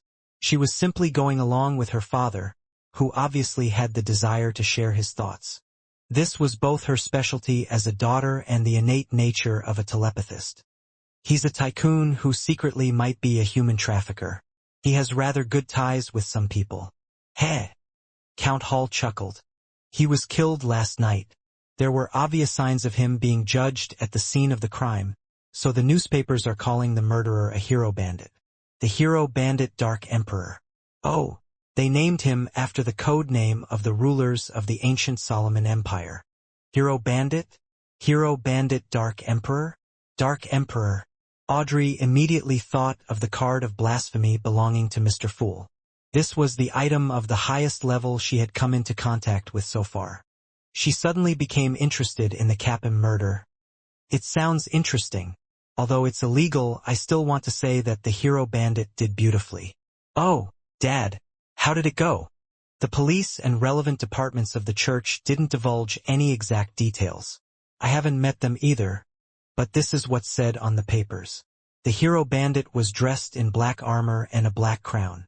He had a cape of the same color behind him. After he entered Capim's villa, not only did he steal all the valuables in the safe, but he even stole the lives of Capim and his evil henchmen, rescuing girls who were locked up in the underground dungeon. He scattered tarot cards on Capim's body, and the most prominent of all were the two cards that covered his face. One of them was Judgment, and the other was the Emperor. Count Hall held the newspaper as he described it with a smile. Tarot cards, Judgment card, and the Emperor card. Audrey's eyes suddenly lit up. Audrey could almost be certain that it had been done by Mr. Fool's adorer when she heard the description of the familiar scene. She suddenly felt a strong sense of immersion, participation, and pride. That was a human trafficker whose hands were stained with blood and evil. The Judgment card is the retribution enacted against him in the name of justice. Was the verdict hanging, beheading, or burning at the stake? The Emperor should be a symbol of his identity. Was this the adorer who sneaked into the Royal Museum and stole the Dark Emperor card? Audrey let her imagination run wild for a moment. She had intended to press for more information and finer details, but from the look on her father's face, the tone of his voice, and the color of his emotions, she could tell that he still didn't know what was going on. Therefore, she could only suppress her curiosity and planned on asking her good friend, Kance Learson, from MI9. Although directly asking Kance about it would suit my image in this aspect, that would still be rather abrupt. It would also conflict with my identity as a noble. I'll get Annie to prepare a few invitations for an afternoon tea party, sending them separately to Glaint, Kance, Murray, Christine, Jane, and the others. Most of them are interested in mysticism, so they would feel interested in someone known as the Hero Bandit Dark Emperor. Under my guidance, they can help me ask a lot of questions that wouldn't be convenient for me to ask. It's decided. Audrey retracted her attention and nibbled at her breakfast. She believed that Mr. Fool's adorers wouldn't have dealt with Capim purely for the sake of punishing evil, since it wasn't in line with his identity and status. Of course, if Audrey was still the same Audrey who had just joined the Tarot Club a few months ago, then she definitely would have been willing to accept such an explanation. Otherwise, she wouldn't have chosen the Justice card as her symbol. After experiencing so many gatherings and so many matters, she felt that she had matured a lot and was no longer as innocent. She believed that there had to be more important and essential factors behind this matter, such as an evil god or secret organization which Capim was involved in. I hope Kance can provide some useful information, Audrey thought with anticipation. 15 Minsk Street. Klein was eating white bread with jam and flipping through today's newspapers. What? A safe? As he read, he almost choked on his own saliva. It wasn't me. I didn't. Don't spout nonsense. In his mind, Klein immediately rejected the description of his theft of everything in the safe thrice. The situation had been pressing, and in order to gain clues, all he did was burrow into the safe to see if there were any important documents or evidence despite having found the safe. He didn't take anything, and he quickly left the safe and went to another room. Of course, Klein, in his spirit-body state, had also suffered some damage from the gas explosion, and the total weight of the items he could carry had been greatly reduced. There were only gold bars, jewelry, land deeds, house deeds, antiques, and other items in the safe, which were either not convenient for him to take, or there was no way he could launder them. Perhaps he has a place reserved especially for cash. But unfortunately, I didn't find it, nor did I have the time to look for it. Klein muttered silently to himself, confirming that it was the subsequent investigators who had divided up all the contents in the safe. He looked at the newspaper, took a sip of black tea, and slowly exhaled. He smiled inwardly. Hero Bandit Dark Emperor. I like that name. After breakfast, Klein put on his thick double-breasted frock coat and half-top hat, and he held a solid black cane. Opening the door, he left Minsk Street for Broken Axe Lane on the boundary of the East Borough. That was where Daisy had disappeared. After finalizing his plans yesterday, and before he committed to his operation, he had deliberately made a trip to Broken Axe Lane to seriously look for clues. He knocked on the doors of the nearby houses and asked if they had seen any girls like Daisy. Although Klein didn't believe that the official Beyonders would think that a poor family would be able to afford a hero bandit who had at least the strength of a Sequence 6, and he believed that there was a higher probability that the investigation would be directed towards the secrets Capim was involved in, supplemented by who had been keeping tabs on Capim recently, and other peripheral investigations, he still cautiously decided to put on a show and try his best to play out the entire act. What if one of the Beyonder enforcers lost their mind and planned to make a preliminary investigation in this aspect? Some families might have some savings and would be able to hire other detectives. The chances of being suspected as a kind-hearted person like me who just took on the case yesterday are extremely low. As long as I'm not suspected, they wouldn't compare my performance from the previous Lenivas case. Besides, the Nighthawks were the ones who took action previously and were assisted by the military special department. Capim's case happened in Sherwood Borough, so the ones taking on the case would likely be the mandated punishers. The communication between the two groups wouldn't be that smooth. Katie and Parker belong to the Arbiter pathway. I wonder if the military will intervene. As a former Nighthawk, Klein had a sufficient understanding of the modus operandi of the various official organizations, their work styles, and their investigation habits. Simply put, I have excellent anti-detective abilities. Klein gave a self-deprecating laugh as he boarded a carriage. He was going to continue his investigation into Daisy's disappearance. After all, he was an ordinary private detective who hadn't been able to confirm that Daisy's disappearance had anything to do with Capim. At 9 o'clock in the morning, Daisy returned to the shabby rented apartment under the escort of the police officer in charge of the neighborhood. Along with a few pitiful girls like her, she had been settled into the various cathedrals in Sherwood Borough last night and had been questioned accordingly. It included what they saw when they escaped, what they saw when they looked back, where they lived, what their family situation was, if they knew any friends who were out of the ordinary, and so on and so forth. Daisy, who was still in a state of panic and lingering fear, answered the questions truthfully. After that, no one came to her again. She slept through the night and was sent back to East Borough early in the morning, where she was handed over to the fierce police officer she always saw. Along the way, Daisy didn't dare to say anything. She trembled in fear, and only when she entered the apartment where she lived did she feel a little more at ease. As soon as she stepped through the door, and before she could find her mother and sister through the hanging wet clothes, she heard a scream. "Daisy!" Freja stopped whatever she was doing and, like a nimble fawn, darted through the clothes hanging in the air and the random things on the ground. She ran to the door and hugged her sister tightly. Then she let go of her hand, and with tears streaming down her cheeks, she sized Daisy up with pleasant surprise and in concern. "Are you all right? It's so wonderful that you're finally back." Liv also stood up from behind the wash basin. She wiped her hands on her clothes and asked, rubbing her eyes, "Daisy, where have you been these past few days?" At that moment, the police officer interrupted. "She was kidnapped. We rescued her." Thank you. You guys are T2 great." Liv shed tears and randomly used an adjective. The policeman coughed lightly and said, "That's our duty. Have you met anyone strange in the past few days?"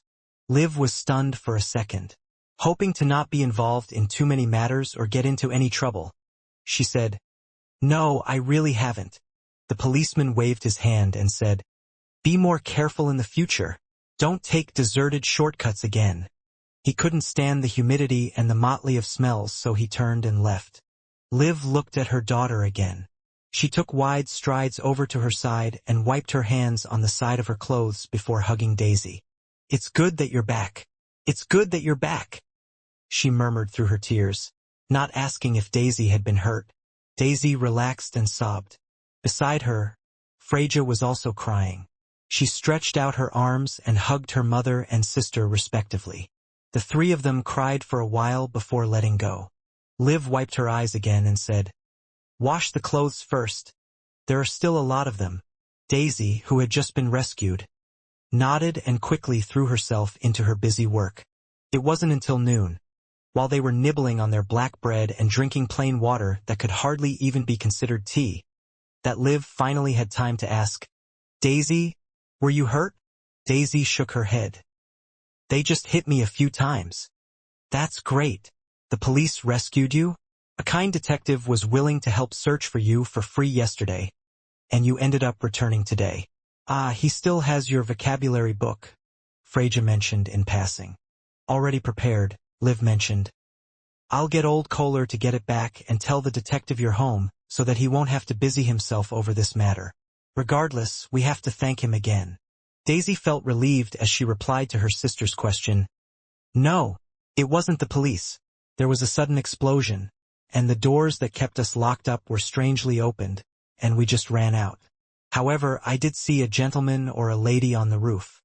He wore black armor, a crown-like helmet, and a cape. He just stood there watching us quietly. None of those bad guys came to stop us or chase us down." As a tutor at the free school, Daisy clearly had a richer set of vocabulary than her mother, Liv. "A person dressed like that saved you?" Liv answered in shock. By the side, Freja curiously waited for the answer. Daisy nodded seriously and said, "Yes, he's like what the bards sing of, a hero." Hero. Freja ruminated over the word, her eyes as bright as the stars. In a certain secret chamber, a group of people were carefully comparing the Lenivas case with the Capim case using the information they were given as they searched for similarities between the motives and modus operandi. The two things cannot be linked together at all. The only thing that they have in common is evil, or rather, evil was defeated. "The owner of the tarot card has upheld justice," someone exclaimed. "It can be confirmed that the two cases didn't involve the same person. The difference in strength is obvious, and what they're good at is even more contrasting. Although it's possible that their sequence had been elevated, Capim's murderer was a kind of specter, or someone that can switch into the sequence state. That's not something common. Another person's analysis was endorsed by the majority. Therefore, the person who called the meeting concluded, two cases, two different people, but they both threw out tarot cards. Perhaps the latter was committing a copycat crime, and if that's the case, we can target the people who are aware of the Lenivas case. The other possibility is that there is an organization. An organization symbolized by tarot cards. In Empress Borough, the opulent villa of Count Hall. The aroma of Fainapotter's top-quality Mount St. Jersey coffee blended with the splendid fragrance of the Queen's black tea to create an intoxicating symphony of smells. They lingered around the elegant three-tiered high tea tray that served delicious and delicate desserts. This was the high tea party organized by Audrey. She had invited her friends of blue blood parentage, all who were fellow enthusiasts in mysticism. They sat around her, talking and laughing. Under Audrey's imperceptible guidance, Jane, Murray, and the others became extremely interested in the Dark Emperor, the hero bandit who had appeared last night. All of them cast their eyes towards the noble-born Kanclerson who had joined MI9. "What beyonder powers does that Dark Emperor have?" the sweet-looking Christine asked curiously. Among the few of them, the lowest rank among their fathers was that of a viscount. It allowed them to have sufficient status and channels to understand the existence of beyonder powers and potions in their endearing pursuit of mysticism. But just like Audrey before, they were all unwilling to join the Nighthawks, the mandated Punishers, the Machinery Hive Mind, and MI9. Other than that, the families that they belonged to didn't have histories that trace back to 1,000 years ago, and even the ancient aristocrats that had just been established in the fourth epoch of the Lone Kingdom weren't completely loyal to the royal family or to the upper echelons of the military. They weren't bestowed with any formulas, and even if they had beyonder ingredients, it was unlikely that they could recognize them. They wouldn't even know how to use them even if they did recognize them. This limited the possibility of Murray, Christine, and the others in becoming beyonders. They could only look forward to it, but it was difficult for them to take that crucial step. As for whether or not their elders had collected the potion formulas and nurtured beyonders for their families, that was beyond their purview. After all, this wasn't allowed. If the king were to find out, they could use this as a reason to strip them of their noble titles. Of course, there were already two traitors in the living room. Audrey, who had advanced to Sequence 8 telepathist, and Viscount Glaint, who had gathered one portion of Beyonder ingredients. It wouldn't be long before he became an apothecary. The tall, thin, young gentleman, Kantz, took a sip of his coffee and said, "I won't give you a direct answer. I'll just tell you some facts. Other than traces of a gas explosion in the dining room where the battle happened, various means were used to detect poison, substitutes, Spectre's shriek, bullets condensed with holy powers, and other elements. By the way, that Dark Emperor, no hero bandit, was in a Spectre state. It doesn't look like the person who had killed Rear Admiral Hurricane Kalangos, nor does it look like the person who had dealt with Lenivis in the sewers. Is the person involved in Capham's case Mr. Fool's third adorer who stole the Dark Emperor's card? There are at least 3 adorers in Backlund alone. How many adorers does he have in total?" Audrey's heart skipped a beat as she deliberately asked, "Was there an intense Beyonder battle?" Murray, under her lead, asked one step further, "There were Beyonders at Capham's place? Relatively powerful Beyonders? And there was more than one? He's just a trafficker?" Viscount Glaint unconsciously expressed his doubt. Audrey maintained her faint smile and curious gaze, patiently waiting for Kantz's reply. Kantz laughed and said, "Murray's guess is correct. I can only say this much. Do you want me to be locked up by Captain? Capham's place had more than one relatively powerful Beyonder. Indeed, he's not an ordinary human trafficker. He might be involved in many matters regarding mysticism. Human trafficker.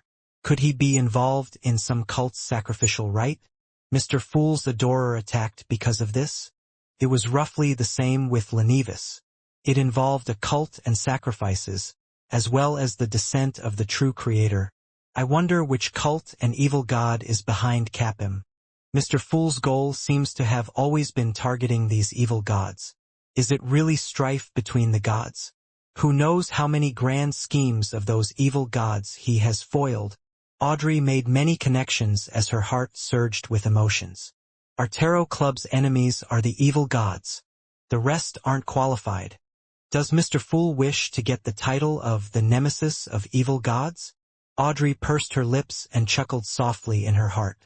Then, she suppressed her emotions and secretly made a confession. Audrey, how can you do this? How can you use Mr. Fool as a joke? At noon, when Klein returned to Minsk Street, he found, as he had expected, a letter from old Kohler who had paid a carriage driver to deliver to his mailbox. This was their agreed-upon contact method during an emergency. Of course, according to Klein's prediction, old Kohler, who didn't know many words, could only use simple symbols to tell him where and when they would meet. To his surprise, it was actually written in neat writing when he opened the letter. With a quick glance, Klein confirmed that it was identical to the handwriting in Daisy's vocabulary book. Looks like this girl was the one who helped old Kohler write it. This piece of paper doesn't seem to be exposed to moisture. Perhaps old Kohler had bought some in the event. He needs to contact me urgently. Klein opened the door to the living room and read the letter. Only taking off his hat and cane, he leaned his cane against the wall. He didn't take off his coat because the fireplace in the room wasn't lit yet, and the early November cold was silently seeping into his bones. The letter was simple. After all, Daisy didn't know many words either. She thanked the detective for his kindness and good intentions before telling him that she safely returned home, and she finally said, in a tactful way, that she hoped he would bring her vocabulary book with him the next time he came to Eastborough. What a polite girl. Klein chuckled. He snapped his fingers and burned the letter, leaving no clues behind. He decided to return to Eastborough the next day and return the book to Daisy, as well as reimburse old Kohler for the cost of the letter delivery, letters, paper, and fountain pens. With this in mind, he couldn't help but sigh and chortle. Captain. Now it's my turn to approve the expense claims of others. Without wasting any time, he went out again and went straight to the Quelag Club, where Dr. Aaron was seen more often during Friday afternoons. Klein wanted to ask about Will Ossepton, the child who had played with tarot cards. After entering the Quelag Club in Hillston Borough, Klein said to the red-vested attendant, "A cup of marquee black tea and a serving of dessert. Send it to the corner seat of the main hall." Dr. Aaron, reporter Mike, and the others are sitting there. Klein had already spotted the relatively cold and famous surgeon, Aaron Series, who was wearing gold-rimmed glasses, as well as reporter Mike Joseph from the Daily Observer, who he had worked with twice and had a pair of charming blue eyes. He also saw the aristocratic equestrian teacher, Talum Dumont, whose frequency of appearing at the club was only second to his. "Oh, our great detective is here, and we happen to be talking about you." Talum stood up with a smile. "Speaking bad things behind my back?" Klein joked. Mike stood up and shook his hand. "No, I want to hire you again." "What's the matter this time?" Klein bowed at Dr. Aaron and sat down at their table. Mike chuckled and said, "I'm sure you've read the papers?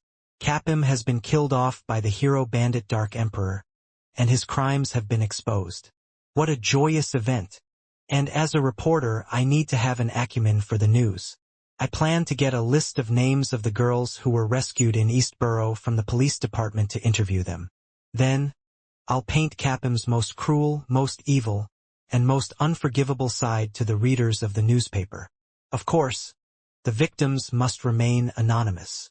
He paused for a moment and suppressed his voice. "I also have a hidden objective, or should I say, I wish to use the interview to know if these girls or their family know any relatively special friends. Who knows? That might be hero bandit Dark Emperor." "You found the right person." The corners of Klein's mouth almost twitched. He smiled at Mike and said, "We've already worked together on Eastborough's matters. We have sufficient familiarity and trust, so I have no reason to decline. I hope for a pleasant partnership." Mike stretched out his hand. "We'll start tomorrow or the day after tomorrow, and we'll be paid the same as last time for a total of £10. At that moment, Dr. Aaron, who had been listening by the side, said, "Sherlock, I want to hire you as well, this evening or after dinner." "It looks like my business is improving recently," Klein asked, amused. "Will it conflict with Mike's request?" "No," Aaron shook his head. "My luck recently has been pretty good. This makes me suspect that my bout of bad luck was because of that child's inverted wheel of fortune card and the words he said. I'm very troubled and puzzled in this regard. I swear to God that I was very nice to him, and I treated him with the best of intentions. Why would he treat me that way? I wish to visit him at his place and confirm that he didn't do it on purpose.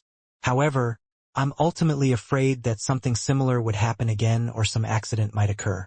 Therefore, I wish to hire you to protect me. Just for tonight.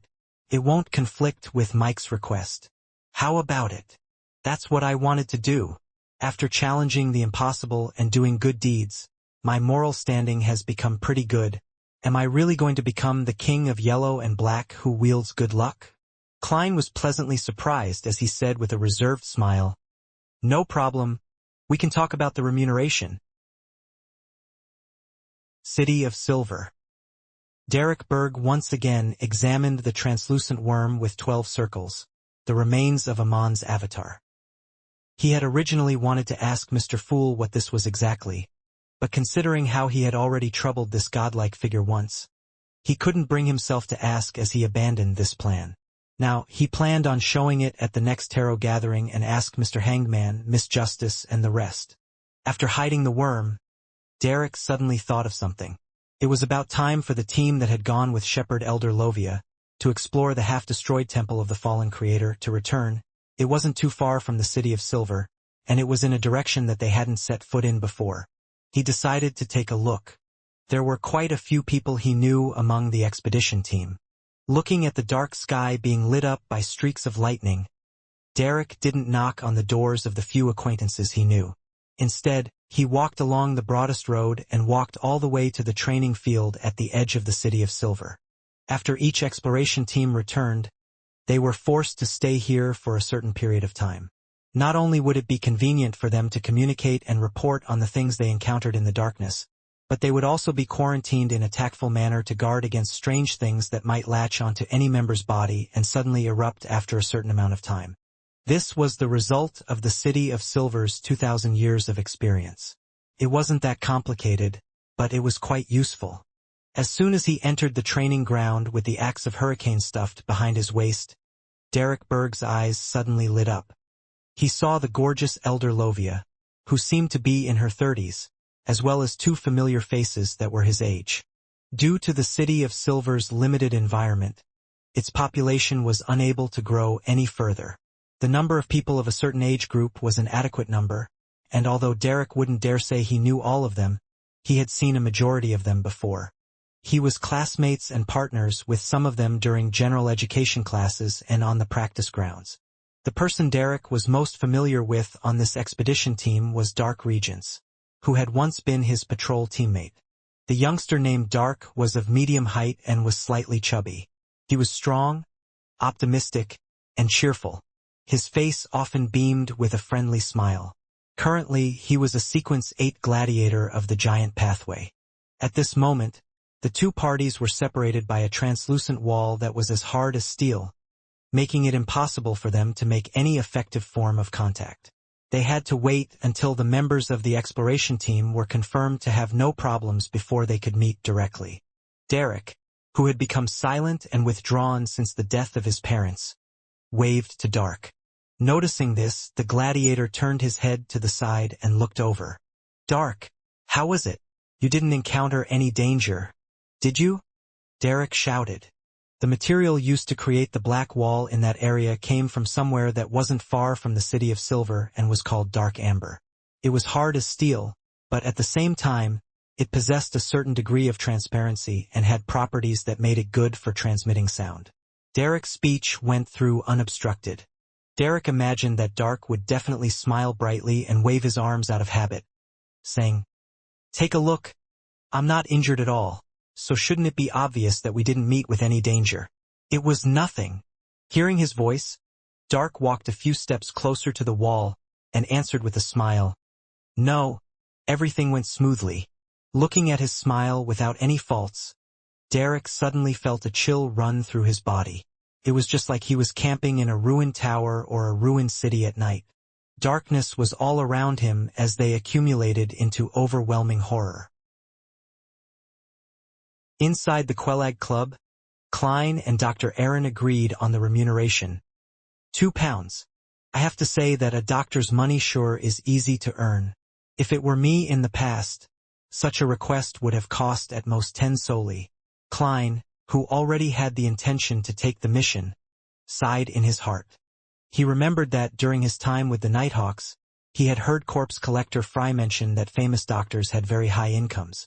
At the time, in a response that was unlike the poet Leonard Mitchell, he said that as far as he knew, if a house was bought in a busy borough in Backland for a storefront, the quickest option would be to turn it into a clinic. They agreed to call on Will Ossepton's place after dinner. It wasn't 3 o'clock in the afternoon, so the equestrian teacher, Talum, gathered the three of them together at a table, and they began playing a game of Upgrade, the game which was invented by Emperor Roselle. What I expected was to play tennis, practice shooting, flip through the books in the library, and live a healthy life. But why did it become like this? Klein spontaneously thought in between the card game. Frankly, with his current accomplishments in magic, he could have easily cleared out all the money Dr. Aaron, Reporter Mike, and Talum had on them. But I'm an honest man, and I believe more in my skills and luck. As the red-vested attendant shuffled the cards, Klein picked up a cream cracker and took a savory bite. He couldn't help but marvel from the bottom of his heart. This is life. During the game, Klein noticed one thing: the equestrian teacher, Talum, was no longer in a daze or as upset as he was before. Has the matter of his friend falling in love with someone he shouldn't have been resolved? Klein thought curiously as he sipped the marquee black tea. As a detective, he knew that this wasn't something he should ask in front of others, so he restrained himself and concentrated on his card game. By 5 o'clock, Mike Joseph had to go back to his company, so the game was suspended and Klein won 5 solely. My luck has been quite good recently. While Klein sighed with relief, he saw Dr. Aaron leave the table for the washroom. He controlled his voice and said with a low laugh, "Talum, has your friend's problem been settled?" Talum, who was throwing the cards in his hands onto the table, paused for a second before sighing with a smile. "You could say so." He added with a certain desire to continue, "Actually, it wasn't too serious. It was because I was thinking too much at the time. Simply put, it was an illustrious young gentleman who fell in love with a commoner. You should know that a man of such status has to marry a noble lady. To him, not even the daughter of a rich man can do. So that's how it is. To think that I made up all sorts of contrived and bizarre stories, such as falling in love with a man, a monster, or a person that isn't permitted because of moral principles. Klein was disappointed and said with a laugh, "As far as I know, gentlemen of high society don't mind having a mistress." "No, Sherlock, you don't understand. Love, do you get it? Love. That young gentleman only wants to marry that commoner woman." Talum exclaimed with a sigh. "No, I don't understand. I'm just a bachelor dog one." Klein opened his mouth, unable to respond. Talum sighed to himself. "For the sake of that young gentleman's future, I once thought of asking you to find people with some miraculous abilities to covertly Anyways, I'm a law-abiding citizen, so it was just an idea." "How was the matter resolved afterward?" Klein asked with interest. Talum picked up his Highlander coffee and took a sip. "The solution was much simpler than I thought. I went straight to the lady and told her of the dilemma. She sensibly expressed her willingness to leave the gentleman and asked for my help. I must say that she's truly a considerate, kind, refined, and beautiful girl. If it wasn't for the consideration of my identity, perhaps I would have knelt in front of her and kissed the back of her hand. Well, it seems like I couldn't have helped." Klein picked up the golden-rimmed white porcelain cup of black tea. As a visitor from Earth, he was completely uninterested in the task of breaking up couples. However, listening to gossip was another matter altogether. After having dinner at the Quelag Club and tasting the limited supply of Sonia lobsters, Klein and Dr. Aaron took the latter's carriage to Will Ossepton's house at 66 Dalton Street in Northborough. This was the address that Dr. Aaron had long since memorized. He didn't return to the hospital to look up the appropriate medical records, and according to Klein's conjecture, any relevant information pertaining to Will Ossepton would likely have been taken away by the Nighthawks. As a former Nighthawk, I know exactly how they do things. Klein smiled bitterly and sighed. Pulling the doorbell, the two waited for a while before they saw the door open. A maid in a black and white dress puzzledly asked, "Gentlemen, who are you looking for?" Seeing that Aaron was still as cold as usual, Klein took the initiative to speak up. "We're looking for Will Ossepton. This is his attending physician. He came back to check on his health." I don't know him. I've only been here for a few days. I'll get my master." "Please wait a moment," the maid answered blankly. While they were waiting, Aaron suddenly said, "I almost believed the reason you came up with just now. This is a basic quality of being a detective." Klein chuckled. At that moment, an old gentleman in his 50s walked to the door and said with a deep voice, "Will Ossepton and his family have already moved away on?" He gave a date. Aaron did a slight count before frowning. Why would they go through the trouble to move 2 days after being discharged from the hospital after the operation? He acted like he was really on a follow-up visit.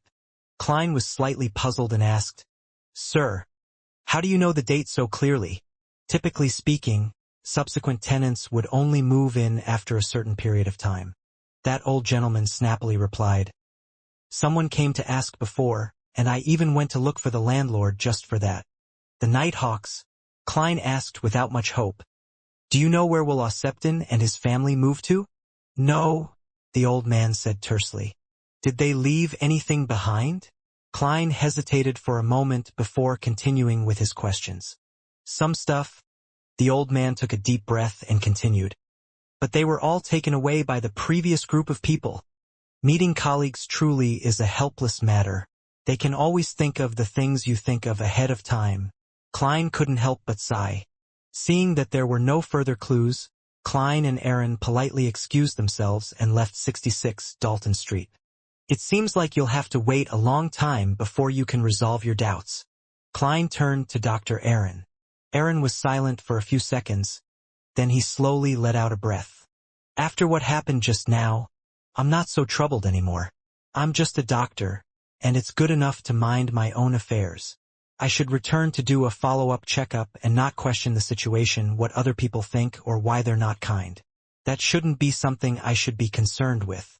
In the future, I should just try to maintain the relationship between a doctor and a patient as much as possible. It's for the best that you can think this way. Klein agreed from the bottom of his heart. Then he casually asked, at the time, what was wrong with Will-Oseptin's left leg? His left calf grew a strange tumor that coincidentally formed a ring that pressed down heavily onto his blood vessels. Dr. Aaron recalled as he said, but the kid didn't look too upset, just a little scared, and we wanted to preserve the leg at first, but it was getting worse. City of Silver. Derek Berg had no idea how he got home. All he remembered was the indescribable horror. Dark Regence's character and behavior didn't appear too different from his former self. However, it was true that there was a change to him that was unsettling. Derek was afraid that the City of Silver would be targeted by the evil god, the fallen creator. Afraid that the City of Silver would be obliterated before he could become the sun, saving it from its more than 2,000-year-long curse, and give hope and sunshine to the residents here. At that moment in time, he hated himself for not being strong enough, that he was still only at sequence 8. No, I can't just watch idly. Derek suddenly stood up, and he prepared to rush to the spire and tell the other elders of the 6-member council and Chief Colin Iliad of what he had discovered. However, Derek knew that such anomalies weren't suspicious. Every time they explored the depths of the darkness, the members would have a period of intense tension lasting for days, tens of days, or even more than a month. In addition, the uninhabited desolate plains and the hopeless journey would bring about extreme depression. In addition, in order to be safe, the members of the exploration team wouldn't be allowed to release any sexual urges that had been pent up during their excursions, which caused them to act differently after every exploration. If they ended up with more than half the team ending up dead or injured, a huge change in personality wasn't a rare occurrence. The manner of handling such people could only be dealt with via the usual quarantine and treatment with almost zero exceptions. The City of Silver had the first 3 sequences of the Dragon Pathway, so there was no lack of psychoanalysts. Derek rushed to the door and suddenly slowed down. He knew that this method of reporting to the 6-member council might not be effective. It would likely arouse suspicion, and there might even be the threat of being targeted by the shepherd, Elder Lovia. After pacing back and forth for more than 10 seconds, Derek gritted his teeth and pulled the door open.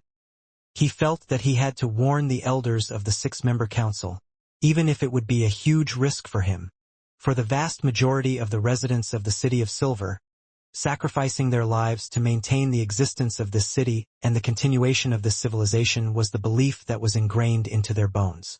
Selfish people often didn't live long in such environments regardless of whether it was outside or inside. Of course, Derek wasn't completely reckless.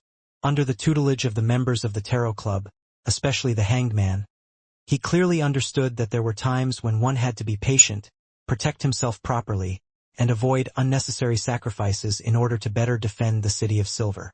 I'll only talk about the abnormality I observed. It shouldn't be dangerous. Derek consoled himself, running faster and faster.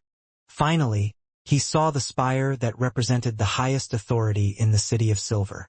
He found a Beyonder on duty and made a request to meet with the chief. To Derek's surprise, the Beyonder didn't ask the usual questions. After simply passing on the information, he was led up the stairs to the chief's room. Very strange. It's different from before. Derek felt that the changes in the details made him more uneasy. Entering the room, he saw Chief Colin Iliad standing in front of a wall. This tall elder, with his deep blue eyes and messy white hair, had his back facing 2 swords that hung on the wall. He wore his usual flaxen-colored shirt and brown coat, and it was hard to believe that he was an expert who had successfully hunted many devils and monsters. Derek Berg, what matter would actually require you to tell me it? Face to face? Colin asked in a deep voice. Your Excellency. Derek saluted. I met the team that was sent to explore that temple at the training grounds today. I found that the Dark Regents I know has experienced a strange change. He's no longer as cheerful as he was before, and his smile is as polite as a stranger's. Also, Elder Lovia doesn't frequently change the way she speaks like she usually did. Colin looked deeply at Derek and asked in a low voice, "Just these two things?" "Yes, yes." Derek lowered his head. "I think there might be something unusual about that." Colin waved his hand and said, "I got it, I'll get A-Floor to do an investigation. You may return. In the future, you just need to report such matters to the Guardian of the Spire directly." A-Floor was the City of Silver's most experienced psyche analyst who was closest to Sequence 6. It was a pity that there was no potion formula after Sequence 7. After receiving such an answer, Derek left gloomily. Looking at Derek's back as he disappeared by the door, Colin sighed in disappointment. After talking to Dr. Aaron about Will Ossepton's situation for a while, Klein got off the carriage and took the steam metro. After 3 stops, he arrived near Minsk Street and switched to a trackless public carriage to return home. As it was still early, he used divination to confirm that the previous tenant wasn't lying, and then he diligently continued to study the Book of Secrets. Ever since he had obtained this mysterious book, Klein's use of the mysterious space above the gray fog became more and more ingenious as he completed many more outstanding techniques. What limits me now is my own sequence, my own strength and spirituality. Late at night, Klein hid the Book of Secrets and went to the bathroom to wash up, in preparation for bed. That night he slept soundly. Even the church bells in the morning only made him turn over. Winter is the best time to stay in bed. Klein grunted and got up. To reward the hero bandit Dark Emperor, he had a sugared hard-boiled egg and strawberry jam he specially bought to match with white bread. Just as he was enjoying his meal, the doorbell suddenly rang. "Didn't I tell Mike to come after breakfast?" He took a sip of the sweet soup and wiped his mouth with a napkin. According to his agreement with reporter Mike, he would only arrive half an hour after breakfast before they began interviewing the rescued girls of East Borough. If Mike didn't appear after half an hour, then it meant that the matter would be delayed by a day. Klein walked to the door, but before he could reach out his hand, the outline of a visitor appeared in his mind. He wasn't reporter Mike Joseph but Dr. Aaron Series. "Good morning, Aaron. Did you sleep late last night?" Klein noticed that Aaron's face was pale, so he quietly activated his spirit vision to take a look. Aaron took off his hat and cane and started to take off his coat, but the cold air in the room stopped him. Klein laughed dryly and said, "As you know, I'll be going out today. Mike might come looking for me, so I didn't light up the fireplace." Aaron nodded and didn't say anything else. He followed Klein into the living room, found a seat and sat down. "Sherlock, I had a nightmare last night. I dreamed about that child, Will Ossepton." "Nightmare? This is within the limits of my knowledge. I'm a professional when it comes to interpreting dreams. Far more professional than deduction."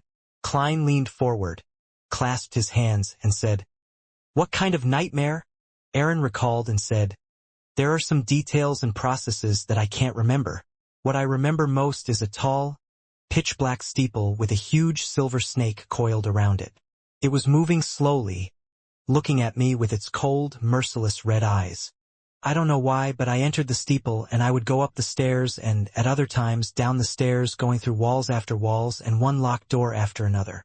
Finally, I found the child called Will Ossepton in a dark corner.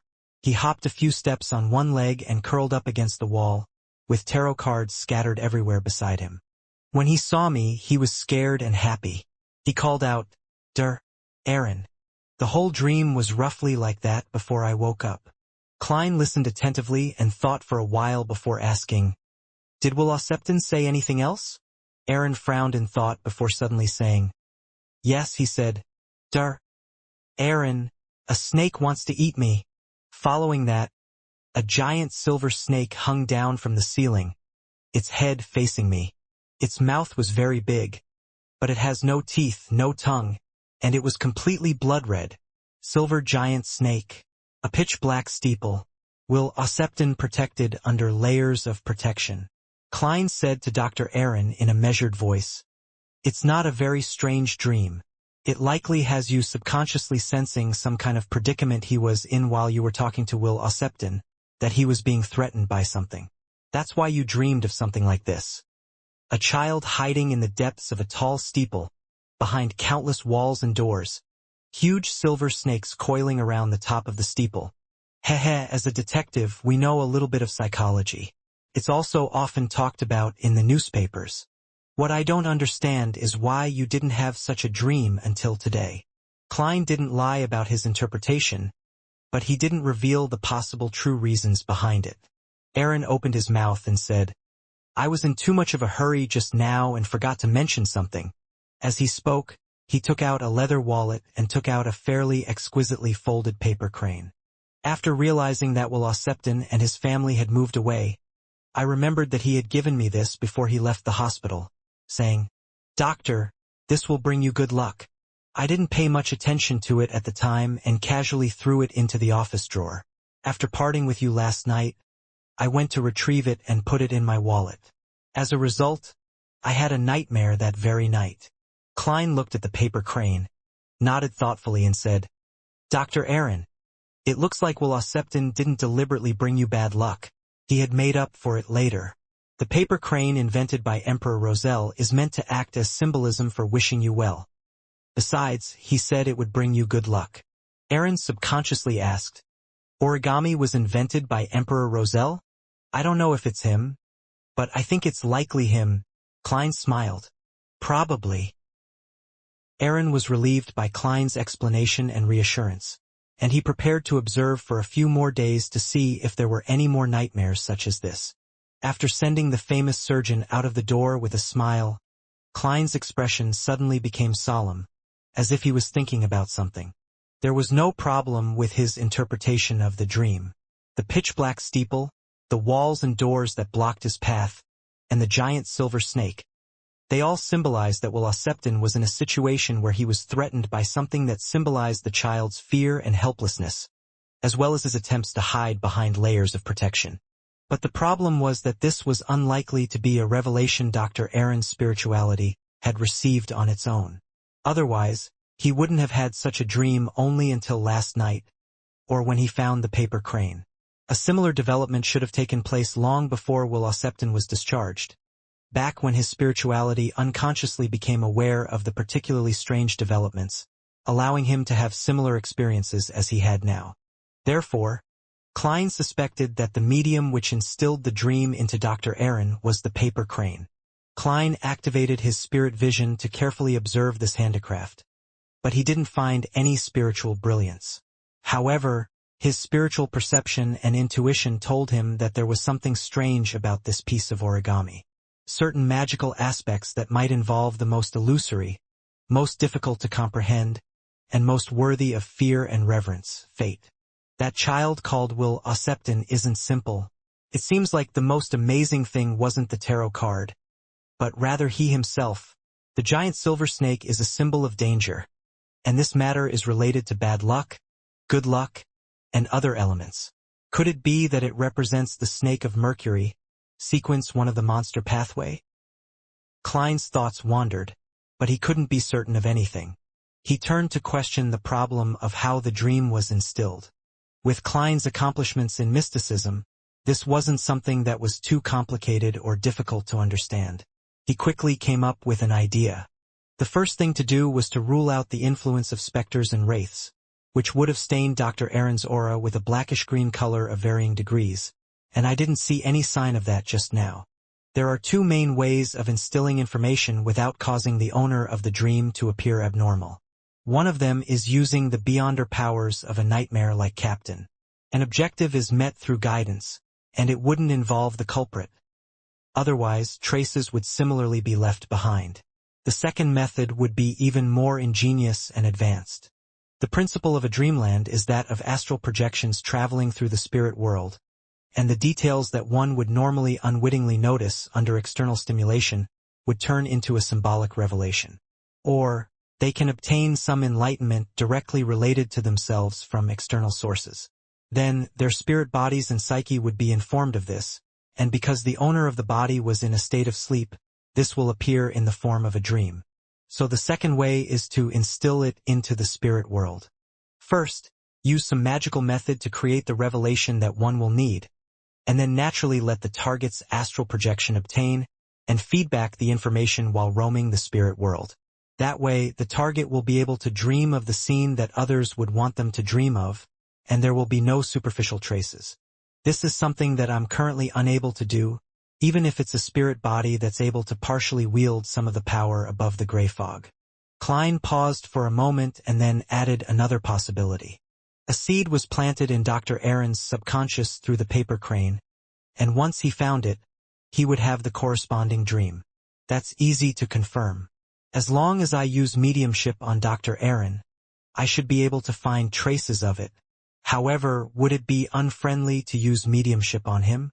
Or should I borrow the mental terror candle from Father Utravsky? No, the one who recognized me was that vampire, the zealous figurine lover, Emlyn White, not the muscular, giant-like Father Utravsky. Klein reined in his thoughts and considered his subsequent actions. He decided that he would wait until he went above the gray fog to divine the level of danger. If it was an acceptable level, he would sneak into Dr. Aaron's house tonight, use the dream charm and other methods to secretly observe him, and see if the source of the dreamland was a result of direct guidance or an indirect fabrication. However, with Klein's strength and level, it would be difficult to find traces of the latter.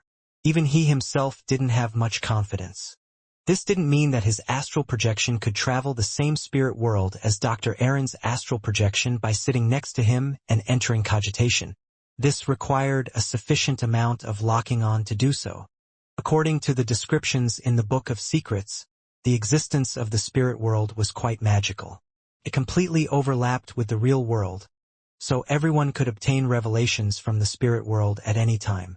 However, the spirit world didn't distinguish between directions, and the past, present, or future could even intersect there. It was like infinite knowledge, information, and illusions were spiritually gathered and compressed into a strange sea. It was different from the world, as one would imagine according to usual concepts or logic. As a result of this, the revelations that one received from the spirit world could only be a variety of symbols, not direct answers. And precisely because of this, every astral projection's experience of traveling in the spirit world was not only related to their physical location and time, but it was also dependent on the current state of their body and the mind. Without locking on to the corresponding location, it made it impossible to lock onto and find a person's astral projection in the spirit world, even if one was physically next to them. This was also the reason why the astral projection's movement in the spirit world was limited and one doesn't dare to venture too deep. Once it got lost and was unable to return to its body, its owner would become a retard and, even more seriously, a vegetable. It was even more difficult to use the spirit world as a springboard for transference. If one wasn't careful, then they would lose their way and never be able to return to the real world until they rot to death. Phew, Klein exhaled, temporarily throwing the question to the back of his mind. He took out his pocket watch and looked at the time. He realized that he had been thinking too long, that his breakfast had already turned completely cold, and that the fact that reporter Mike hadn't arrived yet meant that the commission was likely to be delayed by a day. In the spirit of not wasting anything, Klein finished the rest of his meal and then went above the gray fog to make a divination. He was surprised to find that there were no revelations indicating danger at all. After doing all of this, the appointed time had passed. Without any hesitation, he changed into a heavy jacket, put on his cap, grabbed the vocabulary book, and left 15 Minsk Street. His initial plan was to accompany Mike Joseph to East Borough for an interview and find an opportunity to hint at Old Kohler to not mention his promise of helping Liv find her daughter. As for Liv's family, he let Old Kohler do the reminding. And now, after Mike had pushed back the interview by a day, Klein was even more at ease, no longer worried about any mishaps or mistakes. With the address mentioned by Old Kohler, and according to the revelation from divination, Klein entered the depths of East Borough, and under the watchful, wary, numb, or greedy gaze of the crowds, he found the room on the 3rd floor. There were 2 bunk beds here, and there were also some old and worn bedding on the floor. Every empty space was filled with sundries. Klein looked directly at the bottom bunk of the innermost bunk and called out, "Old Kohler." With a swoosh, Old Kohler sat up and leaned towards the door in pleasant surprise. You really came. After sending you that letter yesterday, I already guessed that you would come looking for me today, so I didn't go to the dock. I've been waiting at home all this time. Well, I don't have to think about how to fabricate the lie about why I came straight here to find you. Klein looked around and said, Old Kohler, with your current income, you can definitely rent a better room and move to a better place. Why did you only change your bed from the floor to a bunk bed? Most of the money is for gathering information for you. Old Kohler laughed. And I'm no longer young. I need to save some money for the future when my future health wanes. Klein was silent for 2 seconds before saying, You can consider buying some insurance, such as a single elder aid policy. They can give you the money that can at least fill your stomach and a room for you to sleep in every week when you're really old. The insurance industry of this world had sprouted in the Fourth Epoch. After being promoted by Emperor Roselle, it had matured quite a bit. There were various kinds of insurance, such as the various insurances for maritime trade, fire insurance, injury insurance, long-term care insurance in different names, and so on. They were mostly targeted at the rich and the middle class. I know. When I was a worker, I paid a premium of 3 pence a week, but after I lost my income, Old Kohler sighed. His biggest problem now was that his income was unstable, and he wondered when the money he received from the detective would be cut off. Klein couldn't promise anything either. He pointed outside and said, Let's go to Liv's house and return the vocabulary book to the girl. After leaving the room, Klein casually mentioned, What a joke. I was talking about doing volunteer work the day before yesterday and volunteered to help find Daisy. But she ended up being sent back by the police yesterday. Please don't mention it again. I don't want to be laughed at. All right. Old Kohler agreed first. Then he said, No one will laugh at your kindness. After walking through the dirty streets, they arrived at Liv's house. Klein saw that the girl who had just been rescued had started ironing again, and he saw that the clothes here were hanging down and dripping with water. It was just as it was before. He was momentarily at a loss as to what to say. Daisy. After a while, he said, Your vocabulary book. Daisy's eyes lit up, but she was too busy to leave. After busying herself for quite a while, she stopped working and went to the door, thanking him profusely. After Liv and Freja had also put down their work and come over to express their gratitude, Klein repeated what he had just said to Old Kohler. After receiving positive responses, he took out the 2 pounds worth of change that he had prepared and handed it to Liv. There will be a reporter coming to interview Daisy tomorrow. This is the advance of the payment he's giving, but don't mention it in front of him. Otherwise, things will become complicated. Heh. Maybe he will give more tomorrow, but not that much. No. I'm willing to expose that bad guy's evil deeds. I don't want money. Daisy shook her head. Klein let out a soft chuckle. This is a rule. You can't break rules, understand? He looked at Liv and said, Take it. Your belief is right. It's only if Daisy and Freja learn more words, and learn more things will you all escape from this situation. He was going to suggest that Liv's family should move to the edge of Eastborough. Customers who could afford to hire others to do their laundry wouldn't live in Eastborough. But in the end, he didn't mention it. He had intended to provide them with more help, but he restrained himself. There were thousands, tens of thousands, hundreds of thousands, or even millions of people like Liv and her family in Eastborough. Even if one was a wealthy banker who wanted to help them, they wouldn't be able to make a splash. Besides, this was just Eastborough. There was still the entire Backland and the Lone Kingdom. Thank you, and help me thank the reporter for me. Liv was silent for a moment, then she took the money. Klein didn't stay for long. He quickly left as if there was a ghost that would devour his soul. After walking outside with Old Kohler, he turned around and suddenly sighed. He said in a low voice, There has never been a savior. What? Old Kohler asked, not hearing him clearly. Klein looked at the potholed road in front of him and said in a self-deprecating manner, Nothing. I hope Liv's family can get out of this situation and live in better conditions. He had indeed voiced out his thoughts. Being one of the inheritors of the Footaholic Empire's new era, it was perfectly normal for him to think of a revolution, to mobilize the masses and to change the world. However, when he thought about the details, He felt that he couldn't save himself just by relying on the poor. This was because beyonder forces existed in this world. Furthermore, they were relatively supernatural and couldn't be resolved simply by firearms. For instance, Sequence 5 of the mutant pathway. That was just one aspect of things. Another aspect of things was due to the law of beyonder characteristics conservation. Due to the limited access to ingredients, beyonder forces couldn't become commonplace, making it difficult to convert the advantage of numbers into effective combat power. And even if it could be spread, as long as the problem of losing control wasn't resolved, then it would still bring about disaster. If there weren't any high-sequence beyonders, then there would actually be ways to deal with all of this to a certain extent. However, in the real world, not only were there demigods, but there were also sealed artifacts that could kill people without them even knowing how they died. Besides, deities were real and they stood high and lofty.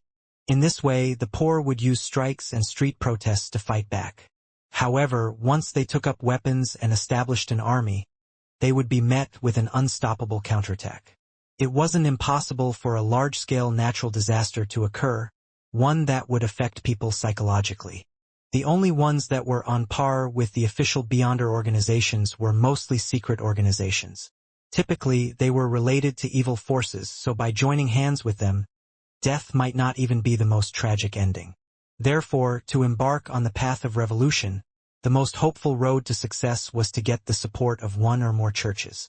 How many concessions could be obtained through simple strikes and street protests while still meeting the vested interests of those involved? Bribery would be much easier. However, the incident regarding the true creator, who almost made use of the miserable situations of the poor to descend upon Backland, has seemed to stir the church of the Evernight goddess and the nobles who were aware of the situation. I can see that from the investigation mission that Mike had accepted and the information provided by Miss Justice, Klein's thoughts lingered on East Borough, the dock area, and the factory district. In the end, he couldn't help but let out a laugh and sigh in his heart.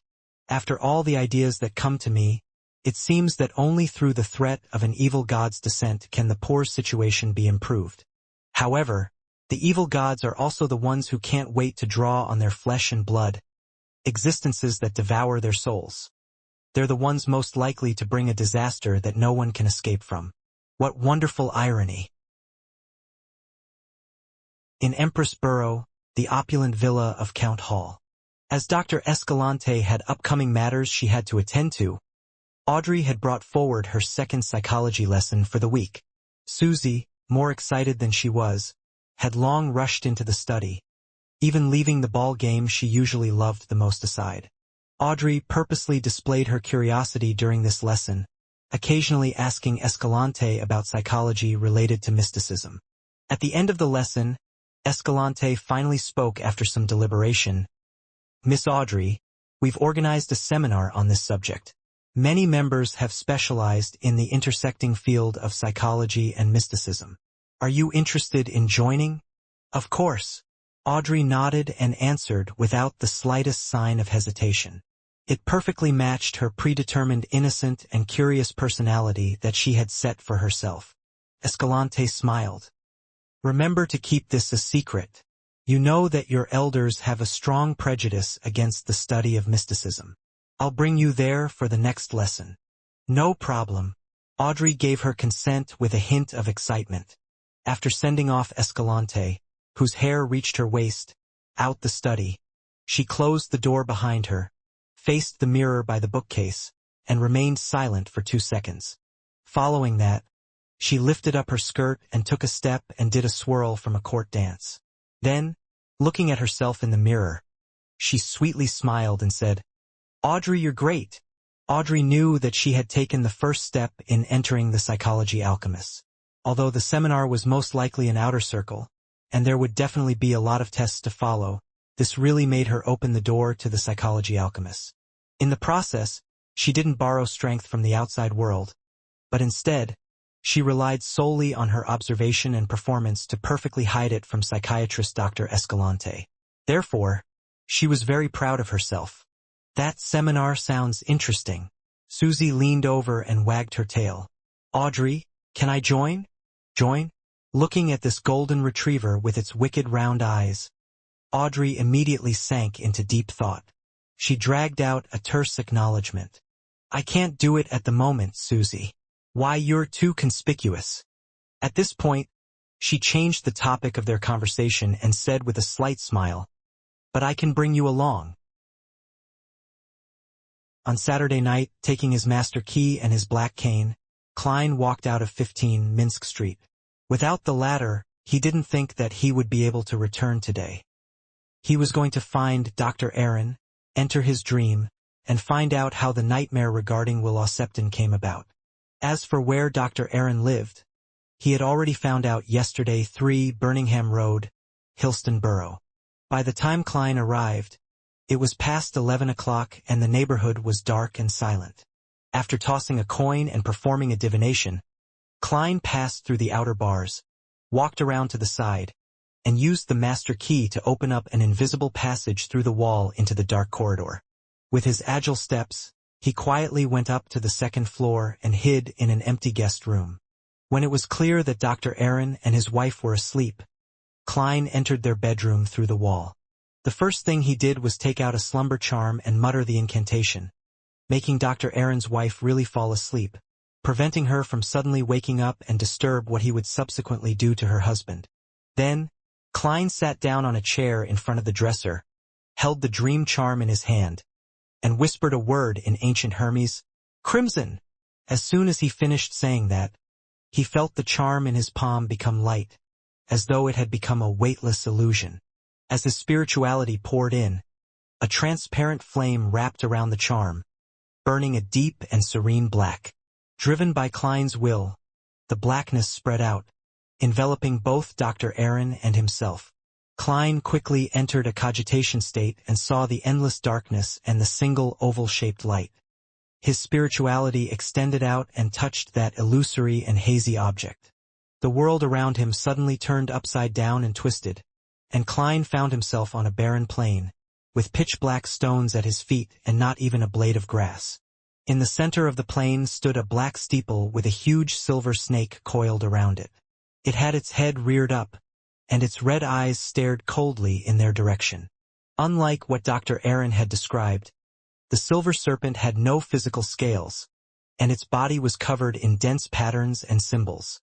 They were all connected to each other into what seemed like wheels, and there were different symbols around each wheel.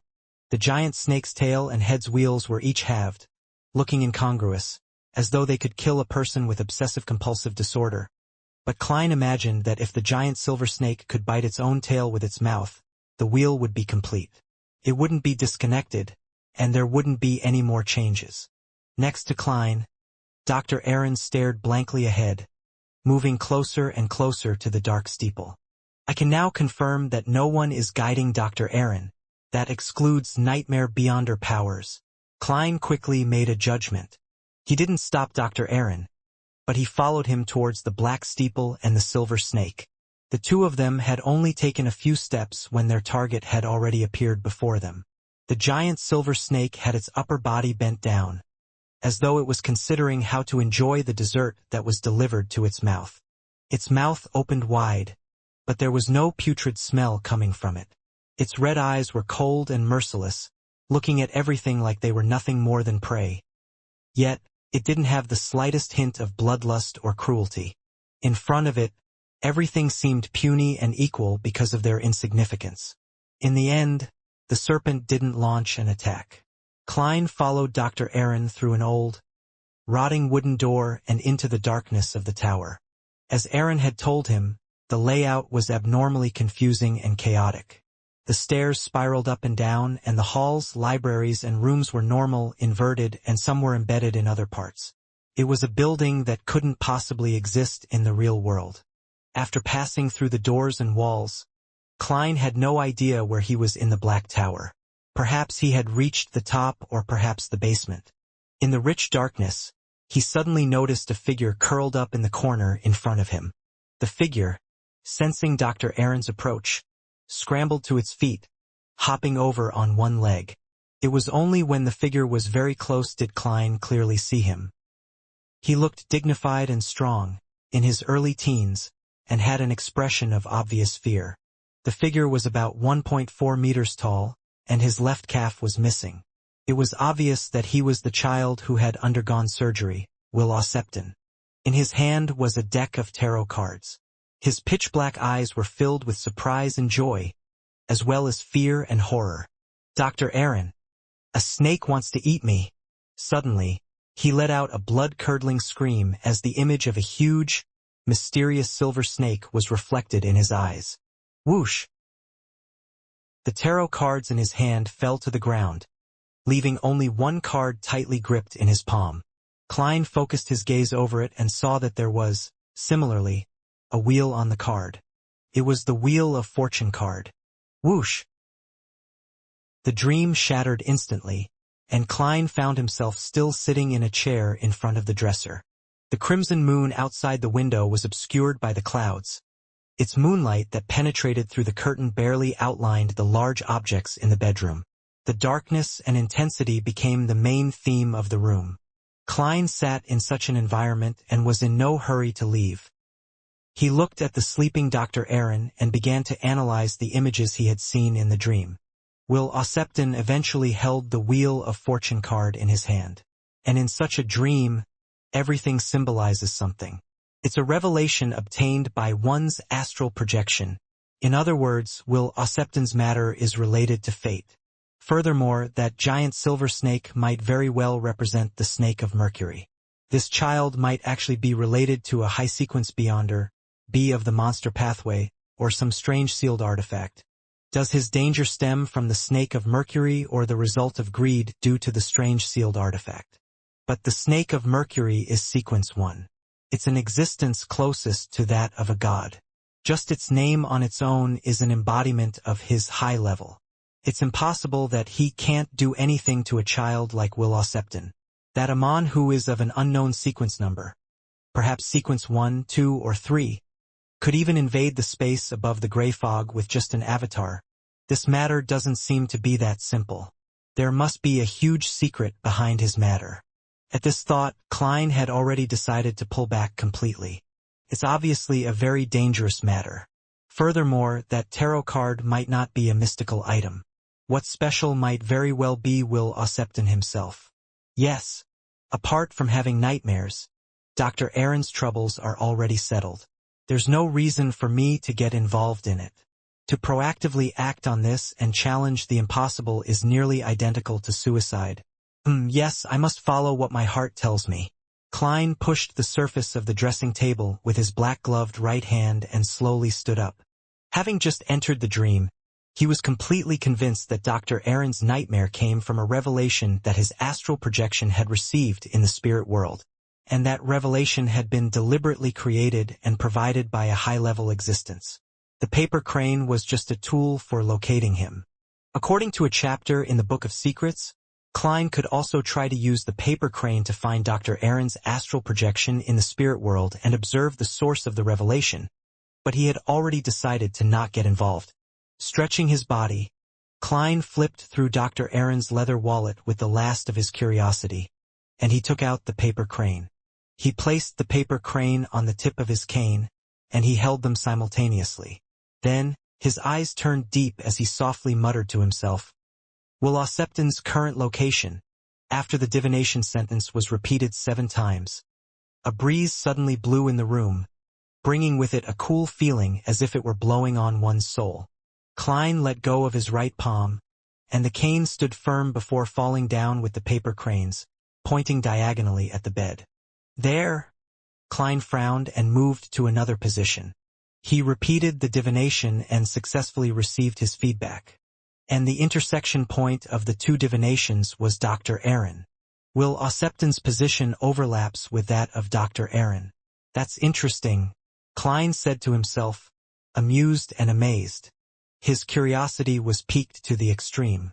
Although he didn't intend to get involved in this matter, he wanted to know why there was an overlapping situation such as this.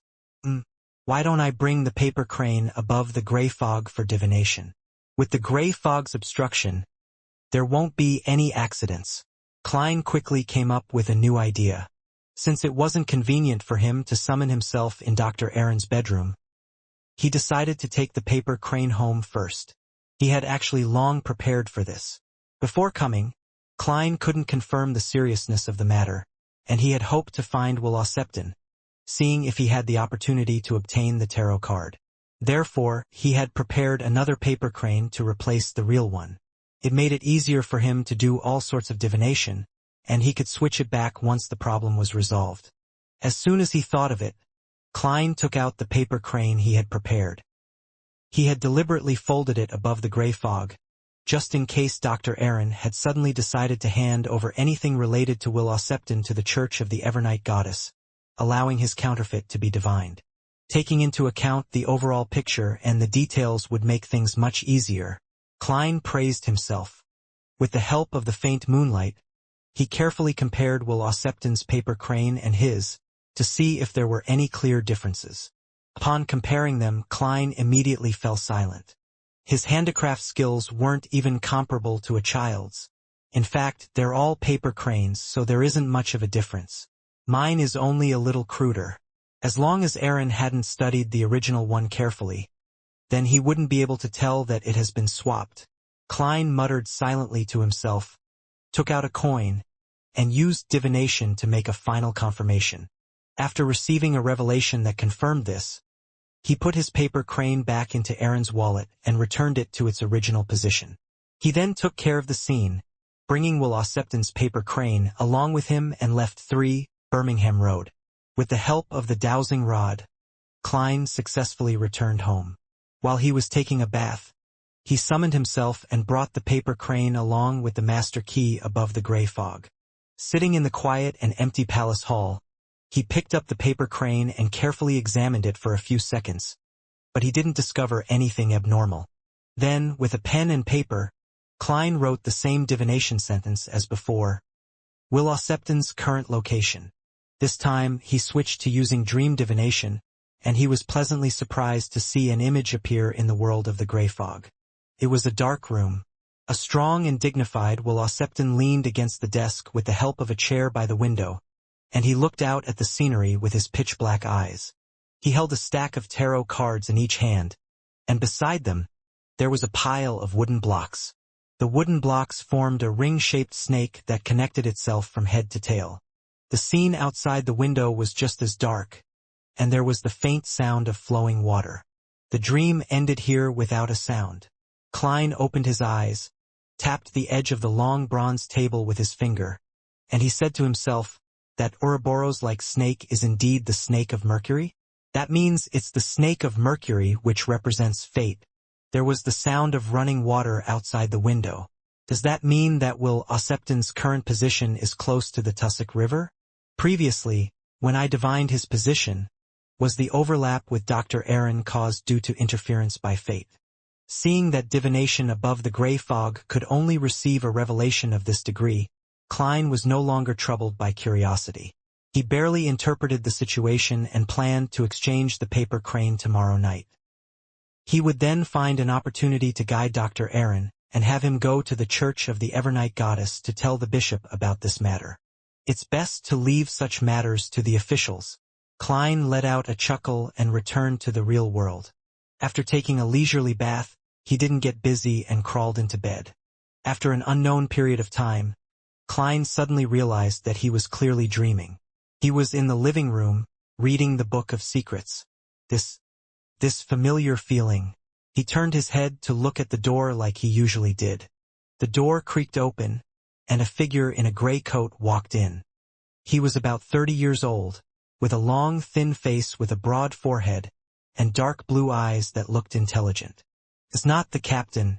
Klein suddenly gave a self-deprecating laugh, let out a silent breath, and turned the Book of Secrets in his hand into a copy of Ladies' Aesthetic. He flipped through the magazine, casually greeting the newcomer. The man in the gray coat took off his hat and sat down across him, seemingly casually asking him, "Aaron came to see you this morning? It really is a nighthawk, a nightmare." Klein resisted the urge to sigh and replied with a smile. Yes. He had already figured out why the nighthawk had suddenly entered his dream. The nightmare in front of him was likely the captain of the Nighthawks team responsible for the matter regarding Will Septon. but they had yet to find any useful clues up to date. In this case, Dr. Aaron and Detective Sherlock Moriarty's act of visiting to ask about Will Ossepton's whereabouts must have been made known to them last night or this morning. At the same time, they discovered that Dr. Aaron rushed over to Minsk Street, shortly after he finished his breakfast, to visit Detective Sherlock Moriarty. In the spirit of professionalism, entering a person's dream at night was the most natural and normal development. As for Dr. Aaron, his situation was rather sensitive, so rashly entering a dream might cut off clues. So there was no doubt that a certain detective became the first choice. What did he encounter? The captain of the Nighthawks team asked, casually. Klein answered honestly, he had a nightmare. Klein described the pitch-black tower, the giant silver snake, and Will Ossepton under layers of protection and other scenes. Finally, he said, before this nightmare, Aaron had gone to Will Ossepton's place to find the child, partially because he was worried about his health, but also because he was puzzled over his bad luck. Unfortunately, the Ossepton family had moved away. However, Aaron recalled that the boy had given him a paper crane that the boy had folded himself and had wished him luck. Perhaps agitated by these two events, he had such a nightmare. The man in the gray coat looked pleasantly surprised. Paper crane. Yes. Klein nodded slightly. The child gave it to Aaron before he was discharged, and Aaron threw it into his office drawer. He forgot about it until last night. I understand. Thank you for your explanation. The captain of the Nighthawks team stood up and bowed with his hand against his chest in a very polite manner. Suddenly, there was a ripple in the dreamland, and he disappeared from the room. Looking at the position where he had sat, Klein deduced what would happen next. The Nighthawks might go to Dr. Aaron's tonight and enter his dream for investigations and take the paper crane away. However, a question arose. The paper crane was folded by Klein, and the real thing was above the gray fog. Forget it. Regardless of which paper crane they use, they'll never be able to divine the answer. It doesn't matter if I switch it back or not, Klein said to himself. He gathered his thoughts and continued to sit there. He wasn't in a hurry to leave the dreamland, and he stared blankly for a long time. After a while, the corners of his mouth curled up as he softly sighed. How nostalgic. On Sunday morning, shortly after Klein finished his breakfast, he heard the doorbell ring as he had expected. But to his surprise, it wasn't just reporter Mike Joseph. Dr. Aaron was with him as well. Sherlock, I had that nightmare again last night. I don't think it's normal. Aaron didn't keep matters a secret even with Mike around, revealing it the moment he entered the living room. Without waiting for Klein's reply, he took out his wallet and took out a paper crane. Do you think this is the problem? Ever since I found it and started to carry it with me, I've been having nightmares. Klein nonchalantly glanced at it when his expression froze suddenly.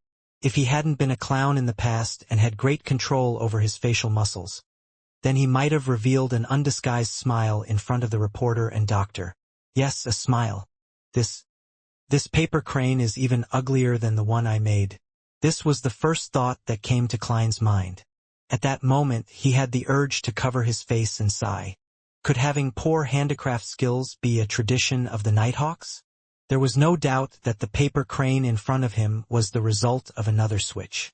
After receiving accurate information from Klein, the Nighthawks had seemingly sneaked into Dr. Aaron's bedroom without any delay and switched their folded paper crane for the one in his wallet.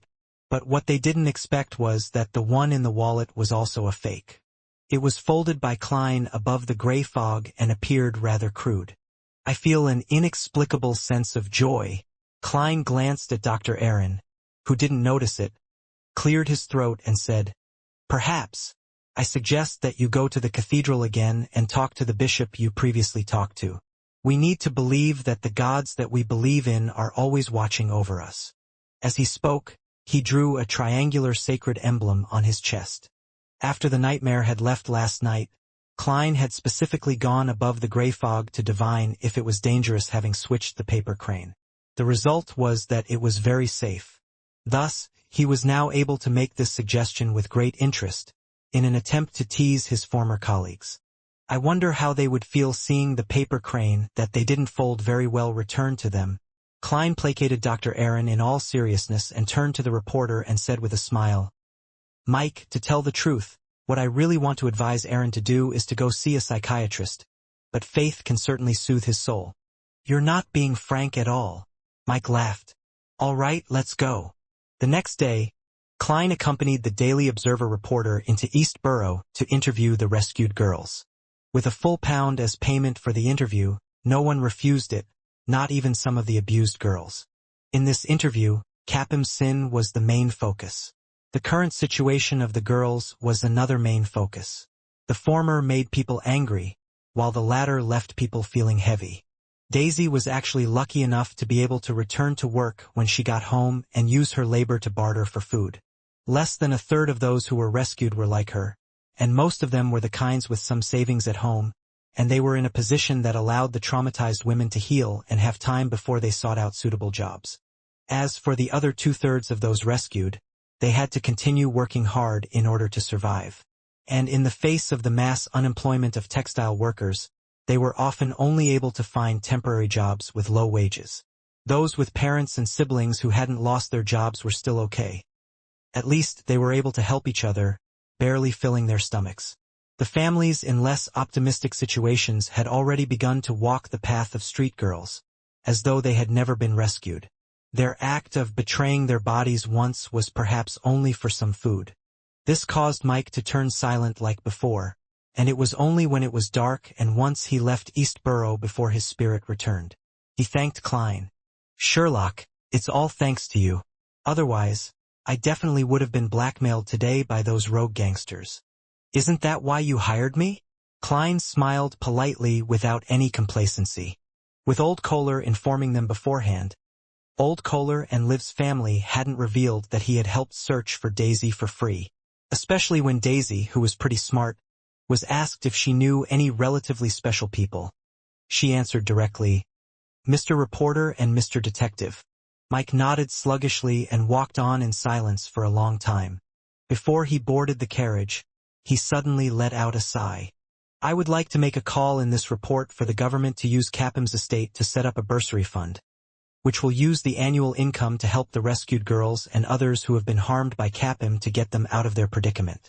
Although Capham's safe had already been robbed clean by the hero bandit, his greatest wealth is the property he bought.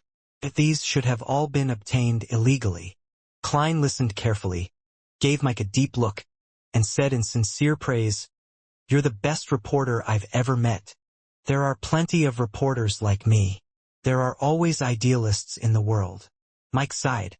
With that, he paid £10 to Klein and took off his hat and waved it. As he watched the reporter get into the rental carriage, Klein was about to take a public carriage in the other direction when Mike suddenly opened the window and asked with a jibing smile, "Sherlock, I'm not the only reporter you know, am I?" Klein was stunned for a moment. Then he laughed. "Guess." City of Silver. Like a trapped beast, Derek Berg paced around the room in anxiety. He felt that the chief wasn't paying enough attention to his report. He was worried that the exploration team members, who had been affected by the fallen creator to an unknown extent, would cause devastating damage to this city that had lasted for 2,582 years in the darkness after their quarantine. In such a situation, he was eager to obtain advice from Mr. Hanged Man, Miss Justice and company, who were rather familiar with the fallen creator. This was the tarot gathering he anticipated the most. Wait a little while longer, just wait a little longer. If Mr. Fool doesn't summon me, I will pray directly to him. Derek tried to calm himself down, but his pacing didn't slow down one bit. Suddenly, he saw the endless gray fog and heard the messianic voice say, "Prepare for the gathering." With a sigh of relief, Derek sat down on the edge of the bed carefully and lay down, pretending to be ready to sleep due to exhaustion. After silently counting 1,000 rapid heartbeats, he waited for a while before he was engulfed by the illusory dark red light. At that moment, Derek's room was abnormally quiet. Lightning streaked across the sky outside his window, keeping the darkness away from the land. Suddenly, by the corner of his bed, a black figure squirmed and extended, taking the shape of a human. The dark figure quickly grew tall and quietly looked down at Derek. He carefully observed him for nearly a minute, then withdrew without gleaning anything. In the corner, the shadows remained the same, unchanging. The endless gray fog lingered beneath his feet as usual. The long bronze table in front of him was mottled with green rust, but it didn't seem to be rotten at all. The first things that Derek saw were Miss Justice and Miss Magician sitting opposite him. The familiar, jovial greeting sounded in his ear. "Good afternoon, Mr. Fool. Good afternoon." Klein, shrouded in gray fog, nodded slightly. He seemed to respond leisurely to Miss Justice and the other members' greetings, but in reality, he was busy manipulating the world, making him appear like a real person. After yesterday's interviews with reporter Mike, it was already dinner time. Klein went to a restaurant that served Fanapotter cuisine, and he was so overwhelmed by the spiciness that he voluntarily ordered a cup of desert beer. After eating his fill and returning home, he didn't go out again for the rest of the day. Neither did he study the Book of Secrets or prepare his own food. That eased the heavy emotions he felt whenever he went to Eastborough. Without realizing it, the afternoon had arrived, and his thoughts shifted to the tarot gathering. After the greetings, Justice, Audrey, restrained her curiosity and excitement, and she was in no hurry to inquire about the truth behind the Capim incident. "Mr. Fool might not answer, but how would I know if he wishes to answer if I don't ask? Well, I hope he makes a request of equal value, and I'll do my best to fulfill it." Audrey looked around at the other members and observed the states of the other members. As a telepathist, she very quickly discovered something strange. The son appears very anxious. Did something happen to the previous exploration team captain? Did he encounter Amon? In addition, Furs is in an indecisive state of wanting to ask but not daring to. She must have seen the papers and guessed from the tarot cards that our tarot club was involved in Capim's death. But she's curious who the Emperor card represents. She seems to be even more in awe of Mr. Fool. What happened? Mr. Hanged Man seems to be in a very good mood. He's finished digesting his potion. He seems to be anticipating something. Mr. World is still as gloomy and reserved as before, and it's hard to read his thoughts. He really is the nemesis of the spectator pathway. Derek didn't try to hide his anxiety, but he didn't consult the other tarot club members directly. He knew perfectly well that the initial time belonged to Mr. Fool, unless there were no so-called Roselle diary entries. There's no need to rush. The gathering has already begun. If Mr. Fool is in a good mood, he might be able to answer some questions. Derek consoled himself. Alger looked up and humbly said, "Honorable Mr. Fool, I found 3 new pages of Roselle's diary." "Diary? Roselle's diary?" Furs pricked up her ears. Klein smiled and replied, "What do you want to exchange them for?" Glancing at the card next to Mr. Fool's hand, Alger suppressed his eagerness and said, "I want to know what that card you have next to you is." "I know that." Audrey's eyes were half-turned, and her chin was slightly raised. She happily cast her gaze diagonally across her, towards a stone pillar that supported the dome. She quickly withdrew her gaze, ready to admire the reaction of Mr. Hanged Man after he heard the answer. Furs vaguely realized one thing. The so-called Roselle's diary can be exchanged with Mr. Fool for answers to certain questions, and maybe even some items. Roselle's diary? Is it referring to the notes that are written with Roselle's unique symbols that no one can interpret? They were actually diary entries? Mr. Hanged Man's tone sounded very firm, and Mr. Fool didn't retort him. "I've encountered many, but I've never bought any of them because I wasn't interested." "Ah, yes, Miss Audrey has quite a few. She's a fanatic when it comes to this. But that dog of hers. Last week, no, maybe last week, I don't remember it too well. Basically, it tore up many books and notes, including all of the diary entries from Emperor Roselle. The sudden surprise and disappointment that emerged had filled her heart and made her want to raise her hands, cover her ears, and scream. That wasn't enough to express her current feelings. "I hate dogs," Furs bitterly thought. The Hanged Man's request was somewhat beyond Klein's expectations. However, it was the easiest for him to complete. He chuckled and said, "Sure. Do you want everyone to hear it? Or do you want to be the only one to know it?" Alger replied without hesitation, "Only myself." He didn't have the spirit of selfless devotion to others. Klein laughed and blocked the senses of the other members, which made Miss Justice very upset. She was waiting to see Mr. Hanged Man's stunned and shocked expression, as though she had done something great herself. Although she couldn't proclaim it out loud, she still looked forward to the subsequent reaction after Mr. Hanged Man knew the answer. But now, that detestable Hanged Man has deprived me of this happiness. Audrey grumbled inwardly. Of course, she was very clear that his request was absolutely justified. But I already know the answer. She pursed her lips and thought. At this moment, Klein leisurely flipped over the card of blasphemy and held it vertically, allowing the Hanged Man to directly see the black-armored, crowned, and caped Roselle. It was common to see the portrait of Emperor Roselle, so Alger recognized him immediately.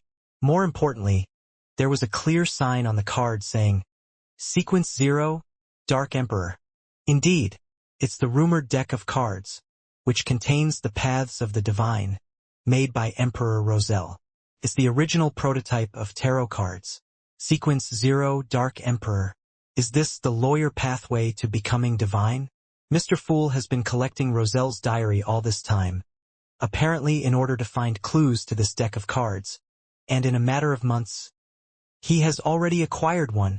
Alger was surprised and delighted, as well as excited and agitated.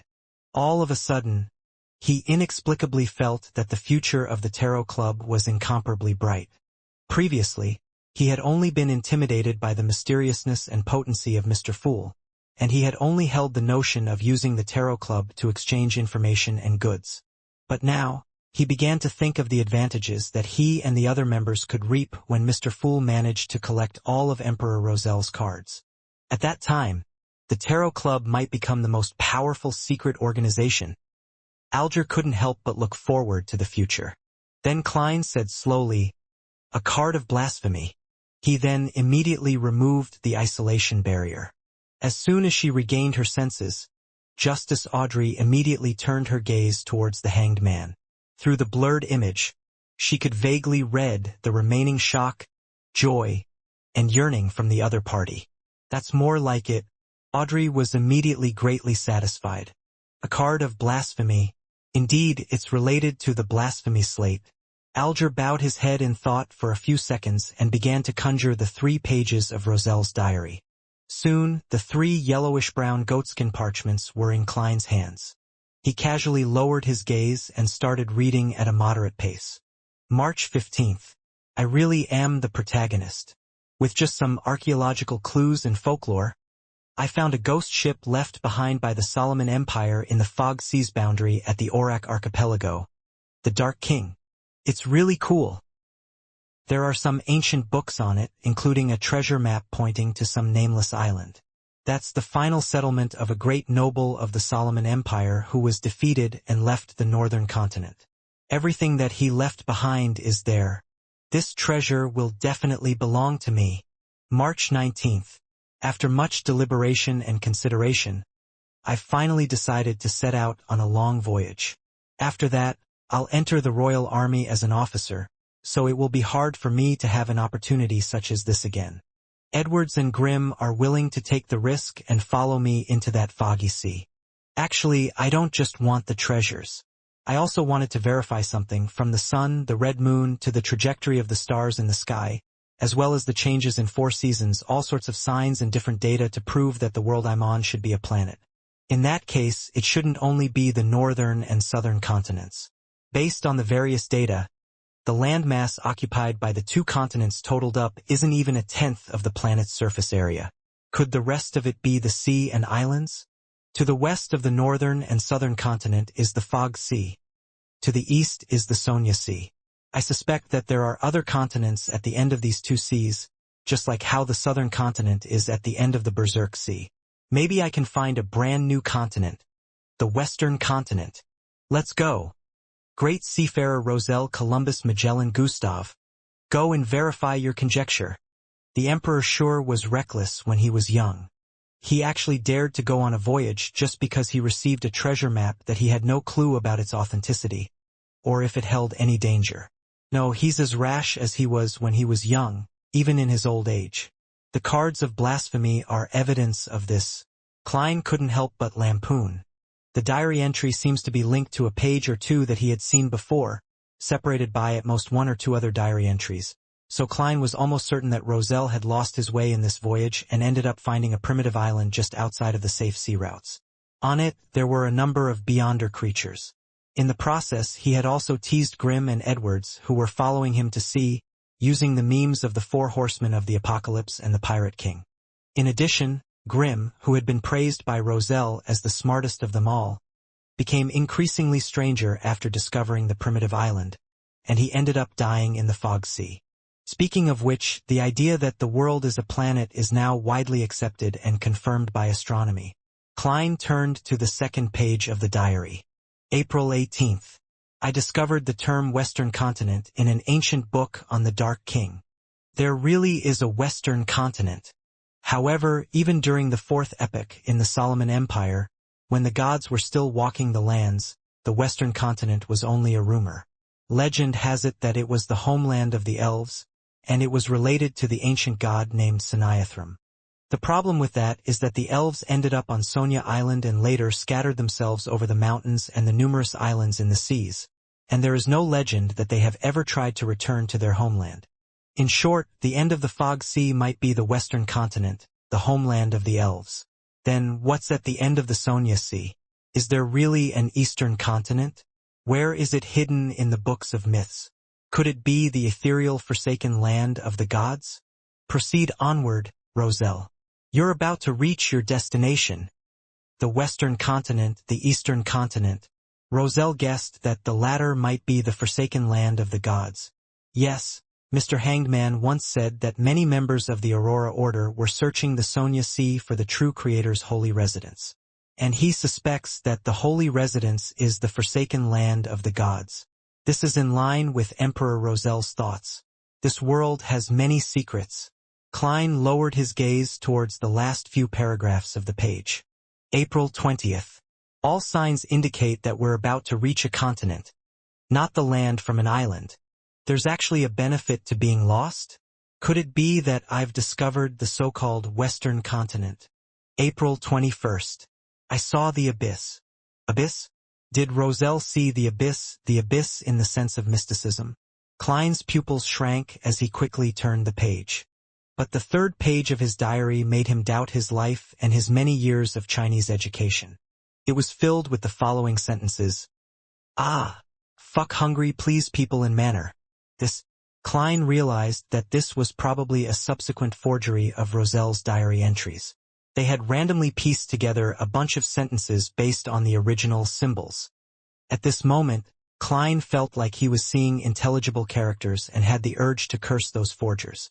He wanted to know if the abyss mentioned in Roselle's diary was the abyss to which the terms source of evil, land of corruption, and home of devils referred to.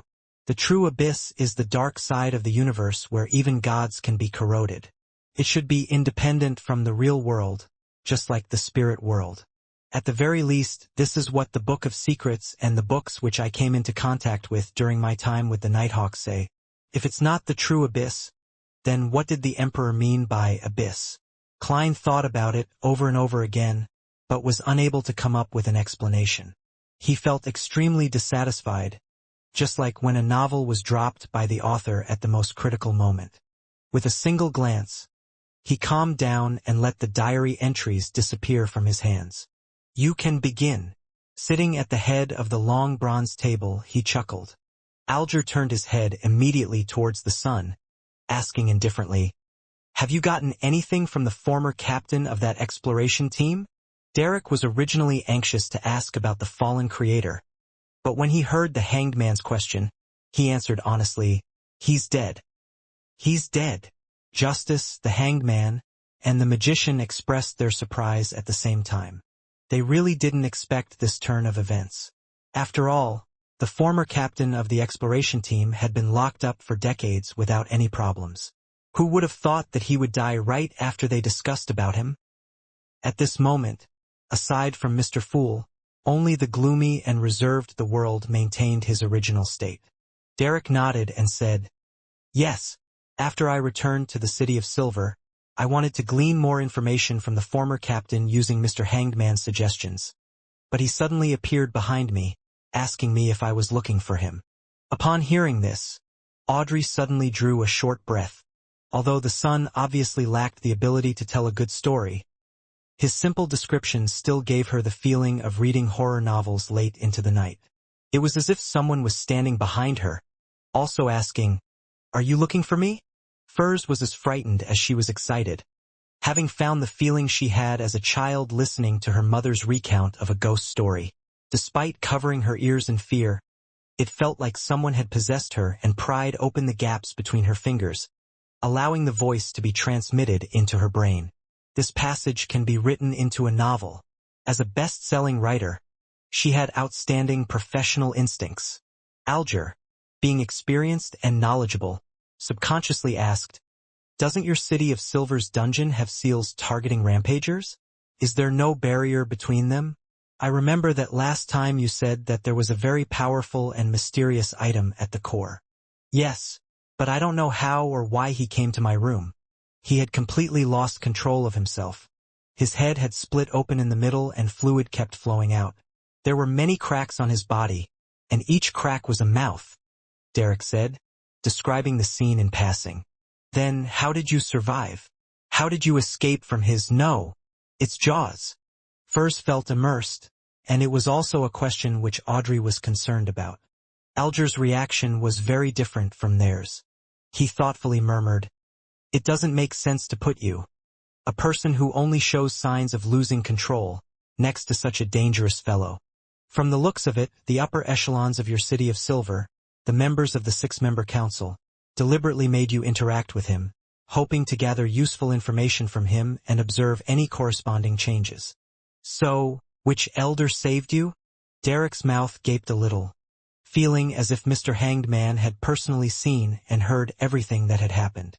Just based on the situation I described, he was able to guess the truth. "How amazing!" Derek answered with admiration. "Yes, just as you said. The chief appeared just in time and used the mystical item to deal with the rampager." Noticing the respect and admiration from the son, Alger let out a chuckle. "It's quite an obvious case. As long as one is experienced enough, you'll easily be able to notice this." "I didn't think of it," Audrey muttered to herself, somewhat depressed. "Couldn't tell." Furs ran her hand through her hair, ashamed. "I didn't think in that direction." The world repeated Mr. Fool's sigh. After saying that, Alger frowned slightly and slowly asked, "You said that not long after you returned, the former captain of the exploration team lost control?" "He didn't lose control for decades, but he suddenly lost control after you returned?" At the same time, Mr. Hanged Man raised his head and looked at Mr. Fool. Seeing that Mr. Fool was very calm and without any hint of abnormalities, his mood immediately eased. All the uneasiness he had just now turned into questions. "The Amon family is known as blasphemers. Could it be that that person discovered the Tarot Club and the secret above the gray fog, but he was easily finished off by Mr. Fool?" Derek nodded seriously and said, "I guess 2 reasons. One was because I chose the sun pathway, and you said that the Amon family was the descendant of an ancient sun god. The other reason is that he noticed that Mr. Fool was pulling me in to attend the gathering, so changes happened to him, and it was proven to be the latter." "How was it proven?" Alger pressed, leaving no stone unturned. "Someone sensed that Mr. Fool was pulling him in to attend the gathering? Someone can really detect it? How terrifying." As expected of a blasphemer, Audrey was astonished and shocked. She couldn't help but glance at the end of the long bronze table, and she was immediately comforted by Mr. Fool's calm and indifferent attitude. "It's just a trivial matter." To Mr. Fool, it's just a trivial matter, Audrey thought with joy and relief. So it turns out that someone is able to discover the Tarot Club's gathering. As expected, with so many pathways and so many sequences, there would always be a beyonder power that can detect this. But for me right now, this is a very bad thing. I'm still too weak. I have to advance my sequence as soon as possible. Furs was momentarily surprised and frightened. Derek truthfully described the events. I saw Amon's shadow when the rampager was finished off by the chief. It should be him. This is what he looks like. With the approval of Mr. Fool, Derek conjured a light screen depicting Amon. A black classic robe, a matching pointed hat, a crystal monocle, a broad forehead, a thin face, black eyes, black curly hair. Have any of you seen him before? Derek asked hopefully. The Hanged Man, Justice, the Magician, and the world shook their heads in unison. Without harping on the matter, Derek continued, Amon's shadow was eliminated by the chief with the help of the mystical item, leaving being a translucent worm. The chief told me that it was only an avatar of Amon. He explained to me the reason for arranging it, so I lived beside him. After confirming that I was fine, he allowed me to return home. I was a little afraid, unaware of any subsequent actions Amon might take. Therefore, the moment I reached home, I prayed to Mr. Fool. Wait, Alger interrupted the son with a frown. You said that you just experienced such a strange and terrifying incident, and the chief let you go home just like that? And the moment you returned home, you didn't do anything but first pray to Mr. Fool. Yes, Derek answered blankly. What's wrong with that? He found Mr. Hanged Man's attitude rather odd. Audrey vaguely felt that what the son had done wasn't right, but she couldn't immediately figure out what was wrong. She just believed that if she were in his shoes, she definitely wouldn't have done that. But at that very moment, furs had already covered her face. Too careless. I was like that in the past, and the price of that was to use up a stone on my bracelet and start bearing the curse of the full moon, the best-selling writer side in her heart. Alger glanced at Mr. Fool again. Seeing that he remained indifferent, he forced himself to relax. He held his fist against his nose and said, After having such an interaction with that strange Amon, do you think the chief will just do a cursory inspection and be completely reassured about you? If that's really the case, that former captain of the exploratory team wouldn't have been imprisoned for 42 years. In my experience, the chief has definitely sent someone to secretly monitor you, and you've undoubtedly exposed your own uniqueness. Don't doubt this. If the chief isn't that careful, then there's no way your city of silver can last till this day under such abject environments. Derek's eyes widened, being even more convinced that Mr. Hanged Man was truly knowledgeable, and that what he said made a lot of sense. If the chief discovered something abnormal about me, so that's why he had such an attitude when he heard my report? What should I do? What should I do? Derek immediately became nervous and frightened. Noticing his concern, Alger scoffed. However, you don't have to worry about it for now. I just thought about it, even if your City of Silver's chief found out about your abnormality, he would only suspect that you were possessed by Amon, that you've been contaminated by him, and wouldn't think of the Tarot Club. You still have time, so you can slowly think of a way to resolve this problem. Derek calmed down a little and honestly said, Back then, I really was possessed by Amon. What? Alger blurted out. He nearly left his seat, taking on a combat stance to fend off any accidents. Audrey and Furs immediately tensed up. Only the gloomy world showed mere surprise. Startled by the reaction of Mr. Hanged Man, Derek quickly added, Mr. Fool discovered it while I was praying.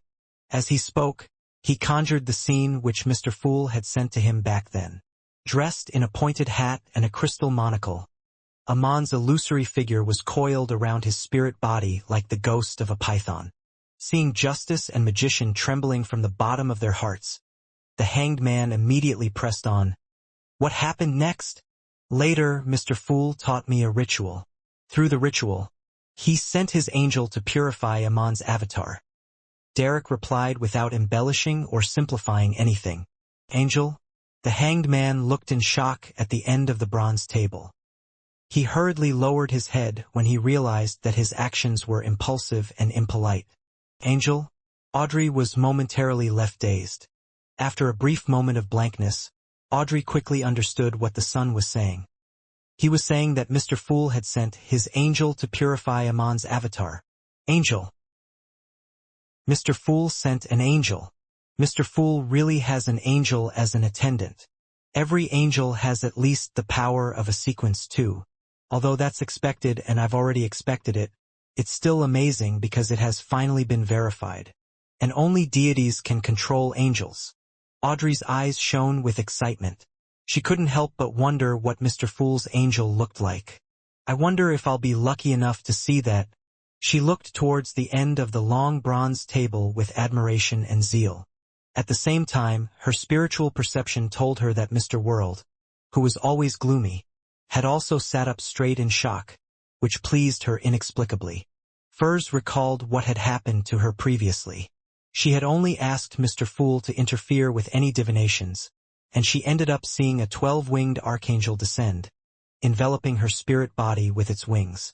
It really was an angel, black wings, an archangel with 12 pairs of wings, and this really is just a routine procedure for Mr. Fool. He would send an angel to help members of the gathering get out of trouble. Furs suddenly didn't dare to look up at the gentleman who was sitting leisurely at the end of the long bronze table. Although she was still only sequence 9, and she hadn't received a complete education in the field of mysticism, she had been involved with different Beyonder circles for 3 years. She would have learned of certain things even if she didn't deliberately find out about them. In the midst of all of this, there was a very important clause. You may not look directly at God. In the past, this sentence didn't leave much of an impression on Furs, but now she suddenly felt that it was the truth derived from countless bloody lessons. Angel?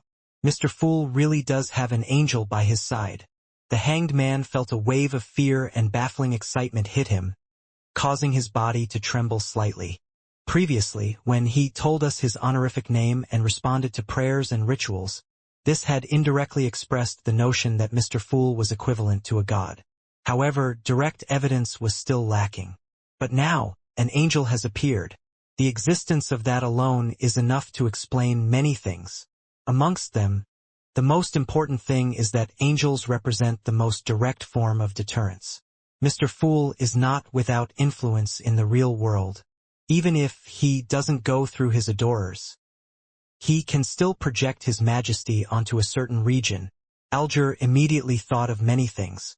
He broke into a cold sweat for his shallow actions in the past while feeling filled with hope for the future. Immediately following that, he started to think about the details of what the sun had said. Mr. Fool didn't let the angel descend directly. Instead, he taught the sun a ritual. Through that ritual, he sent the angel to purify Amon's avatar. That's quite a roundabout way of doing things. Does this mean that in order to influence the real world, Mr. Fool must break through many obstacles? This is consistent with my earlier judgment that he is in a sealed and confined state, or perhaps there's something special about the forsaken land of the gods. The reason why Mr. Fool didn't act like this before was because he has escaped a little. He is gradually freeing himself. Sitting at Mr. Fool's seat, Klein slowly looked around. He was obviously aware of Miss Justice's reverence and zeal, as well as the fear and excitement of the hanged man. Weren't you always treating me like a god in the past? Why are you acting like this after hearing about the angel? It seems like indirect evidence ultimately cannot be compared to the shock and awe delivered by direct evidence. If a new member were to question me in the future, I would make preparations in advance for the world to step forward and say something. Then, I would casually point my finger and kill him as an example to others. Once things calm down, I would make anew the world. Klein's thoughts gradually wandered. Derek didn't quite understand the reactions of Mr. Hangman and Miss Justice. From his point of view, wasn't it normal that an angel served a god or a mighty existence? After pondering for a few seconds, he said, "After Amon's avatar was purified, I coughed out a worm that was exactly identical to the one in the dungeon. Do you know what it is?" With the help of Klein's help, the sun successfully conjured a projection of a translucent worm with 12 transparent rings. Audrey and Furs looked over curiously. At the same time, they shook their heads, indicating that they had never seen or heard of this kind of worm. 12 rings. In the Book of Secrets, all similar symbols have something to do with time. The Amon family was descended from an ancient sun god, and in ancient times, People believed that the sun and time were related. This can barely be considered an explanation and can be verified from two angles. However, why is it that the current eternal blazing sun is the inextinguishable light, embodiment of order, god of deeds and guardian of businesses, but he doesn't seem to be involved in the domain that deals with time? In order to maintain his image as the fool, Klein was in no hurry to answer. He smiled, his gaze warm. Alger thought for a moment before saying, "It should be the vessel that Amon created for his avatar. In legends, there is a type of worm that looks similar appearance-wise. They have 12 transparent rings and are called worms of time. However, no one has ever seen them before. Many people suspect that it's actually the name of a sequence potion. Worm of time, so it's very close to my guess. Although this is just a legend spread among beyonders at the middle echelons of particular churches and above, the information itself is of great value." Is Mr. Hanged Man saying this out loud to let others know this because he has been rewarded, having learned a lot of important information from the sun? Klein felt wistful and amused at the same time. Worm of time, the vessel that Amon created for his avatar. Derek whispered to himself, as though he had resolved many of his doubts. He curiously asked, "What can it be used for? I mean, when it's dead?" "I don't know." Faced with the sun's trust and respectful gaze, Alger suddenly felt a little ashamed. At that moment, the fool, who was sitting at the very end of the long bronze table, spoke calmly. "The main material of certain rituals." This was what Klein had surmised from the contents of the Book of Secrets. However, he wasn't worried that he would say anything wrong, because it was almost impossible to prove it.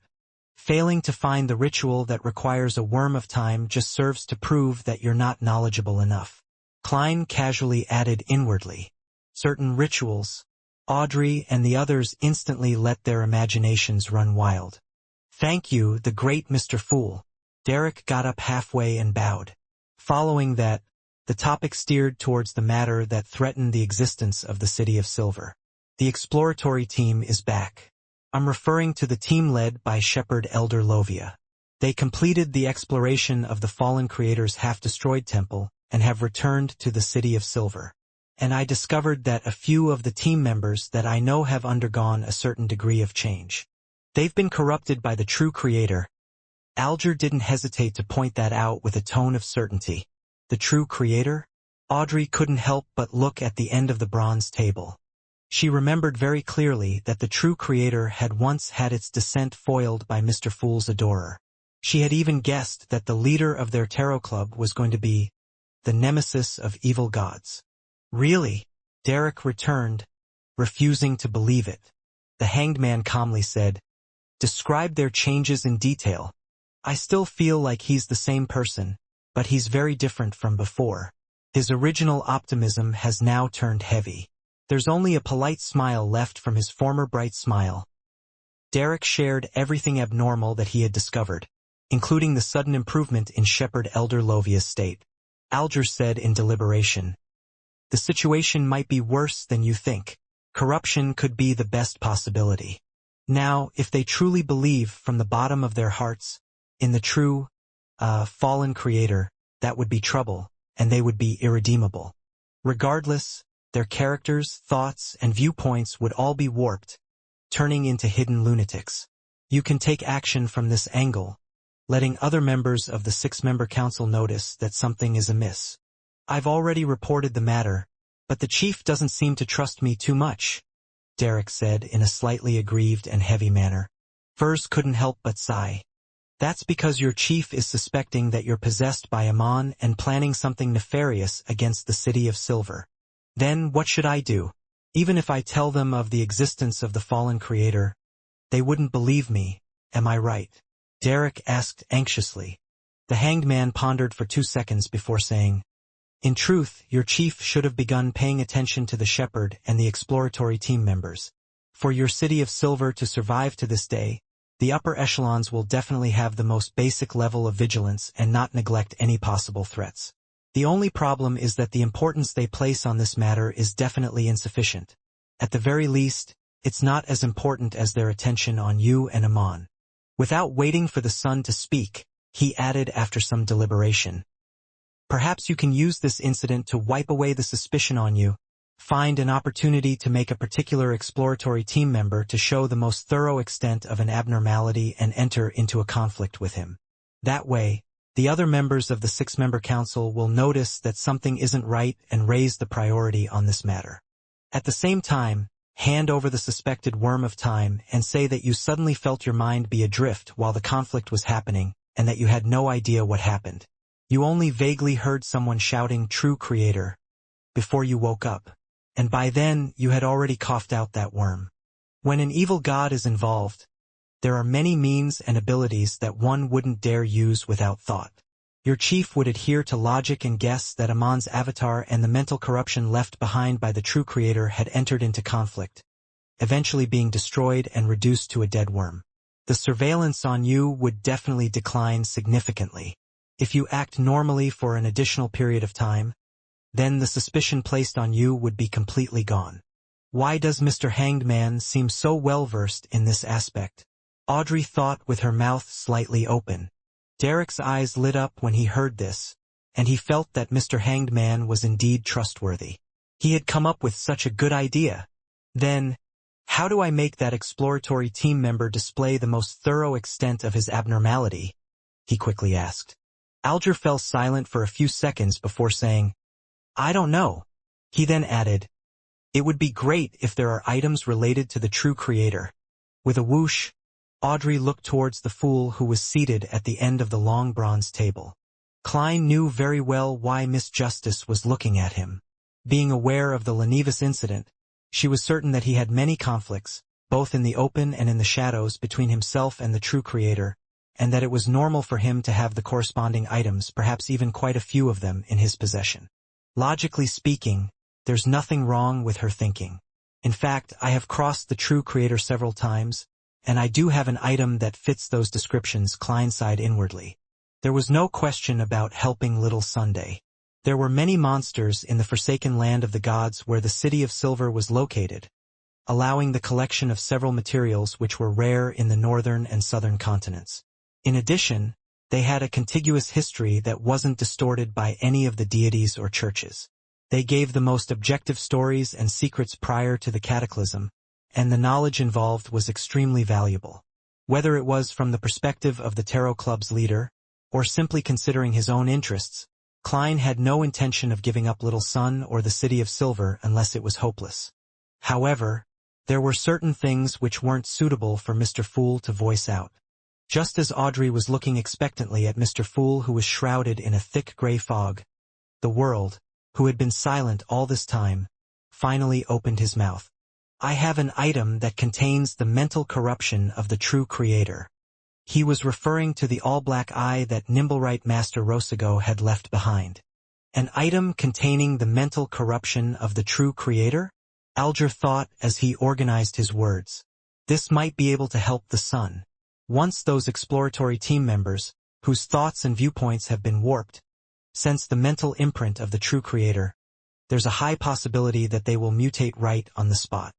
The world looked at the sun and laughed hoarsely.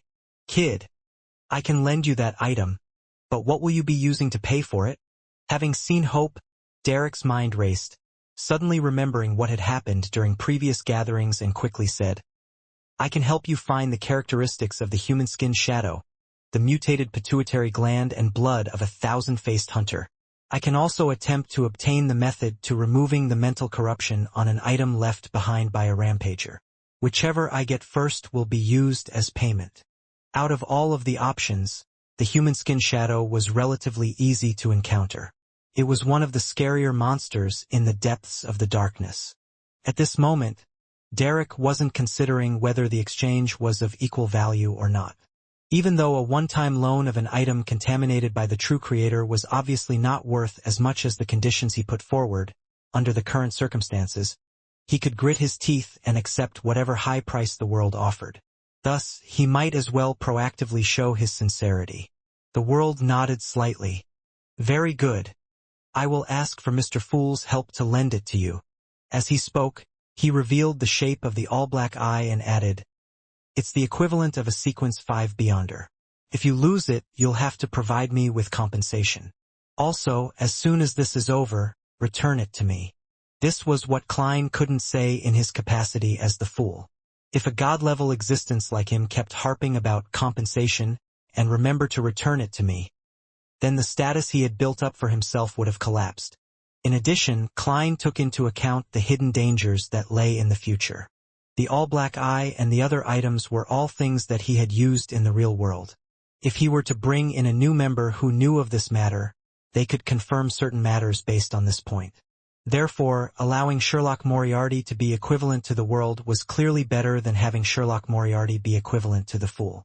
When your strength doesn't match your status, all I can do is tremble in fear, as if I were treading on thin ice or facing the abyss. Klein sighed silently, seeing that Mr. Fool hadn't refused the world's request, nor did he point out any problems with the deal. Derek was relieved and quickly agreed to all the demands. At the same time, Audrey was genuinely happy for little son. Alger thought for a while before letting out a sigh. He then said to the son in a measured tone, "Don't be too optimistic. How to seize this opportunity still needs to be organized.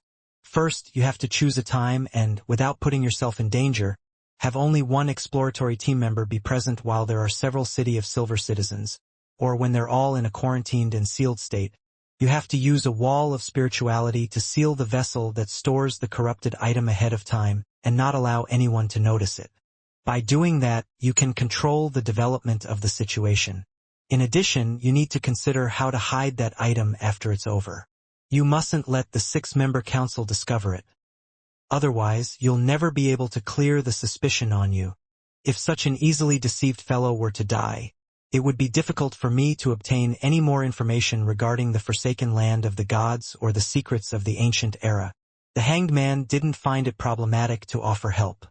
Under his tutelage, Derek gradually had a complete plan and a few key points to take note of. "Thank you, Mr. Hanged Man. Thank you. Thank you to all of you." He sincerely expressed his gratitude to every member in the gathering. This made Audrey feel the satisfaction of doing a good deed. The matter of the sun came to an end at this point, and Furs, who had witnessed it all, suddenly had an idea. She ruffled her slightly curled long hair and said, "I wish to know which family the apprentice pathway belongs to. I'm willing to use one of the chapters in the sites in the spirit world as a barter. Although the content is considered the ravings of a dreamer, many of the things described in it are true from my experiences into the spirit world." The Sights in the Spirit World was one of the mysticism notebooks that Mrs. Alisa had left her. The logic of the content was incoherent, absurd, and just reading it alone left one irritable. However, when her body entered and left the spirit world 3 times for a variety of reasons, Furs discovered that the records in the notebook might not necessarily just be ravings. Sights in the Spirit World? Klein leaned back slightly as he controlled the world to answer before the hanged man. "I know the answer, and I can give you some of the corresponding information for free." He knew very well that the hanged man could also answer the magician's questions. "It's bad to have competition. That's why you need to combine it with free gifts," Klein silently lampooned. "All right." Furs felt a surge of joy. She discovered that the Tarot Club really was much more high-end than the other Beyonder circles that she had participated in before. Many difficult questions could be answered here. At this moment, the world asked in a low voice, "Do you want to hear the answer for yourself or have everyone else hear it too?" Furs pondered for a few seconds, then caught Audrey and the others by surprise with her answer. "Just say it out here." In her opinion, the answers to her own questions were of little help to others, and it didn't matter if they found out, and if Mr. World had left something out or gave an incomplete description, and someone else happened to know the corresponding content, then she would be able to use the same sites in the Spirit World chapter to obtain the full picture. She believed that it was more important that way. The world wasn't surprised and said in a low and hoarse voice, "In the 4th epoch, the apprentice pathway was wielded by the Abraham family. Later, it was spread to the Tamara family, which had been in marriage alliances with it for extended periods of time. In the 5th epoch, which is the present epoch, the Theosophy order also has the apprentice and trickmaster potion formulas. They're widely believed to be related to the Abraham and Tamara families. Of course, there are also people who suspect that the Theosophy order is actually a guise of the Demonist sect. Considering that Miss Magician had already met with members of the Abraham family, Klein added via the world, "It is said that the Abraham family has suffered a bloodline curse all this time. They have no choice but to take up residence separately from each other in order to avoid danger." Bloodline curse? Furz's eyes widened as she thought of her encounters. Mrs. Allice's husband belonged to the Abraham family, and that Mr. Lawrence is also a part of the Abraham family? Is that why she said that as long as one isn't a member of the family clan, they wouldn't suffer the curse? However, I used the bracelet and it belongs to the Abraham family? Once again, regret gnawed at her soul. This was the first time that Alger and Audrey was hearing about the bloodline curse of the Abraham family. Both of them had their own thoughts, so no one spoke up for a short period of time. After a while, Furz took a deep breath and said, "Thank you, Mr. World. You have answered the biggest question I have. I will copy the first chapter of the sites in the spirit world after the end of this gathering and sacrifice it to Mr. Fool. Is that okay, Mr. Fool? The magician is a descendant of the Abraham family? It's no wonder her body can enter and exit the spirit world. She likely possesses a corresponding mystical item." The hanged man suddenly looked at her. Furz is a member of the Abraham family? She was born in an ancient family dating back to the 4th epoch? Audrey nodded as if she was thinking about something. After receiving a positive reply from Mr. Fool, Furz relaxed and began mentioning her desire to buy the Beyonder ingredients: stomach pouch of a spirit eater and the blood of a deep-sea marlin. Unfortunately, the sun wasn't going out during this period of time, so there was nothing. As for the hanged man, he merely mentioned that he had clues to the deep-sea marlin's blood. No one had obtained the formula for the wind-blessed potion yet. On the other hand, Audrey wasn't in a hurry to purchase the psychiatrist formula because she was about to join the psychology alchemists. Klein originally wanted to sell either the werewolf Beyonder characteristic or biological poison bottle, but after considering the latter's compatibility with his spirit body state and the current financial situation of the members, he temporarily gave up on that idea. The transaction segment quickly ended, and the gathering reached the stage where each of them could share information they had heard about. Audrey slowly looked around and said with a slight smile, "Last week, an interesting case happened in Backlund. The protagonist is called the hero bandit Dark Emperor." Dark Emperor? The hanged man, who was casually listening to Miss Justice, suddenly raised his head. His gaze suddenly became sharp and piercing. He had just learned that the card in Mr. Fool's hand was one of the cards of blasphemy created by Emperor Roselle. The name of the card was Dark Emperor. Does this have to do with Mr. Fool? Alger quickly glanced at the end of the long bronze table, before immediately lowering his head. If it was really done by Mr. Fool's adorer, this definitely isn't a simple matter. Alger listened attentively to Miss Justice's subsequent descriptions. Furz, who had long since learned of this from Zio and had some predictions about it, also gave the fool a glance. She wanted to see the truth from the concealed entity's reaction, but the fool remained as calm as ever in the thick gray fog. Audrey, who wasn't able to glean anything either, paused for a moment, then continued. "The victim is a tycoon, Capim. Many rumors point to him being the biggest human trafficker in Backlund. Hero bandit Dark Emperor infiltrated his villa and robbed him of his life, rescuing many innocent girls who were locked up in his underground dungeon. When Capim's corpse was discovered, it was covered with a deck of tarot cards. His face was covered with the cards, Judgment and the Emperor. She didn't mention the safe as she found it unimportant. Covered with tarot cards? Is that the symbol for when our tarot club takes action? Wait a minute, a human trafficker? Alger sharply noticed a phrase. He turned to the end of the long bronze table and humbly asked, "Mr. Fool, is Capim related to the disappearance of the colonial slaves?" The latter was a mission had been assigned to him by the Church of the Lord of Storms, and he had formerly targeted a suspect named Balin and had asked Backlund residents, Justice, the Magician, and the World to keep an eye out for him. As a result, upon hearing the word human trafficker, Alger intuitively believed that it had something to do with the disappearance of many tribes on the southern continent and the flight of many slaves from many islands in the Sonia Sea. He felt that only a matter such as this, which seemed to hold some secrets, could interest Mr. Fool. Of course, It cannot be ruled out that it was an independent act by Mr. Fool's adorer. He couldn't possibly be waiting for everything to be arranged like a manipulated puppet. Alger thought. Capim has something to do with the recent disappearance of the colonial slaves? On second thought, that's not a possibility that can be eliminated. There were 4 Beyonders in his villa, and that in itself isn't normal in the first place. Even if a tycoon like him were to hire Beyonder bodyguards, then he would only be able to get a sequence 7 and 2 sequences 8s or 9s at most. Back then, Horus, together with his mystical items, was equivalent to a sequence 5 expert. The hanged man's words jolted Klein's thoughts as he felt that the matter could vaguely be linked together. However, he wasn't sure about his theory, and he could only disregard the hanged man's question. He chuckled and said, "My adorer made some minor contributions in this matter." As expected, Audrey's eyes shone brightly as she cheered in her heart. As expected, it's the first time that I encountered anything to do with the Tarot Club in real life. Furs was half happy and half wistful. Alger believed that Mr. Fool's words were an indirect confirmation of his conjecture. Capim was definitely not a simple human trafficker. Otherwise, he wouldn't have caused a hidden existence's adorer to take action. Therefore, there was a strong correlation between the human trafficking and the disappearance of the slaves.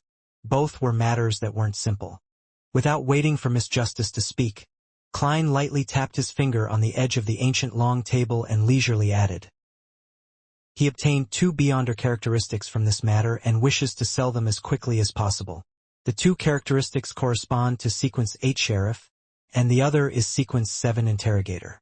Sheriff? Interrogator? Aren't those from the Arbiter pathway which is controlled by the Augustus family?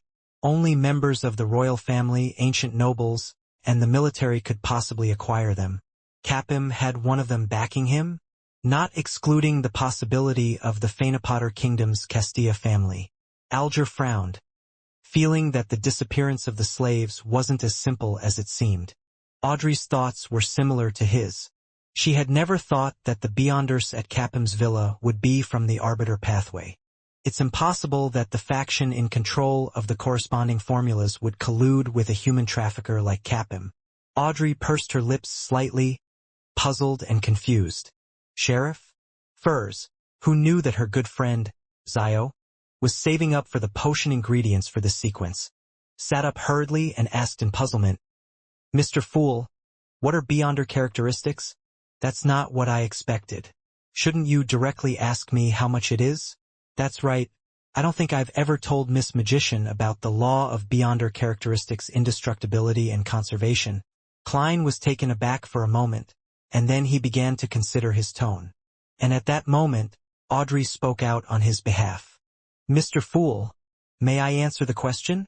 The corresponding payment shall be paid directly to you." She and Furs are friends, and she had volunteered out of the fear that Mr. Fool wouldn't share that knowledge again. "No problem." Klein smiled in response. "Miss Justice is always able to worry about the things that trouble me." He sighed with emotion inwardly. "Phew." Audrey breathed a silent sigh of relief and turned to face Furs. She deliberately didn't use the pronunciation and unique vocabulary of a noble to say, "Do you want to know the answer? What are you willing to pay?" Furs nodded without hesitation. "Of course." She looked at the figure shrouded in gray fog and respectfully asked, "Mr. Fool, can I use another chapter of the sites in the spirit world as payment?" She specifically emphasized another, because she knew that the chapter she would give to Mr. World would be first sacrificed to Mr. Fool, and the knowledge that could be viewed at any time didn't seem to have any value for a transaction. It wasn't to say that she suspected that a mighty figure like Mr. Fool would peak. She just felt that it was more sincere to change the chapter. Sometimes a mighty figure only cares about your attitude. Furs had read such things in many novels. Leaning back in his chair, Klein replied in an unconcerned tone, "Sure. Thank you, Mr. Fool," Furs said, unable to suppress her smile. She instinctively believed that she had come into contact with certain secret high-level knowledge. Audrey was completely relieved as she smiled faintly. "In the Beyonder world, there is a law. Remember, it's a law. In similar pathways, the total Beyonder characteristics are conserved, never reducing or increasing. It will only move from one entity to another, changing from one form to another. Therefore, after the death of a Beyonder, their characteristics will be separated and become equivalent to the main ingredient of a potion. Oh, apart from the remains of rampagers, there are too many latent troubles with those, so they can only be made into items. After the death of a Beyonder, their characteristics will be separated and become equivalent to the main ingredient of a potion. In that instance, it was as if lightning flashed through Furz's mind, allowing her to understand many things. It turns out that the remains Mrs. Alisa left me was her Beyonder characteristic. Turns out that, in the eyes of others, every Beyonder is equivalent to walking ingredients. That's really dark. Furz clenched her fists tightly, feeling that the Beyonder world was essentially filled with madness. However, she didn't feel disgusted by the fact that she had become a Beyonder because she had consumed the Beyonder characteristics left behind by Mrs. Alisa. Instead, it gave her a faint sense of warmth. After losing her mother, before she met Zio, Mrs. Alisa was the person who treated her the best.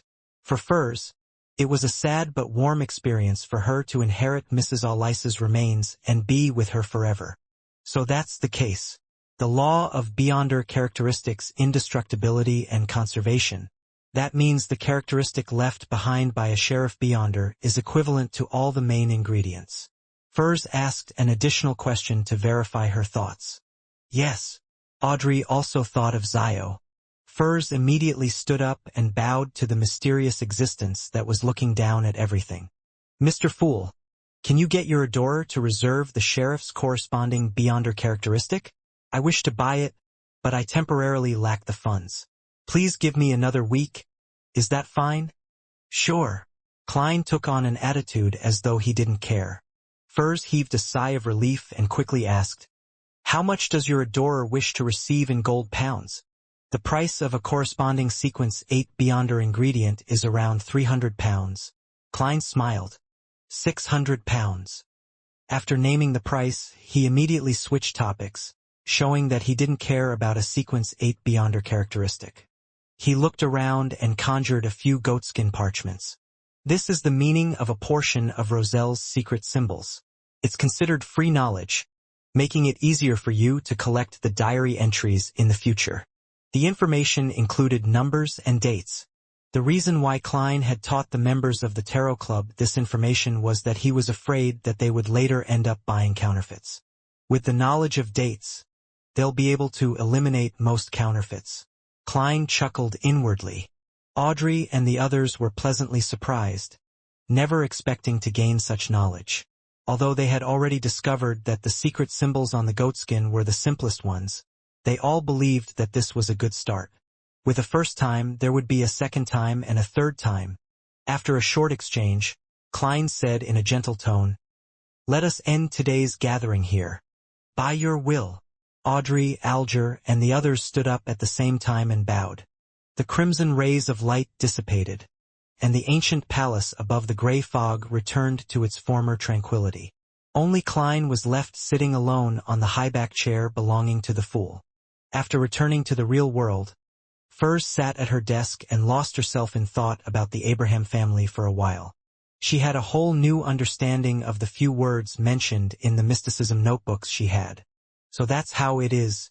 It's no wonder Mrs. Alisa didn't wish to inform Mr. Lawrence of her and her husband's death. Now that I think about it, the Abraham family is really pitiful and sad. Furz muttered a few sentences to herself before rummaging and taking out sites in the spirit world from a pile of ordinary books, in preparation to copy the first and second chapters. For this, she entered cogitation and adjusted her breathing in order to be in her optimal condition. Otherwise, just copying the contents of sites in the spirit world would bring her mania and confusion. The words clearly didn't have any spirituality, but once they were combined together to describe those ridiculous scenes, it was as if they had the ability to affect her emotions. I need to take a 5-minute break after every 5 minutes of copying it. I don't want to lose control because of this. Furz took out her small, intrinsic pocket watch and placed it diagonally in front of her desk. In the Berg household in the City of Silver. Derek woke up as a flash of lightning which illuminated everything flashed in his eyes. He looked around, but he didn't feel like he was being monitored. But the hanged man's precise description of the prior events, through reasoning and his deep confidence, convinced him that his conjecture was correct and that there had to be one or more beyonders with particular powers that were secretly monitoring him at that very moment. Besides, Mr. Fool didn't deny it. Derek got out of bed and stretched his body like he usually did. During this process, the analysis and suggestions that the hanged man had given him rapidly surfaced in his mind. Up till now, no one has come looking for you or has chosen to throw you into the dungeons. That's enough to tell us that your chief and the other elders of the 6-member council are still leaning towards observing. They wish to find a way of evacuating the entire City of Silver out of the Forsaken Land through Amon, the first person they've encountered in more than 2,000 years. So, if you don't do anything out of line, they definitely wouldn't rouse you so that Amon wouldn't notice anything amiss. As such, their surveillance wouldn't be too close physically. At least not when you're awake. And because of this, they probably didn't discover that you've already coughed out that worm of time. Their subsequent reactions are enough to indirectly prove this. Similarly, they should only be able to observe what kind of ritual you held, but they won't be able to figure out who you're praying to. If it were me, I would definitely suspect that it was related to Amon. Due to the above reasons, you can openly hold the bestowment ritual. After all of this, you can push the blame onto Amon. Of course, you have to pretend to be sufficiently cautious and careful. You have to be prepared to undergo the examination of a psyche analyst and other beyonders of other sequences when everything is over. Regarding this matter, you can seek Mr. Fool for help. With the hanged man's suggestion, Derek walked around the table twice, carefully closed the window, lit a candle and set up a bestowment ritual. Above the gray fog, within the towering, ancient palace, Klein was staring idly at the stone pillars that supported the dome, feeling that the building he had willed resembled an Athens temple. Is it because of my own subconscious? His thoughts wandered. At that moment, the dark red star corresponding to the sun began to emit light, and it quickly dispersed the ripples to form an illusory and mysterious door. Above the gray fog, a small amount of power was stirred up as it flowed like water. Upon hearing the stacked pleas, Klein lowered his head and looked at the all-black eye placed in front of him. Let's hope little son doesn't lose this. Otherwise, Mr. World would have to be gloriously sacrificed. It was precisely because he had the all-black eye that Klein, who wasn't a Nimblewright master, could secretly control the world as a fake person, allowing him to act as if he was made of flesh and blood. Once the item was lost, he would have to let the world die to prevent the magic from getting exposed. While sighing, Klein emanated his spirituality, stirring the power of the fog into flowing towards the illusory door, forcefully pushing it open slightly and stabilizing the transmission channel. Soon after, he placed the all-black eye into an iron box and threw it into the gap of the mysterious door. He casually said, "Do not touch the item inside." After doing all this, he didn't stay any longer, because he knew that little son wouldn't be able to find an opportunity to take action that quickly, and he was unsure when Miss Magician would be able to finish copying the 2 chapters of Sights in the Spirit World. Relaxing his spirituality, Klein's figure disappeared from the space above the gray fog. In the Berg household in the City of Silver. As soon as Derek saw an iron-black box on the altar, he heard Mr. Fool's familiar voice. "Do not touch the item inside. Do not touch." Derek made a note of this reminder and decided to carry it out to a T. After thanking the Fool and Mr. World and ending the bestowment ritual, he opened the box with extraordinary care and examined the contents. It was a completely black eye without a pupil. Just looking at it threw his mind into chaos, and his thoughts became sluggish. Faint, indistinct, and seemingly crazy ravings sounded in his ears. After a sudden shiver ran through his body, Derek closed the lid of the iron box, picked up a silver dagger, and completely sealed the iron box with a wall of spirituality. Then, he put the iron box into a secret pocket on the inside of his clothes, fixed the axe of Hurricane in place and left the room, heading straight for the training field. The exploration team members were still under the disguised quarantine. However, Derek had no plans to take action today. He carefully followed Mr. Hangman's instructions and planned to observe the situation first and patiently wait for an opportunity. Of course, if there was a good opportunity, he would have to act decisively. Upon entering the training field, Derek circled around the exploration team's area and saw that they were gathered in groups of 2 or 3, whispering to each other. But once they noticed that someone was watching, they would immediately stop and stand there in silence. At times, they would take a few steps like zombies that had just crawled out of the darkness. What would they do if I removed the wall of spirituality now and allow them to sense the feelings emanated by Mr. World's item? Will they turn their heads at the same time to look at me? Derek imagined the scene of everyone turning their heads and looking at him with cold and emotionless eyes, and he felt a baffling, indescribable fear. He drew a breath and told himself to be patient, to wait, and not to panic. City of Silver, at the top of the spire, in a room that belonged to the chief. Demon hunter Colin Iliad, who was resting his mind with his eyes closed, looked towards a dark corner. A human figure stood up from the ground with a twisted posture. It swayed slightly and said with a voice that sounded like metal abrasions, "Your Excellency, Derek Berg has held another ritual.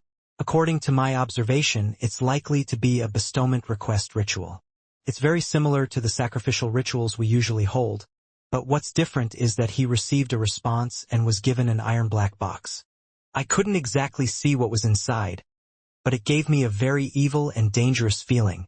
At this point, the shadow urgently pleaded, "Your Excellency, it's definitely directed by that mysterious person. We have to take action and not let this continue unheeded. Otherwise, Derek Berg will summon an evil god or a similar existence sooner or later, destroying the entire City of Silver." Colin's expression became unusually grave.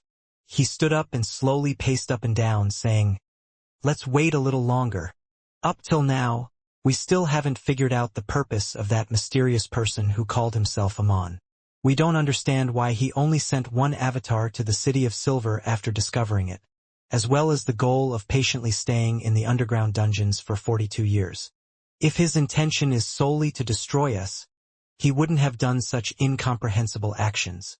Just wait a little longer. This might be our hidden hope, the hope for us in surviving the apocalypse when it comes." Just as he finished his sentence, a bolt of lightning flashed past the window, illuminating the pitch-black sky and the gloomy room. When it was almost evening, Klein finally received Miss Magician's prayer and obtained the first 2 chapters of sights in the spirit world through the sacrificial ritual. When he sat in the seat that belonged to the fool, he leisurely flipped through the copied notebook, and he read them line by line. He was stunned to find himself turning increasingly irritable. What's happening? Those words clearly don't contain any spirituality, and the paper is ordinary as well. Couldn't be a sealed artifact, so how can it affect my state of mind? Furthermore, I'm above the gray fog, a fog that can even sever the influence of a true god. Klein frowned, leaned back, and carefully recalled the information in the Book of Secrets which had similar phenomena. Not long after, he roughly understood the reason. When certain existences were described in detail, even if it was written in text form, it would still affect the reader's thoughts and psyche. Amongst them, the scariest were records related to true gods. A book explaining a particular god in detail would cause every reader to go crazy or even distort their ideologies. As for Beyonders, there was a high chance of them losing control.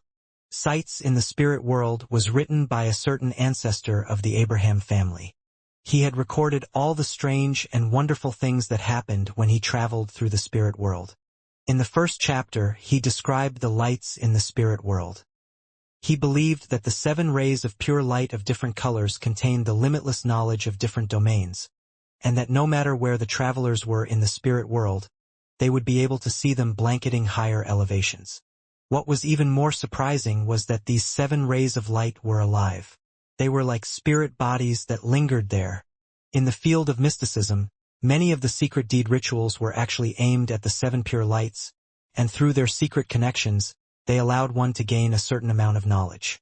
Therefore, many mysticism experts called the seven pure lights master or teacher. In response to this, the seven pure lights seemed very happy. They had even pulled quite a few spirit world creatures to form a secret organization that specialized in teaching people. The Pure Light Brotherhood. In the second chapter, the traveler from the Abraham family recorded his encounter with the yellow light, Venathan. Relying on the power of the mysterious space above the gray fog, Klein quickly recovered a good state of mind and continued to read the second chapter of the sights in the spirit world. The traveler of the Abraham family, the owner of the notebook, claimed that when he wandered into the depths of the spirit world, he met an elder dressed in lemon-yellow robes.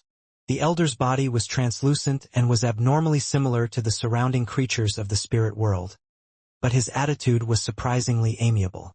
The traveler from the Abraham family conversed with the elder for a while, and he was surprised to find out that the elder was actually one of the seven pure lights that blanketed the spirit world at the highest elevation, yellow light Venathan. Venathan told the traveler of the Abraham family that his own characteristics were reason and adaptation, that he was the symbol of astromancy, and that his corresponding gem was emerald. He made a rather anxious reference to a prophecy that came from himself. Focus as the stars fall from the cosmos, shattering the lands. Everything in the world will cease to exist. He believed that this would be the end of the world within 200 years. Nothing would be spared from this. The traveler from the Abraham family didn't have much of a reaction towards this comment. Instead, he asked how he could remove the bloodline curse of his family. Yellow light Venathan told him that in a certain sense it was indeed a curse, but it had a completely different nature from the curses in mysticism. The solution was in the future, in the hands of an apprentice who was assisted by a hidden existence. He also warned the traveler of the Abraham family that the day the curse was lifted was the beginning of the Abraham family's true doom. As for what the tribulation was, he said that he wasn't so sure himself. He believed that it involved a great existence on the level of gods. In the second chapter of Sights in the Spirit World, the owner of the notebook mentioned something else. Venathan mentioned another matter. The rulers of the Great White Brotherhood would often enter the real world, and through different methods, transform into humans and teach the knowledge of their respective domains. Since the fifth epoch, many of the mentor-level characters of different domains were their incarnations. For example, the greatest astrologer D. Forsman in the last 1,000 years had proved that their current world was a planet. He was none other than the human incarnation of yellow light, Venathan. Based on this, the owner of the notebook raised a theory. Which pure light's incarnation was Roselle Gustav, who could be considered a mentor in many fields? No, he wasn't. If you really want to think like that, then he's probably a green light. Klein raised his hand and rubbed his temples. Based on this, he judged that the owner of the notebook wasn't an extremely ancient beyonder. However, judging from the fact that the person didn't address Roselle as emperor, this tour of the spirit world had likely taken place during the period when Roselle was still a consul, or when his proclamation as an emperor was still not widely recognized. Of course, it didn't prevent the possibility that beyonders of the Abraham family refused to recognize any emperor other than the Tudor emperor. A traveler who can roam the spirit world. It must be quite a high sequence. If he were a high sequence beyonder, Mr. Dorr would have long been rescued, and the so-called bloodline curse would no longer exist. Thus, the owner of the diary would be a sequence 5 beyonder or a sequence 6 with a mystical item. Although the Abraham family has declined, they aren't weak either. Why is yellow light Venathan's prophecy similar to that of the Demonist sect and the Aurora order? The apocalypse is coming. From the period that I predicted, the apocalypse should only be 2 to 3 decades from now. Klein frowned as he thought. Roselle became consul in 1173, and it was currently November 1349, 176 years away, and yellow light Venathan had predicted back then that it would be within 200 years. Considering the fact that Klein had only made an estimate of the period interval, it was possible that he was 24 to 50 years from the apocalypse. Roselle proclaimed himself as emperor in 1192 and was assassinated in 1198. Although the first 2 chapters of Sights in the Spirit World didn't provide any practical knowledge, it had thoroughly opened up his sights, allowing him to understand the situation of the spirit world to a certain extent, as well as the existence of the 7 pure lights and the Great White Brotherhood. So, When advancing, the pure lights seen at extremely high elevations after transforming into a spirit body state and holding the corresponding ritual are the pure lights of the spirit world. Furthermore, they are alive with their own thoughts. How miraculous! The first 2 chapters of sights in the spirit world aren't completely lacking practical knowledge. At the very least, I know that Yellow Light's real name is Venathan and that his corresponding gem is Emerald. I got to learn a lot of detailed information, and I can use this to design secret deed rituals that point towards him. But for the time being, it wouldn't be of much use. Klein thought for a moment. Then he closed the copied notebook and returned to the real world. He had more important things to do instead of communicating with Yellow Light Venathan. Klein took out a piece of paper, raised his pen, and wrote a letter to the inventor, Leopard, asking what stage of the patent approval process the bicycle was, why it hadn't been successful, and if he needed a lawyer to help him. With the establishment of the magician's rules, the thorough digestion of the potion wouldn't take him more than 2 months, and he had to save up as quickly as possible for the corresponding costs of the Beyonder ingredients that are needed for him to advance to a faceless. Of these, the Sun might be able to offer 1 item for free because of the all-black eye, but the other item required Klein to figure it out for himself. As far as he knew, the corresponding Beyonder ingredients for Sequence 6 were all over 1,500 pounds and were typically in a situation where demand stripped supply. In addition to the 2 main ingredients, the supplementary ingredients included the blood of a thousand-faced hunter and the hair from a deep-sea naga. These 2 items were extremely rare and rich in spirituality, making them expensive. Earning money really is difficult, but spending it is easy. If only I could sell the werewolf and interrogator Beyonder characteristics. I can't even waste a single penny or solely. Klein sealed the envelope and adhered a stamp on it. He knew how much he had without even needing to count. 624 pounds in notes and 5 one-pound gold coins, plus 7 solely notes and some copper pennies. Right. Miss Magician will pay 600 pounds for the Sheriff Beyonder characteristic meant for Miss Zio. I hope they can raise the money as soon as possible. Klein silently cheered the 2 ladies on. You're telling me that a Beyonder circle you recently joined has both Beyonder ingredients of the Sheriff potion, and the price is very reasonable. 600 pounds for all of it. Zio widened her eyes as she delivered a barrage of questions. She had just come back from Eastborough to find out who had recently been keeping tabs on Capim. Yes, he's a very reputable seller. The only problem is that the verification process for joining is very strict, so I won't be able to rope you in for a short period of time. What Furs said was entirely the truth. That's great. Zio didn't suspect her friend, but she took 2 excited steps forward. Suddenly, her expression sank. But I don't have enough money. The corners of Furs's lips twitched as she asked, how much do you have now? Counting the 30-pound deposit received from this job.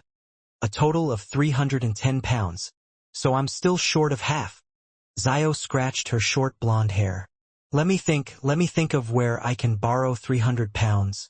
The bank won't give a bounty hunter like me a loan, and those usuries have way too much interest. Perhaps Miss Audrey. She had heard from her friend that she had recently bought the Trickmaster potion recipe for 450 pounds. So she had no intention of borrowing money from Furs. Why are we all so poor? Furs couldn't help but sigh. Miss Audrey rarely comes out these days. She seems to be busy with other things, and borrowing money from her isn't always a timely thing to do. We can try Viscount Glaint first. If it's too late, then I'll help you pay for the rest. I have 430 pounds. That's enough. Zio blinked her eyes and suddenly lowered her head. She said in a heavy voice, Furs, you're the best. When I advance to Sheriff, I'll earn even more money. Furs smiled and shook her head. So why don't you do the cleaning today? How about that? City of Silver. Derek left the training field and returned home. He had just inquired about when the exploratory team members would be released from quarantine, and he had received the answer, when the lightning comes today. Sitting down at an ancient wooden table, Derek considered the plan again, remembering Mr. Hanged Man's reminder, if there's no suitable audience to testify for you, then you might as well use the Beyonder who's monitoring you. But how do I know when I'm being monitored? Mr. Hanged Man said it with great certainty, but he wasn't detailed enough. Many questions arose in Derek, but he couldn't find a way to verify them.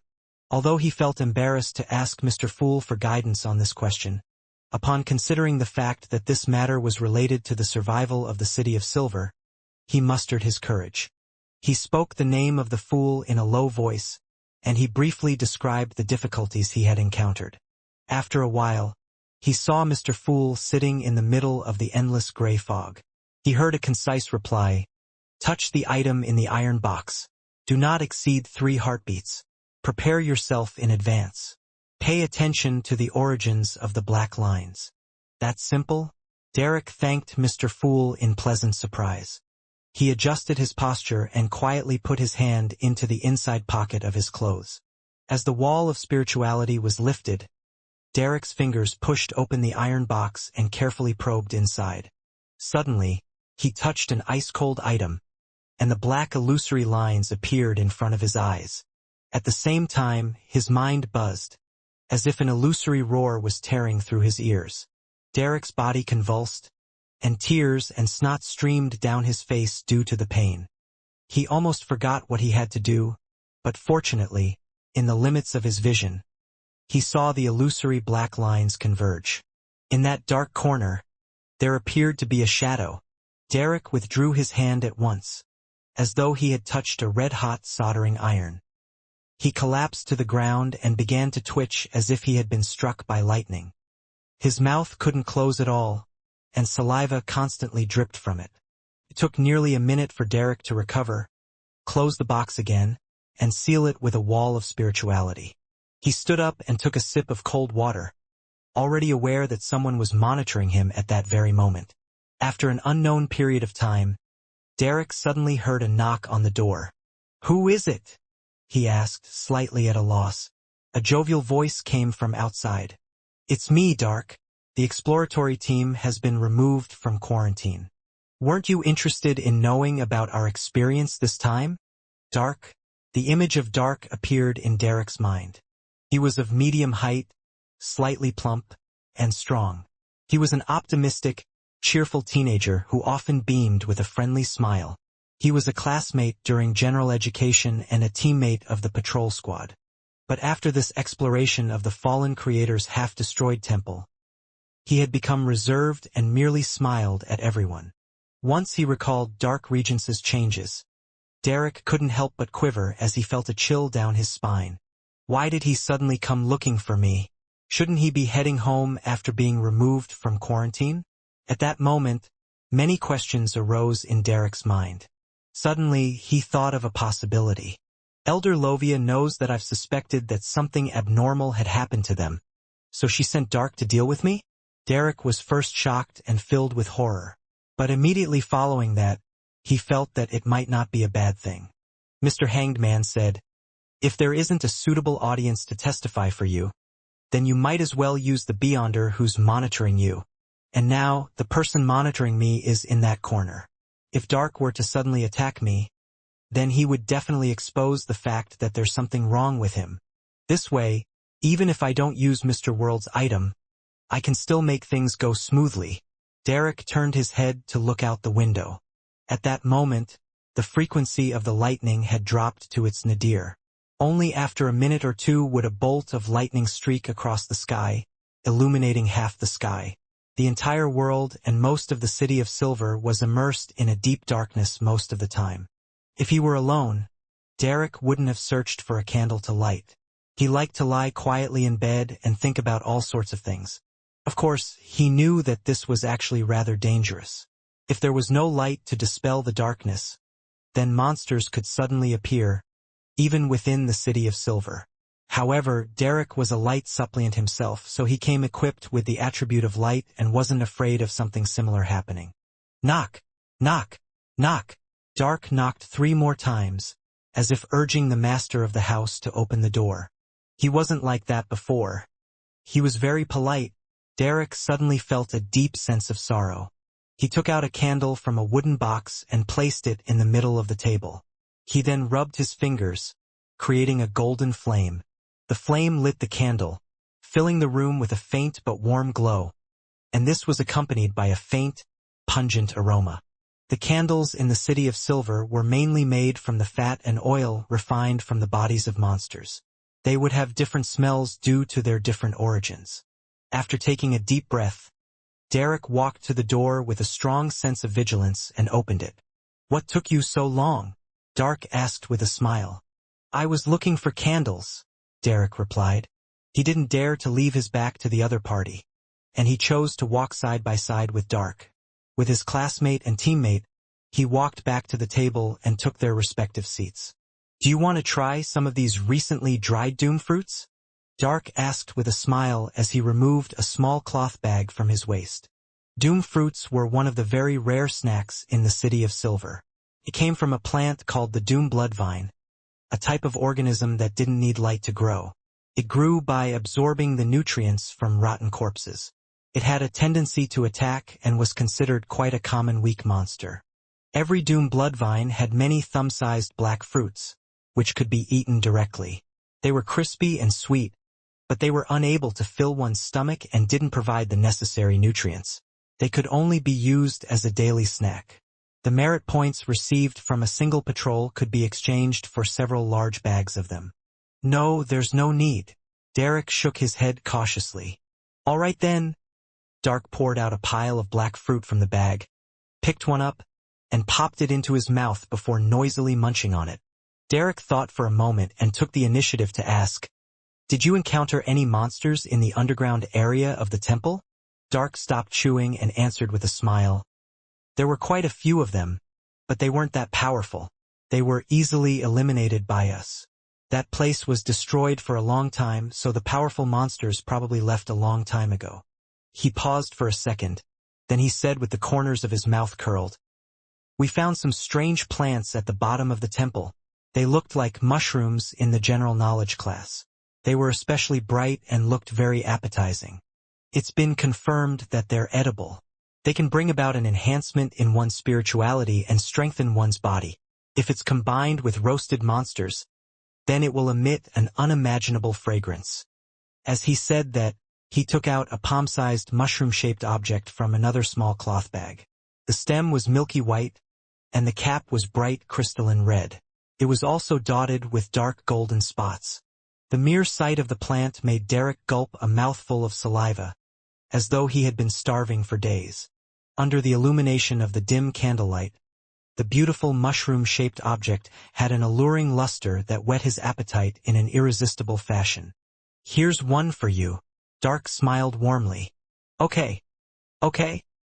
Derek almost took action immediately as he picked up the mushroom-shaped plant to stuff it into his mouth, but in the end, he forced himself to open his mouth and say, "I'll give it a try tomorrow."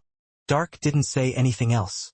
He pushed the mushroom in front of Derek and continued to eat his doom fruits. With great difficulty, Derek moved his gaze away from the mushroom and asked, "Did you make any discoveries on this expedition?" "Yes." Dark paused his snack eating and held a black doom fruit, replying extremely seriously, "We found a lot of murals, a continuous series of murals. Do you remember that statue in the temple?" "Yes."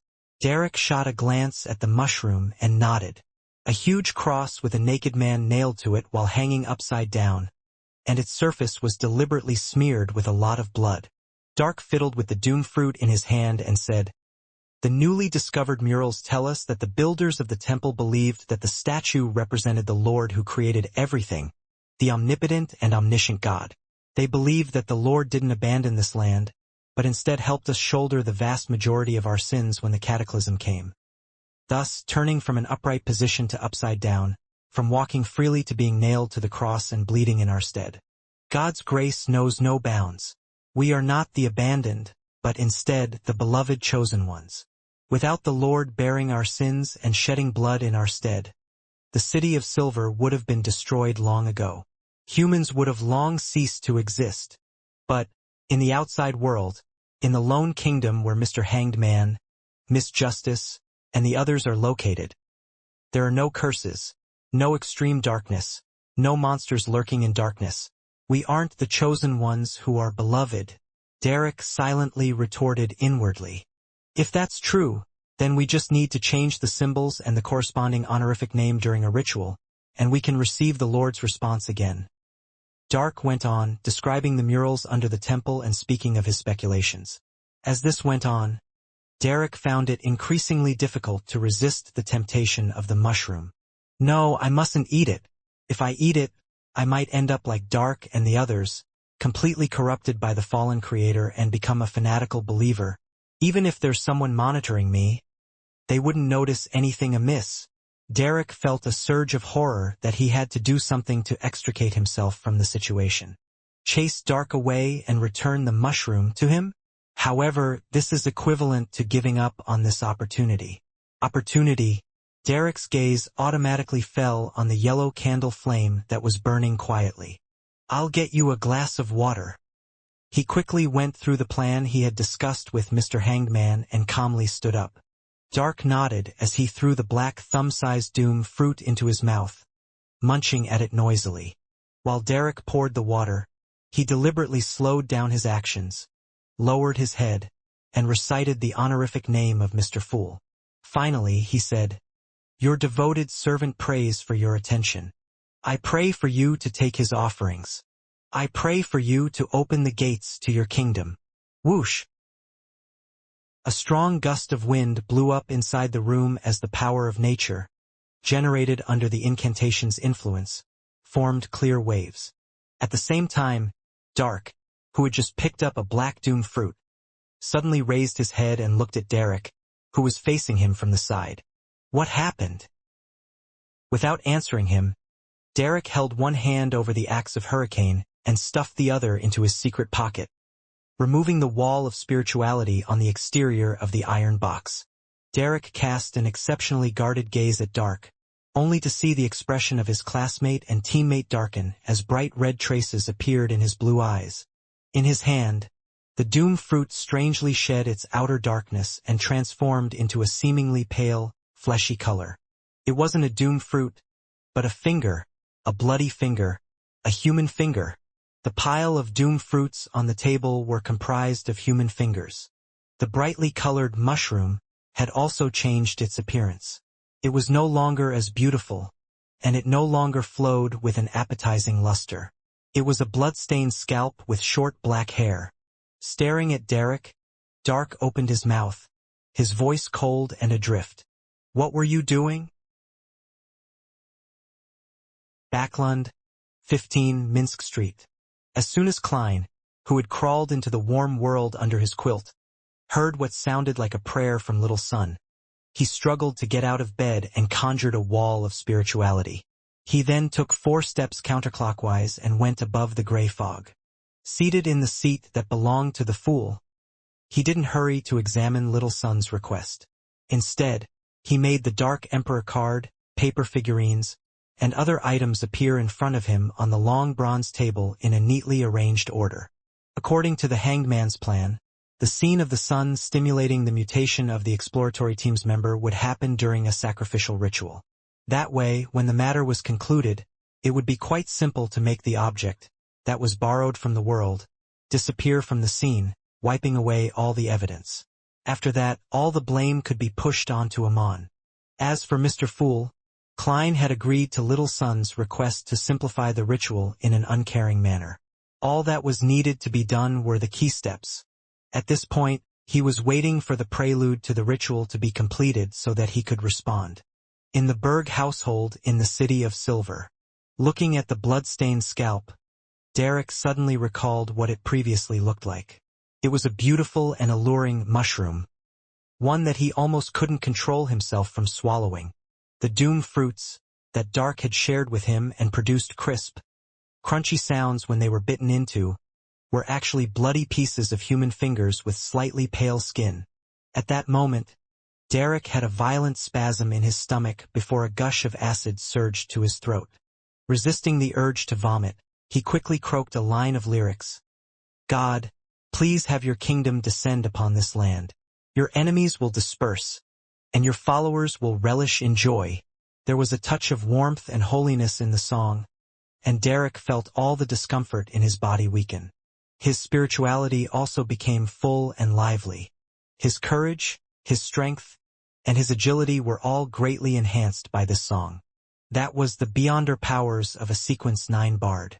Dark stared at his former classmate and teammate singing with an increasingly dark expression. The way he spoke became more and more inhuman. "What is that thing on your body? What is that thing on your body? What is that thing on your body?" All of a sudden, Dark's clothes were stretched out in bugling strips, as though a nest of slithering venomous snakes was underneath them. Whoosh! Bloody strips of flesh pierced through the black skin-tight clothing, and its surface had rough skin covered with hair. Strands of meat began to flail outwards, causing Dark to look like a bloody, furry hedgehog. With a swoosh, the meat strands surged towards Derek, who was still standing at his original location. Derek was a patrol squad member who had seen quite a number of monsters, so he wasn't too flustered by this situation. He twisted his waist, raised his arm, and swung the axe of hurricane that he was already holding in his hand. Oof! The axe of hurricane hacked down at a few bloody strands of flesh, directly splitting them in half and causing them to fall to the ground. However, because it was nighttime in the City of Silver, this strike didn't bring about any lightning. Even more bloody strips of flesh began to surge forward, wrapping themselves around the axe of hurricane over and over again as they relentlessly clung to it. Seeing that his weapon couldn't be pulled back, a pure light suddenly lit up in Derek's eyes. It was as if two small suns had descended into the room, and his other hand was holding something close to his mouth and nose as if he was praying. Without a sound, a fiery pillar of pure light descended from the sky, striking the bloody flesh that was wound up into a ball. Dark let out an uncontrollable scream, and many bloody strips of flesh fell to the ground, charred black. They squirmed, struggling as if they were alive. The spirituality contained within these bloody strips of meat was no longer under the control of its original owner, and gradually, they merged with the natural power derived from the sacrificial ritual's incantation, forming an increasingly bright pink wave. This wave surged into the dim yellow candle flame, causing the light to suddenly burgeon, forming an illusory and mysterious door. Derek had long drawn the fool's secret symbol on the candle. This was all prepared in advance. All of this constituted a simple but complete sacrifice ceremony. Gotcha! As the seat shattered, Dark lunged at Derek while flailing the bloody strips of meat. There was no fear or tension in his eyes, only the purest, most fervent desire. At this moment, Klein, who was above the fog, responded. With a creaking sound, the illusory door that had many strange patterns on it opened a tiny crack. Behind the crack was a deep darkness in which countless transparent and indescribable shadows resided. High above these shadows were 7 pure lights of different colors that contained endless knowledge. Above the brilliance was an endless grayish-white fog, and above it was an ancient palace that overlooked the gray fog. Suddenly, a shadow leaped out from a dark corner, covering Dark, who was closest to him. Dark's flailing strips of bloody meat were all wrapped up by pitch-black, viscous liquid as he seemed to turn into a cat who had entered an opaque bag. The shadow didn't stop, and it quickly extended across the ground, rushing towards Derek, who had already dodged to another location, and shouted sternly, "Stop! What are you trying to do?" As an observer, his original plan was to watch from the sidelines and record the corresponding anomalies. He would only take action to stop the two strange parties when the situation became unmanageable. But when he saw the illusory door covered with strange symbols open up with a crack, he felt intimidated by the deep, mysterious, distant, and majestic scene inside. He instinctively believed that this was related to a terrifying evil god, so he could only take hasty actions, giving orders in an attempt to forcefully interrupt Derek's attempts at performing a sacrifice to that being. However, Derek had already chosen his location to be as far from the shadow as possible. Therefore, to stop the boy who was possessed by the mysterious Amon, the shadow observer had to bypass or take down Derek Regents first. However, his choice was the latter, because of the obvious abnormality with Dark. Leaving his back to this being was an absolutely stupid move. Taking advantage of this opportunity, Derek took out the iron box from his concealed pocket and threw it towards the illusory door conjured by the candle flame. towards the crack that presented a magical scene. As the iron box disappeared, the door, that was covered in strange symbols and characteristics, closed with a clang, before quickly vanishing. At this moment, Derek remembered Mr. Hanged Man's words, and he deliberately warped his facial muscles and savagely moved towards the shadow. Before the shadow blanketed him, he suddenly coughed violently and covered his mouth with his hand before falling to the ground. The pitch-black shadow emanated and completely covered him.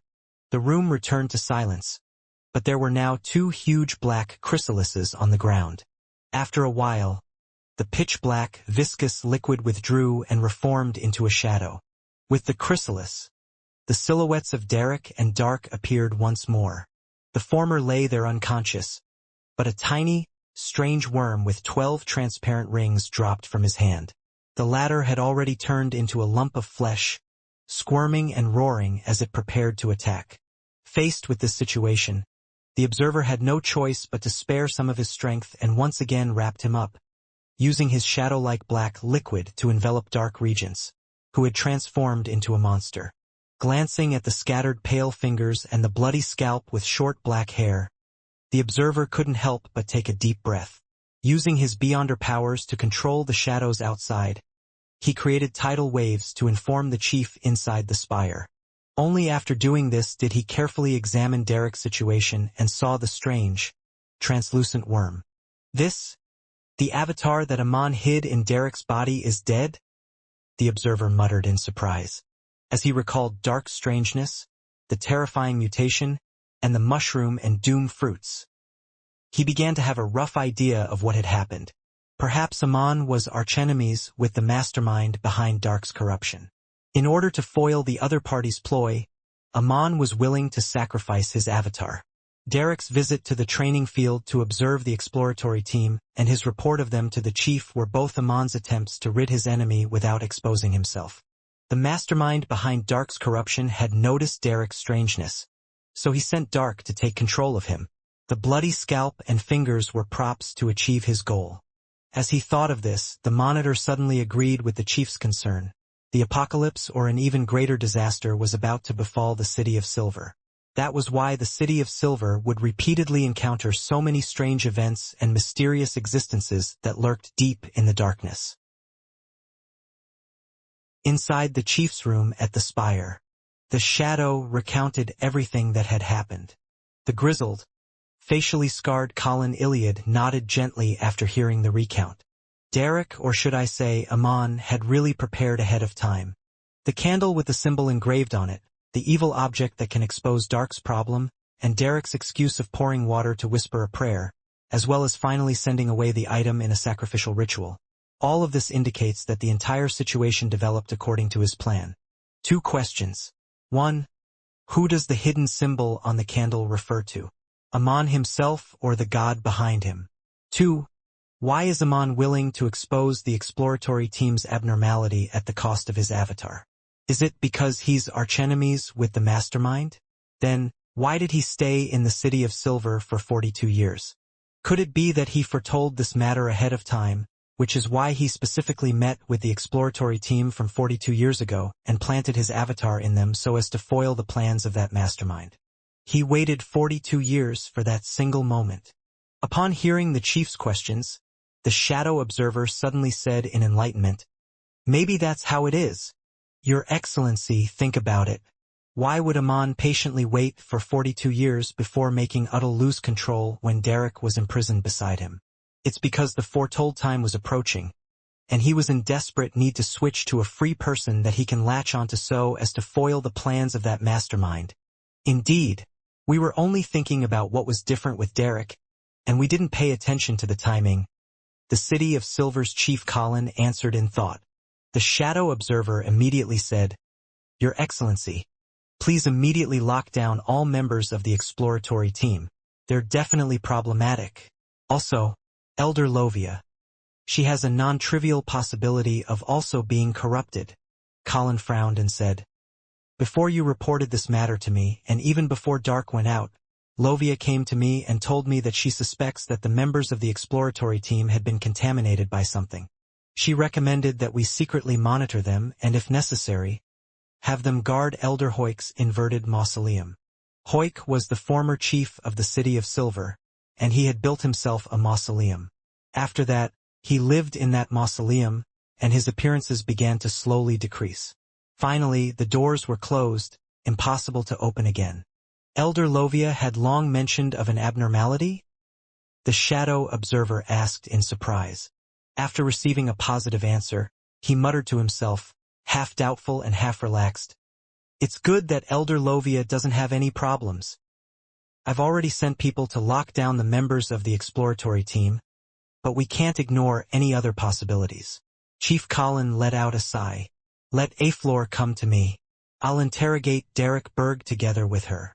In a dark and sturdy room, Derek Berg, who had feigned unconsciousness, suddenly rolled to his feet. His axe of hurricane had already been taken away by someone and sent for inspection.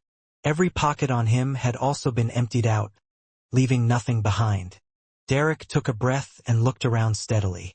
Suddenly, his eyes lit up with two sun-like beams, causing everything in the room to be reflected clearly in his eyes. The furniture here consisted of only a table and two chairs.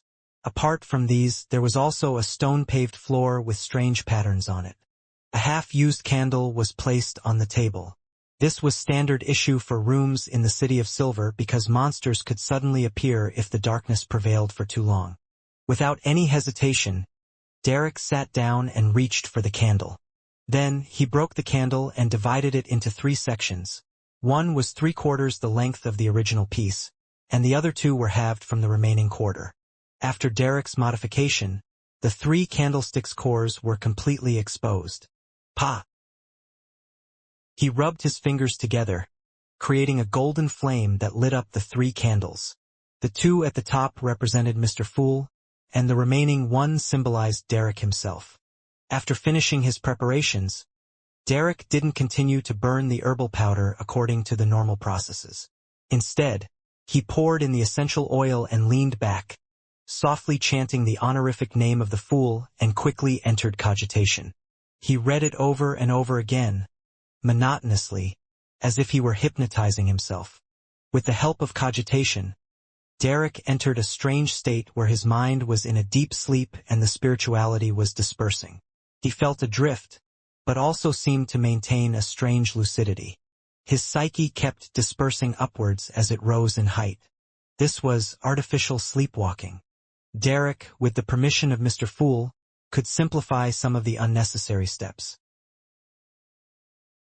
Above the gray fog, within the towering, ancient palace, Klein, who was fiddling with the all-black eye, suddenly saw the crimson star that symbolized Little Sun burgeon with light, condensing into a human shadow, and the power of the mysterious space was stirred a little. Upon seeing this, he couldn't help but feel relieved. This meant that Little Sun had already completed the relatively dangerous part of the operation, and he only needed to round up the situation. Klein didn't delay, and he immediately put down the all-black eye and picked up the Dark Emperor card. He instantly rose in level and authority, forcing the stirred power in the gray fog to submit to him. Then he picked up a paper figurine, flicked his wrist, and threw it towards the crimson star corresponding to the sun. The paper figurine and the flowing power intertwined and quickly expanded into a gigantic angel with 12 pairs of pitch-black wings. The angel pierced through the crimson light and overlapped with the illusory figure of Little Sun. It silently combusted, turning into ashes in less than a second. At this point, Klein could no longer affect the situation of the City of Silver. As for whether his angel substitute could help Little Sun pass the subsequent inquiries and investigations, he lacked absolute confidence. He could only sigh inwardly. With what has to be done completed and with all the hard work put in, all you can do is wait for fate's arrangement. Hopefully it will be a good result. In a daze, Derek saw an angel descend before him with an aura that covered the heavens, wrapping him with 12 pairs of black wings. He suddenly came to his senses as 3 candles burned quietly in front of his eyes. After sincerely thanking Mr. Fool, Derek finished the ritual and extinguished the 2 candles which were part of the original quarter. Then, he pulled them out and created a bright, golden flame in his palm. Drip, drip, drip. The 2 candles quickly melted, dripping its wax onto the remaining candle or the area surrounding it. When the candle burnt away completely, there was only 1 candle left on the table. It was shorter than before, but it wasn't very obvious. It seemed like it had only been burning for a short time. After removing the remaining traces, Derek extinguished the last yellow-flamed candle.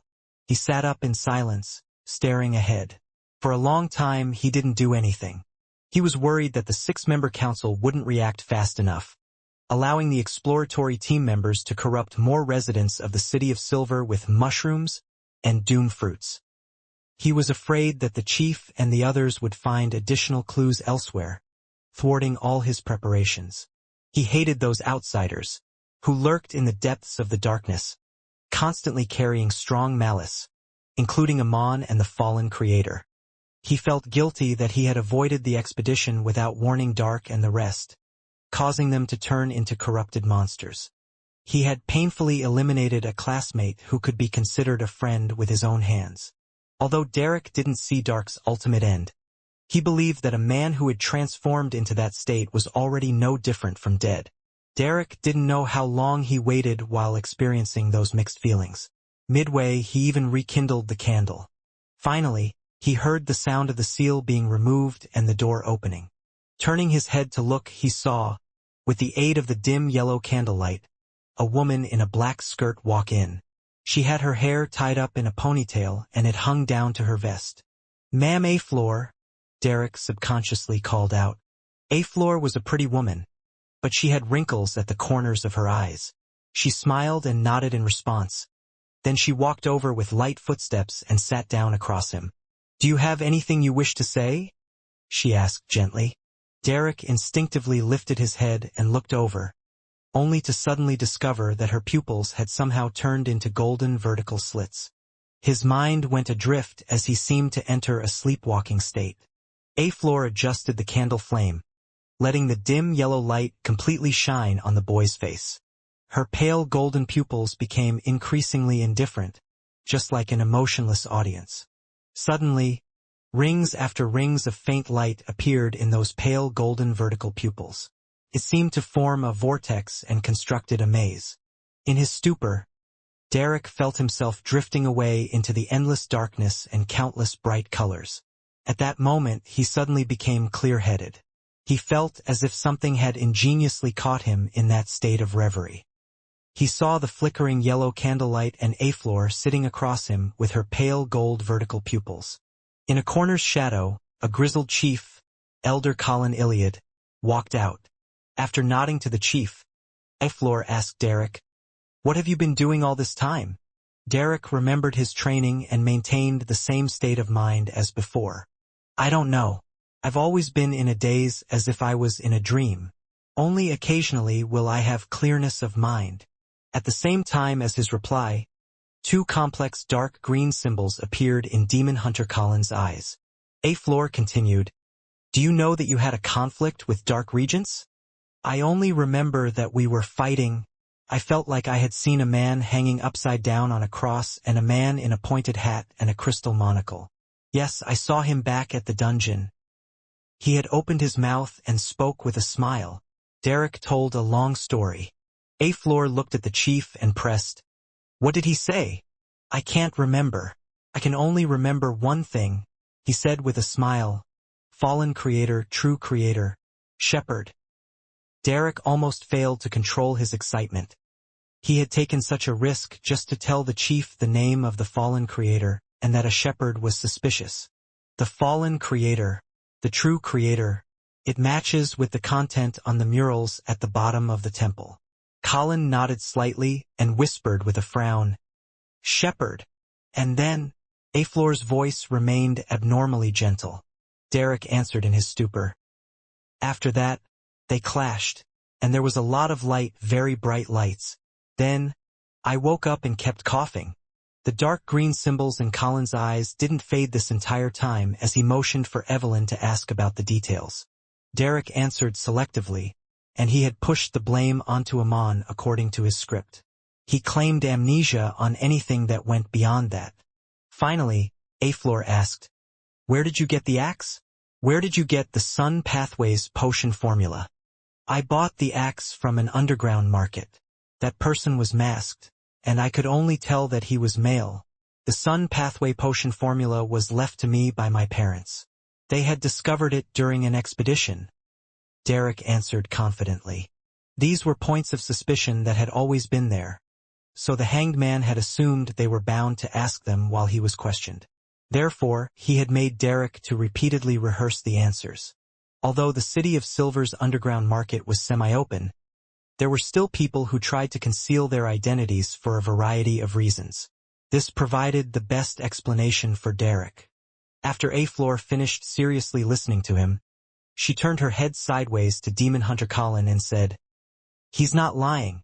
There's no way he can lie. I'm using the powers of Glory Crown." Colin nodded his head and said, "In this state, he doesn't show any traces of evil, degeneration, or corruption. Discovering these traits was a special ability of a demon hunter. As a high-sequence job, demon hunters were the best at concealing their movements and intentions, making it impossible for them to be detected by targets who could foretell danger. Therefore, every demon hunter was a devil's nemesis." After some thought, Colin got up and left the room. He said to the shadow in the corner outside, "I'll release Derek later. I think he's fine for the time being. However, secretly monitor him for a while. If Amon is able to produce 2 avatars, he might be able to create a 3rd. "Yes, Chief," the shadow responded respectfully. After Derek woke up, the interrogation chamber was empty, with only words informing him that he was free to leave. He secretly heaved a sigh of relief as he began walking out. While doing so, he thought of Mr. Hangman's advice. You can't relax just like that and end up careless. The secret surveillance will definitely continue for some time. Otherwise, your chief is lacking. Yes, I can't even recite the honorific name of Mr. Fool anymore for the time being." Derek muttered to himself as he walked down the spiral staircase. As he was walking, he suddenly saw a familiar figure dressed in a purple-striped black robe. It was the beautiful shepherd Elder Lovia. Her pale gray eyes swept over Derek, and a gentle smile appeared on her face. Back in her room, with an indifferent expression, Lovia walked to the desk and unfolded a piece of parchment that was made from leather. Her left hand pinched the index finger of her right hand and snapped the tip of her finger. However, not a single drop of blood dripped. It was as if her blood had been gathered onto the surface of her finger. With this finger, she drew a complex symbol on the piece of paper. It was made up of a pupil-less eye which represented secrecy, and the contorted lines which represented change. After careful examination, she wrapped the finger with this piece of paper, stuffed it into her mouth, and bit on it noisily before swallowing it all. With only 4 fingers left, flesh and blood suddenly squirmed around the wound on her right palm. It quickly grew into a new index finger, one that looked slightly pale. She lowered her head, looked at her palm, and whispered a phrase, "The fool!"